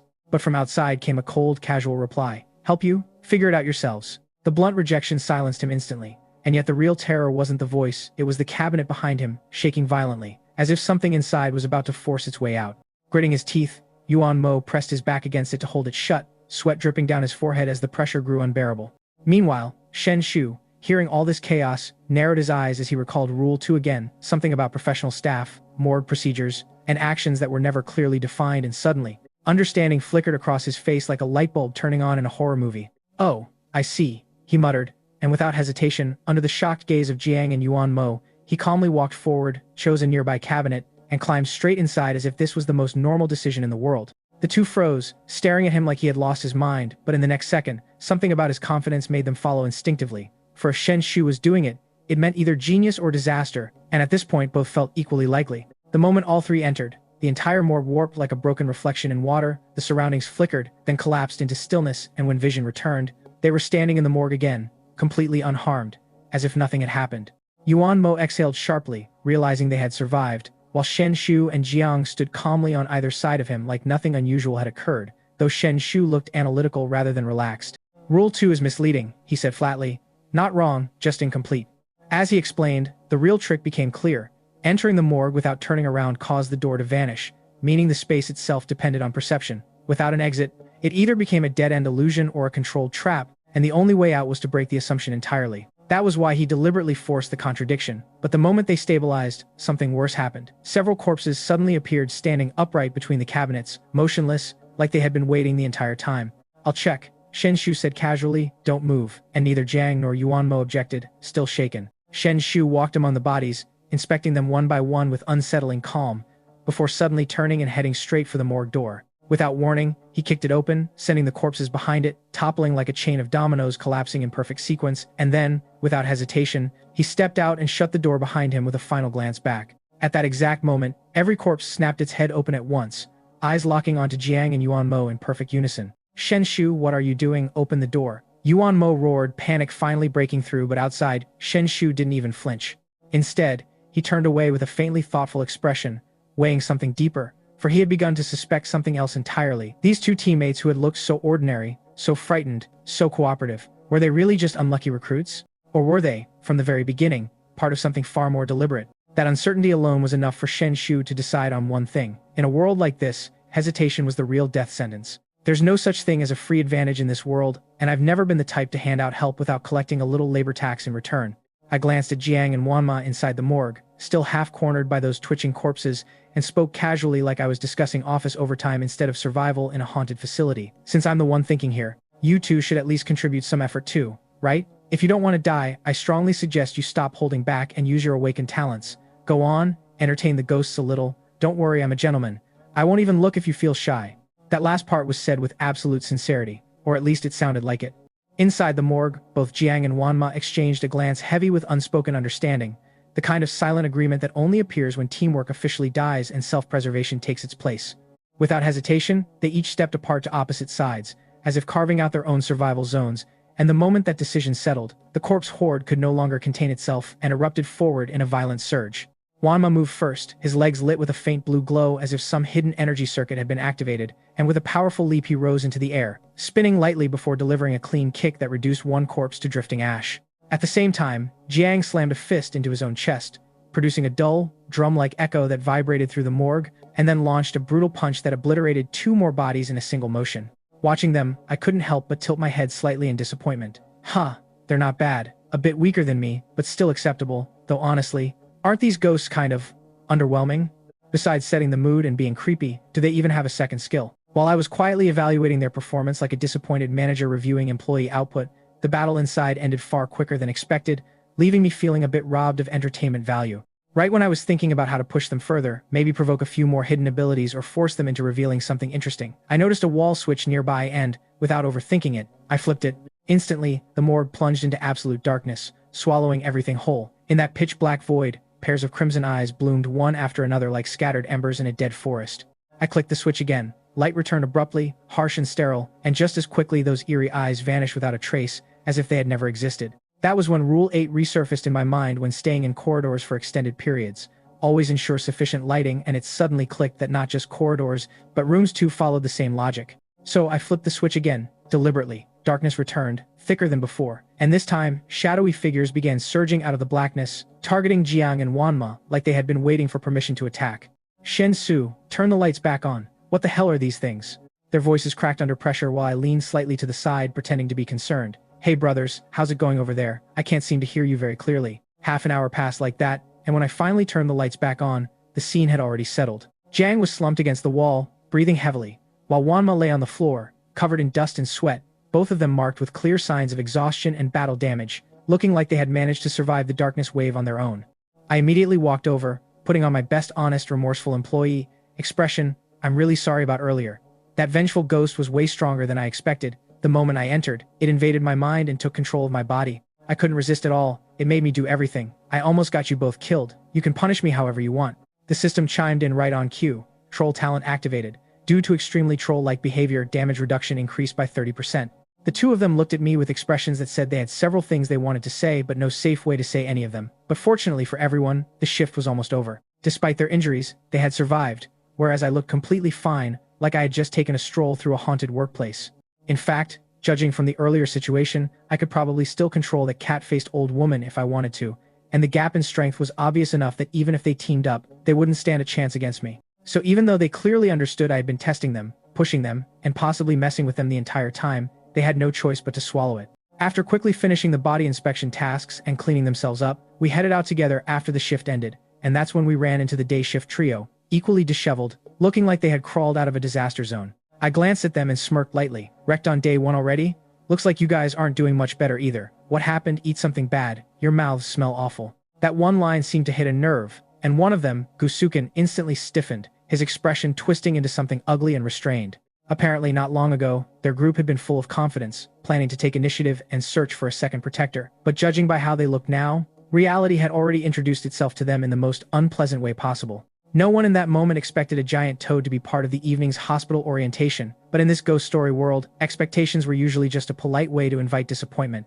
After paying some unknown price, the massive toad had surprisingly shown a strange kind of civility. It plucked a chunk of meat from somewhere deep within its mouth, like it was offering gourmet service, and silently pushed it toward the group, as if inviting everyone to a dinner party held in a graveyard. Hyosugen, reading the gesture as goodwill instead of a biological hazard, forced down her disgust and actually swallowed it, though the regret was already visible in her twitching expression. So when Shen Xu casually brought it up again, her embarrassment flared instantly into irritation, like someone had just reopened a sealed wound. You want to fight? Then come on, she snapped, clearly trying to bury the memory under anger. Meanwhile, I waved a hand dismissively, acting like the entire situation wasn't even worth my time. Relax, I don't need your help anyway. Insulting 3 people by myself barely scratches the itch. Then I added, with perfect sincerity, I didn't mean it like that. That guy Wanma looks like he's about to pass out. How about you help me carry him inside first? We can sort everything else out later. Half an hour later, inside Wanma's room, I stood there wiping sweat off my forehead after bandaging both Jian and Wanma, like some unpaid emergency medic who definitely didn't sign up for this job, and I sighed dramatically. Honestly, I sacrificed a lot this time. I stopped arguing just for your sake. Do you know how rare it is to find living people worth arguing with in this place? Then I straightened up and added, anyway, we're friends now. I won't charge for medicine, but service fees are another matter. Carrying you 2 back nearly broke my back, you know. I'm begging you try acting like human beings for once. That last line alone was enough to send Jian into a full-body shiver, and he immediately pulled out a valuable banknote and handed it over like he was paying a toll to avoid immediate death. Not bad, I nodded approvingly. After a day of recovery, the day shift trio finally finished their own run of duties, and though injured, they were still intact enough to talk, and Jian and Wanma had also regained some strength. The group gathered to discuss the upcoming second shift when suddenly knock, knock, knock, a dull, heavy sound came from outside the door, and a voice called out, "Is Shen Xu here?" I casually pointed toward the next room. "He's over there." The footsteps slowly faded, and for a moment, relief washed over the room like a cold breeze, but Jian cautiously peeked through the peephole and instantly froze, his face turning pale as if his soul had briefly considered leaving early. Outside stood 3 figures, and all of them looked exactly like them. "I know you're in there," the voice repeated. "Open up, room inspection." The knocking intensified, shaking the entire doorframe. Black mist began creeping through the cracks like something alive, and the potted plant on the windowsill suddenly shifted from green to a deep, unnatural crimson. Everything in that moment aligned perfectly with 3 different rules at once, each one contradicting the other in a way that made reality feel intentionally hostile. Before anyone could decide what was real, 3 bird-beaked doctors suddenly appeared in the hallway, and with a single gesture, they obliterated the ghostly duplicates like they were nothing more than mist-wearing costumes. The sheer pressure of their presence made Jian and the others forget how to breathe and then knock, knock, knock again. "Open up, room inspection. Doctors may occasionally conduct physical and mental health checks. Please cooperate." The rule echoed in their minds, twisting the situation into something even more confusing, and Wanma swallowed hard. "What do we do now?" Jian's voice trembled. "Didn't the rules mention a protector? That cat-faced old woman." I tapped my chin thoughtfully. "Yeah, she's strong enough to hold those bird-beaked doctors for a bit. Shame I'm out of cat food, though." I paused, then added casually, "Guess we need just one more piece. How about you 2 contribute? Sacrifices are part of teamwork, right? Besides, once the stage is cleared, you can heal anyway." Silence followed. The room turned so quiet, it felt like even the walls were holding their breath, and the 2 of them exchanged uneasy glances, suspicion slowly replacing panic as they looked at me like I'd just suggested volunteering for execution. "What? Do you 2 have no conscience?" I continued smoothly. "I already used 1 piece of cat food. It's your turn to contribute something for the team, isn't it?" Then, without waiting for agreement, I smiled and added, "It's just 1 piece. Don't be so stingy."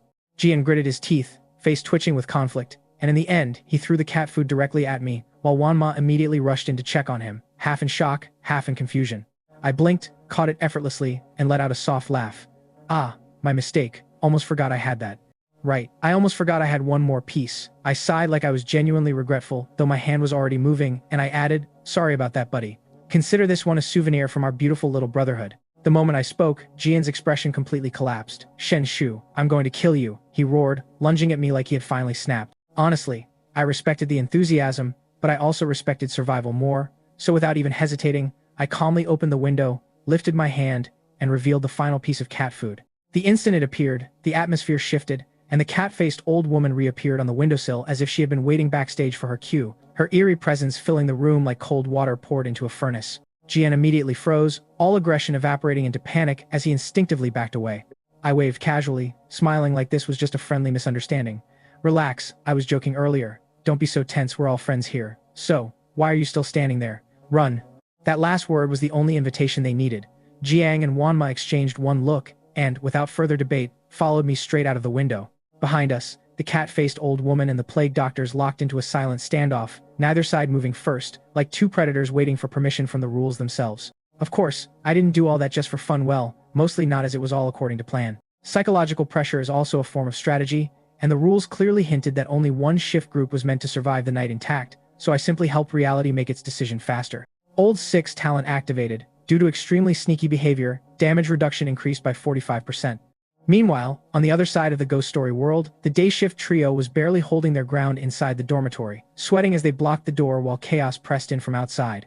Dumu shouted through gritted teeth, Kyosuke, what are you waiting for? Shen Xu and the others already escaped. Bring out the guardian now, we can't hold this much longer.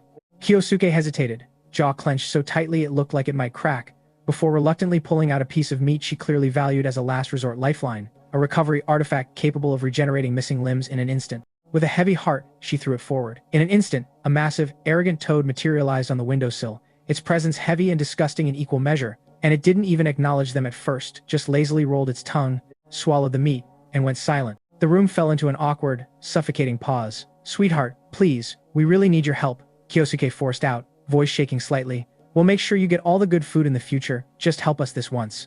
The persuasion seemed to work, or at least it looked like it did, and the toad slowly turned, its body trembling in a way that made everyone think something powerful was about to happen. Instead, a thick wave of foul yellow gas blasted directly into Kyosuke's face, and before anyone could react, the toad casually hopped away, leaving behind only an unholy pile on the windowsill, as if that was its official contribution to the mission. You! Kyosuke trembled with rage, but before she could explode, the door was shattered open and 3 plague doctors stormed in. Damn it, run. In that instant, all hesitation vanished and everyone triggered their trump cards. Dumu's body blurred and became semi-transparent, his presence slipping from perception like a broken signal, while Lysander Joe pulled out a strange vial, drank it in one motion, and shot out of the window like a lightning bolt so fast he even overtook Kyosuke mid-escape. Wow, hiding skills like that, he muttered under his breath. So I'm the only idiot being honest here, huh? Fine, I'll remember this. Meanwhile, in the chaos of retreat, voices erupted from behind. Shen Xu, you sneaky bastard, get back here. Explain yourself. You owe us an answer for earlier. I didn't even slow down and called casually. Look behind you, ghost. Not falling for that again, came the immediate response. Seriously, you think that trick still works? Stop stalling and answer us. How are you going to compensate us? Isai hid. It's real this time. They hesitated just a fraction of a second and that was enough, for they turned, saw nothing, and by then I had already run dozens of meters ahead, waving without looking back. Shen Xu, you bastard, they finally roared. Before 11 p.m. arrived, the night shift trio reluctantly buried their temporary grudges and regrouped at the crumbling hospital building to begin their second assignment, and as I glanced at the new task, heading to the 3rd floor ICU to confirm the patient's vital signs, I smirked. This one actually sounds easier than the last. Just follow me. Those simple words from Shen Xu sounded almost casual, but to Jiang and Wanma it felt like being dragged toward a cliff by someone who was smiling the entire way. Their instincts screamed that they shouldn't trust him, yet in this damned ghost story world, refusing him might be an even faster suicide, so they could only swallow their doubts and follow with stiff, trembling steps. The first patient room greeted them with a suffocating silence, a single hospital bed in the center, and a motionless patient lying under pale sheets, the kind of stillness that made even breathing feel loud. Jiang immediately moved to the window to scan outside while Wan Ma guarded the door, both of them carefully confirming every corner like veterans trying to avoid a trap, only to realize, too late, that the real trap had already started working. Because the moment they turned back, Shen Xu, that shameless bastard, had already appeared beside the bed, pressing a pillow down with eerie precision, while his other hand drove a fruit knife into the patient's neck, like he was casually preparing ingredients, even going so far as to mutter that dizziness was normal and they should just breathe through it. Jiang's brain nearly short-circuited on the spot, shouting that the mission was only to confirm whether patients were alive or dead, not to turn the ward into a slaughterhouse. But Shen Xu only tilted his head with that infuriatingly calm expression and fired back that in this world, aside from them, what living people were there even supposed to exist? Since the instance clearly wanted them walking into danger anyway, they might as well treat instructions as optional suggestions then, with the same tone someone would use to scold a naive child. He added that if the mission told them to die, would they also politely queue up? His logic was so crooked it somehow bent itself into making sense, especially since everyone knew these patients were probably hiding disguised ghosts anyway, so his brutal kill first, ask later method, no matter how insane it looked, strangely aligned with survival. After clearing the final ward, Jiang and Wan Ma finally let out relieved breaths, thinking the second shift was over without catastrophe, but that fragile peace shattered instantly when Jiang's face stiffened and he stared behind Wan Ma, warning them to look back. All three turned to find a wooden door that had not existed a moment ago, now embedded into the wall like it had always been there, while faint sounds of children laughing mixed with the crying of infants seeped through the cracks in a rhythm that made skin crawl. Before anyone could process it, Shen Xu stepped forward like he was the protagonist of a horror movie who had read the script in advance and casually pushed the door open, telling them to stop standing around and follow him. Against every instinct screaming, "Don't go in," Jiang and Wan Ma exchanged one doomed look before stepping inside anyway. What they found was a small pediatric-style room filled with toys and cribs, where several infants holding toys turned their heads in unison and innocently invited them to play, even calling Jiang uncle, triggering a breakdown of dignity so severe he immediately snapped back that he was only 18 and demanded to be called Big Brother instead, a reaction so absurd even the livestream audience froze. Then, just as abruptly, the children vanished like mist, revealing only rows of cribs with swaddled babies lying inside because the cheerful scene had been nothing more than an illusion masking the real horror. The rule then surfaced. This hospital had no pediatrics department, and if infants appeared, staff were required to cover them with blankets.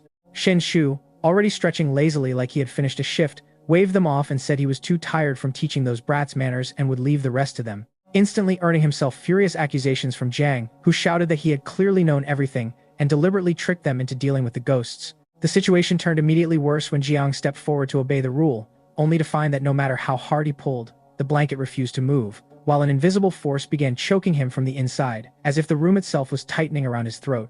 Panic exploded. He screamed that something was wrong and begged Shen Xu for help, and only then did Shen Xu finally act, calmly pulling out a 1,000-face mask and slapping it onto Jiang's face. In the next second, Jiang's body transformed into the previous train conductor, leaving him horrified and yelling about why he had become a woman. But before rage could fully erupt, he realized something even more shocking. In this new form, the blanket could finally be lifted without resistance. Confused but desperate, he immediately followed the rule and covered the infant properly, finally breaking the strange pressure that had been suffocating him moments before, while Shen Xu watched from the side with the same unreadable expression, as if all of this was just another small piece in a much larger game only he was enjoying. After the oppressive choking sensation vanished without warning, the air in the room felt strangely lighter, as if something invisible had finally loosened its grip on their throats. Jiang immediately snapped at Shen Xu, his voice still shaky from what had just happened, demanding what kind of insane stunt that was supposed to be, only to receive a lazy, almost mocking response from Shen Xu, who tilted his head and told him to stop being stupid, insisting that in this world only mom was the safest existence, and that if he really thought about it carefully, he would understand words so bizarre that no normal logic could even begin to unpack them. Of course, right after that, his infamous old sixth talent quietly triggered again, granting him yet another layer of damage reduction, because apparently, being a professional troublemaker had its own protective blessing in this cursed place. Not long after, the mission was completed and the trio exited the room, with Jiang now visibly restraining his fury, though the humiliation he suffered in front of the global livestream was clearly burning into his pride. Every time he looked at Shen Xu, it was as if he was silently calculating how many times he needed to repay him with interest. By the next morning, Shen Xu was back to his usual relaxed state, sprawled in bed like nothing in the world could possibly concern him, while the strange potted plant in the room had inexplicably shifted from green to red, as if silently reacting to something unseen. He even casually invited Jiang and Wan Ma to go sunbathe at the dorm entrance, but the two immediately distanced themselves, whispering among themselves like suspicious conspirators instead of teammates. By 2 p.m., the day shift trio returned from their own mission looking equally worn but still alive, and the moment they saw Shen Xu, insults and threats instantly flew back and forth, sarcastic greetings, masking barely restrained hostility, with promises of revenge exchanged like casual small talk. However, once the day shift group entered the dorm area, something subtle changed. The plant in Shen Xu's hands suddenly shifted back from red to green, In that instant, Shen Xu's eyes narrowed slightly as he realized something crucial. The colors weren't indicators of safety or danger at all, but rather signals marking the arrival and departure of a disguised vengeful spirit. Worse yet, one of the day shift members had already been replaced without anyone noticing, a perfect mimic that even he nearly failed to identify, proving Rule 4's warning about patients imitating staff was far more dangerous than it sounded. As night deepened and 11:30 p.m. approached, all 6 chosen ones regrouped in front of the hospital building for the final shift, which had been declared a full team-based mission, requiring them to remain on the 6th floor until sunrise, meaning not only would they have to survive supernatural threats, but also watch each other like potential enemies. Tension immediately flared between the two groups, words sharp enough to cut through the cold night air, with mutual warnings disguised as cooperation, no trust, no mercy, and promises of targeting each other's heads once this was over. After splitting up, Shen Xu led Jiang and Wan Ma down one side of the hallway, while the day shift trio moved in the opposite direction, both groups silently aware that this so-called team mission was really just a controlled setup for betrayal. Despite the obvious danger, the mission had no strict instructions yet, so Shen Xu didn't rush forward blindly. Instead, he chose a quiet, empty room as a temporary observation point, acting as if he was simply being cautious. Jiang, however, couldn't hold back his frustration and challenged him, asking why he was suddenly playing safe when that wasn't like him at all, even suggesting they should take the initiative to hunt down whatever vengeful spirit was on this floor, especially since both he and Wan Ma still had hidden trump cards and confidence in their combined strength. Wan Ma also added a blunt jab, calling Shen Xu a coward who had been writing fear on his face since the beginning, questioning whether he really thought anyone would believe such a sudden change of attitude. Yet instead of arguing, Shen Xu calmly dismissed their provocation, calling it childish and saying this kind of dirty work was better left to professionals. A reply so casual it left Wan Ma speechless and Jiang visibly irritated. Behind them, Jiang hesitated, then unexpectedly agreed that Shen Xu's suggestion actually made sense, admitting he hadn't contributed much so far and that most of the spotlight had been stolen by Shen Xu anyway, before insisting they should prepare and move out soon. The sudden reversal in attitude caught both Jiang and Wan Ma completely off guard, especially since even a fool could see Wan Ma had been deliberately baiting them into a trap, yet Shen Xu still agreed without hesitation. While the others were distracted by confusion, Shen Xu quietly closed his eyes and sent a covert message back to Long Nation, instructing the Australian Chosen One to improvise according to the situation. This unexpected move left even the higher-ups monitoring the situation completely puzzled, as Shen Xu had already identified the trap and clearly knew the day shift group was targeting him. Then why step into it willingly? Beyond that, since the two shifts were naturally hostile to each other, why would anyone trust him at all, especially when he had never shown any effort to build alliances or goodwill? For now, even the officials of Long Nation could only watch in silence, unable to decipher what kind of dangerous game Shen Xu was truly setting in motion. Although the situation inside the ghost story world was already spiraling into controlled chaos, the outside world was not sitting idle, either quietly, securely, and with the kind of cold coordination that only national-level machinery could achieve. The Dragon Kingdom continued relaying Shen Xu's instructions to the Australian Chosen One through secure channels, ensuring that every word reached its destination without distortion. When Lysander Zhou received the message, his lips curled into a faint smile, as if he had been waiting for this exact moment all along, and with a calm that bordered on unsettling, he murmured that the mole's performance could finally begin, like an actor stepping onto a stage already soaked in blood. Meanwhile, inside the hospital scenario, Shen Xu kept up his usual nonsense chatter as he led Jiang and Yuan Ma through the dim corridor, his voice bouncing off the sterile walls in a way that only made them more irritated, until suddenly the ominous red light of an operating room flickered on ahead, like a warning eye opening in the dark.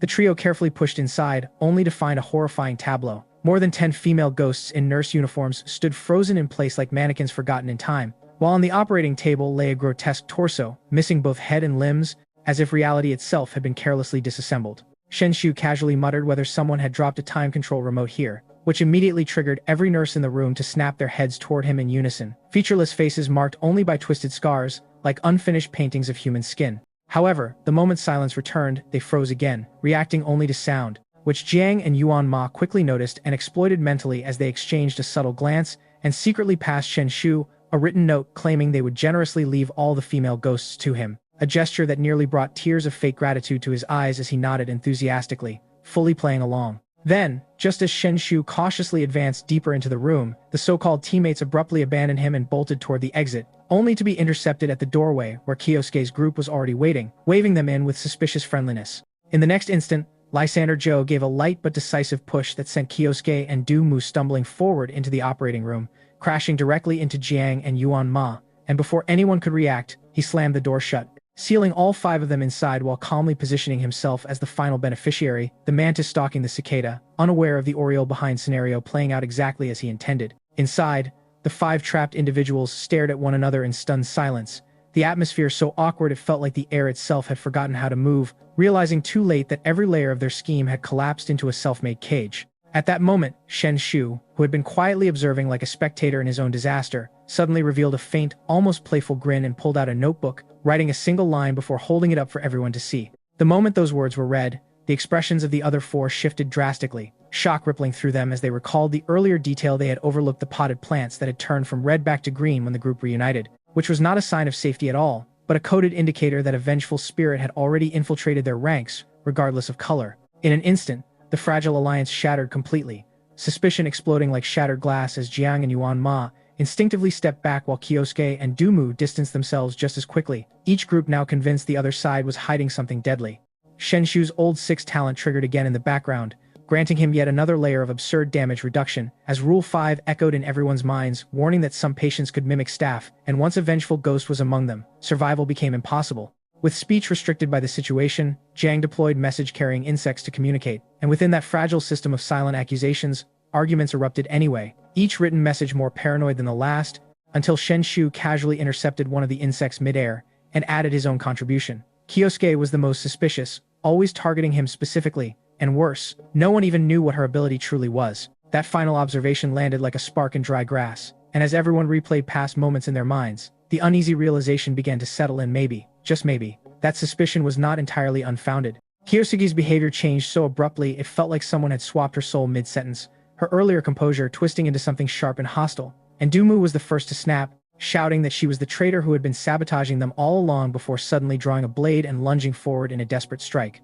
Kyosuke reacted on instinct, swinging back with a counter slash that cleanly cut across Dumu's neck, yet instead of blood, nothing happened. His body remained intact, and only his eyes ignited with a sinister red glow, revealing the truth that had been hiding in plain sight all along. Dumu was the real vengeful ghost wearing human skin. He let out a low, amused chuckle, complaining that everyone had gone too quiet and that silence made things boring before casually declaring that he would just erase all of them so nobody would have to speak again. At that moment, Shen Xu's infamous old 6 talent triggered once more, layering another absurd shield of damage reduction over him like he was collecting passive buffs in a game he refused to lose. Dumu immediately surged forward to attack, but Shen Xu didn't even flinch. Instead, he lazily tossed out a piece of cat food, and in the blink of an eye, the cat-faced old woman materialized, her eerie presence instantly locking onto Dumu and charging him with terrifying speed. Seeing the situation spiral, Kyosuke desperately pulled out her last trump card and hurled it toward the window, screaming for her ugly toad protector to come out and help, and true to her belief, a massive toad smashed through the glass and landed heavily inside the room, shaking the entire space as if salvation had finally arrived. Relief flickered across her face, brief, fragile, and completely misplaced, because the moment the toad steadied itself, it ignored her entirely and happily hopped straight toward Shen Xu, affectionately rubbing against his hand like a loyal pet finally reunited with its owner. With an exasperated sigh that almost sounded like he was tired of pretending, Shen Xu casually admitted that there was no point hiding it anymore and revealed the truth. The toad was his. That single sentence shattered Kyosuke's mental state on the spot, her expression freezing in pure disbelief as she realized the protector she had painstakingly fed and relied on was never hers to begin with. Immediately, Shen Xu's old 6 talent exploded again, stacking his damage reduction all the way up to a ridiculous 99%, pushing him into a state where even divine-level attacks would feel like gentle taps. With a flick of his hand, he tossed the toad aside, and in midair it expanded into a monstrous size before unleashing a brutal flying kick that launched Kyosuke and her group like ragdolls, sending them crashing directly into Dumu and collapsing the battlefield into utter chaos.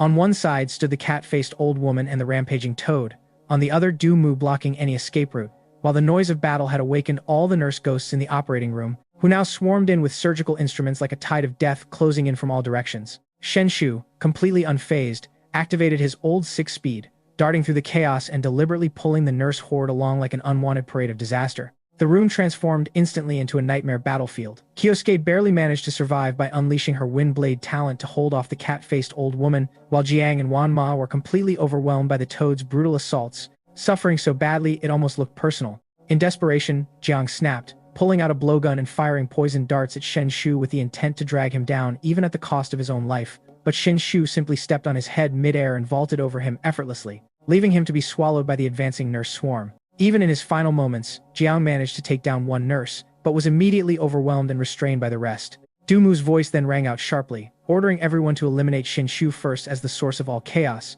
and the remaining attackers, now fully desperate, coordinated one final assault. Kiyosuke unleashed her strongest dual-wind blades, while Wanma delivered a full-force kick aimed at ending everything. Yet Shen Xu didn't dodge at all. Instead, he tilted his head forward, deliberately exposing his neck and even patting it as if inviting them, mockingly saying that if they could actually land a hit, he would admit they were impressive. The attack struck, but nothing happened, and not even a scratch appeared. The silence that followed was heavier than any explosion, as Kiyosuke and Wanma froze in complete disbelief, their final gamble turning into an embarrassing joke. In that moment of shock, the cat-faced old woman appeared behind Kiyosuke without warning and ended her with a single brutal claw strike, while on the opposite side the toad extended its grotesquely long tongue and swallowed Wanma whole without hesitation. With that, every chosen one who had targeted Shen Xu was eliminated in an instant. Shortly after, the remaining stragglers were cleaned up by the cat-faced old woman and the toad as if finishing leftover scraps. Outside the chaos, Lysander Joe, who had been watching everything unfold from a hidden position, was now trembling uncontrollably,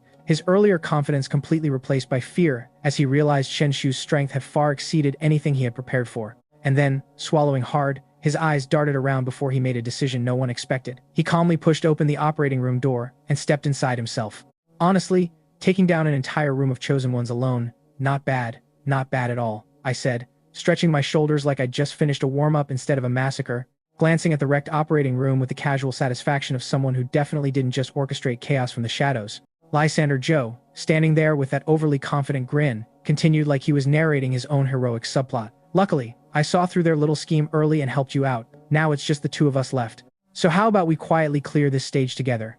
I didn't even hesitate, replying sure, like agreeing to grab dinner, and apparently that was enough to short-circuit the live stream audience's brains, because the entire global chat froze in collective confusion. Inside the ghost story world, we stepped out of the operating room one after the other, the corridor still soaked in that faint smell of antiseptic mixed with something far less human, and Lysander Joe suddenly decided to lecture me like a final boss, revealing his lore dump. I rewatched your streams. Based on your performance, you're probably C rank at best, but my talent is A rank absolute suppression, where everything below A gets crushed, so you probably can't even move anymore, right? Don't worry, it'll be over quickly. He didn't even give me time to respond before he drove a dagger straight into my back with full confidence, like he was sealing a victory animation, but the blade hit and immediately shattered into useless fragments, clattering to the floor like cheap stage props. Silence fell, beautiful silence, until he froze and muttered, "How is this possible?" I sighed, genuinely disappointed, and told him, "I gave you a chance, but you just had to go and bring out this kind of toy to entertain me." I tilted my head slightly, almost bored, and smiled faintly. "My talent, you really want to know? Go ask the King of Hell." The moment the words left my mouth, something moved behind him fast, lazy, and utterly merciless as a tongue shot out like a whip from nowhere and wrapped around Lysander Joe before he could even react, yanking him into the darkness like he weighed nothing at all. And just like that, the world paused for a heartbeat before the announcement rang out across every nation like a final judgment. Dragon Country's chosen one, Shen Xu, has cleared the instance. Clearance was confirmed. The ghost story descent was nullified for Dragon Country, and a reward was granted, with national physical enhancement increased by 15%, along with 2 randomly selected supernatural items added to the national treasury.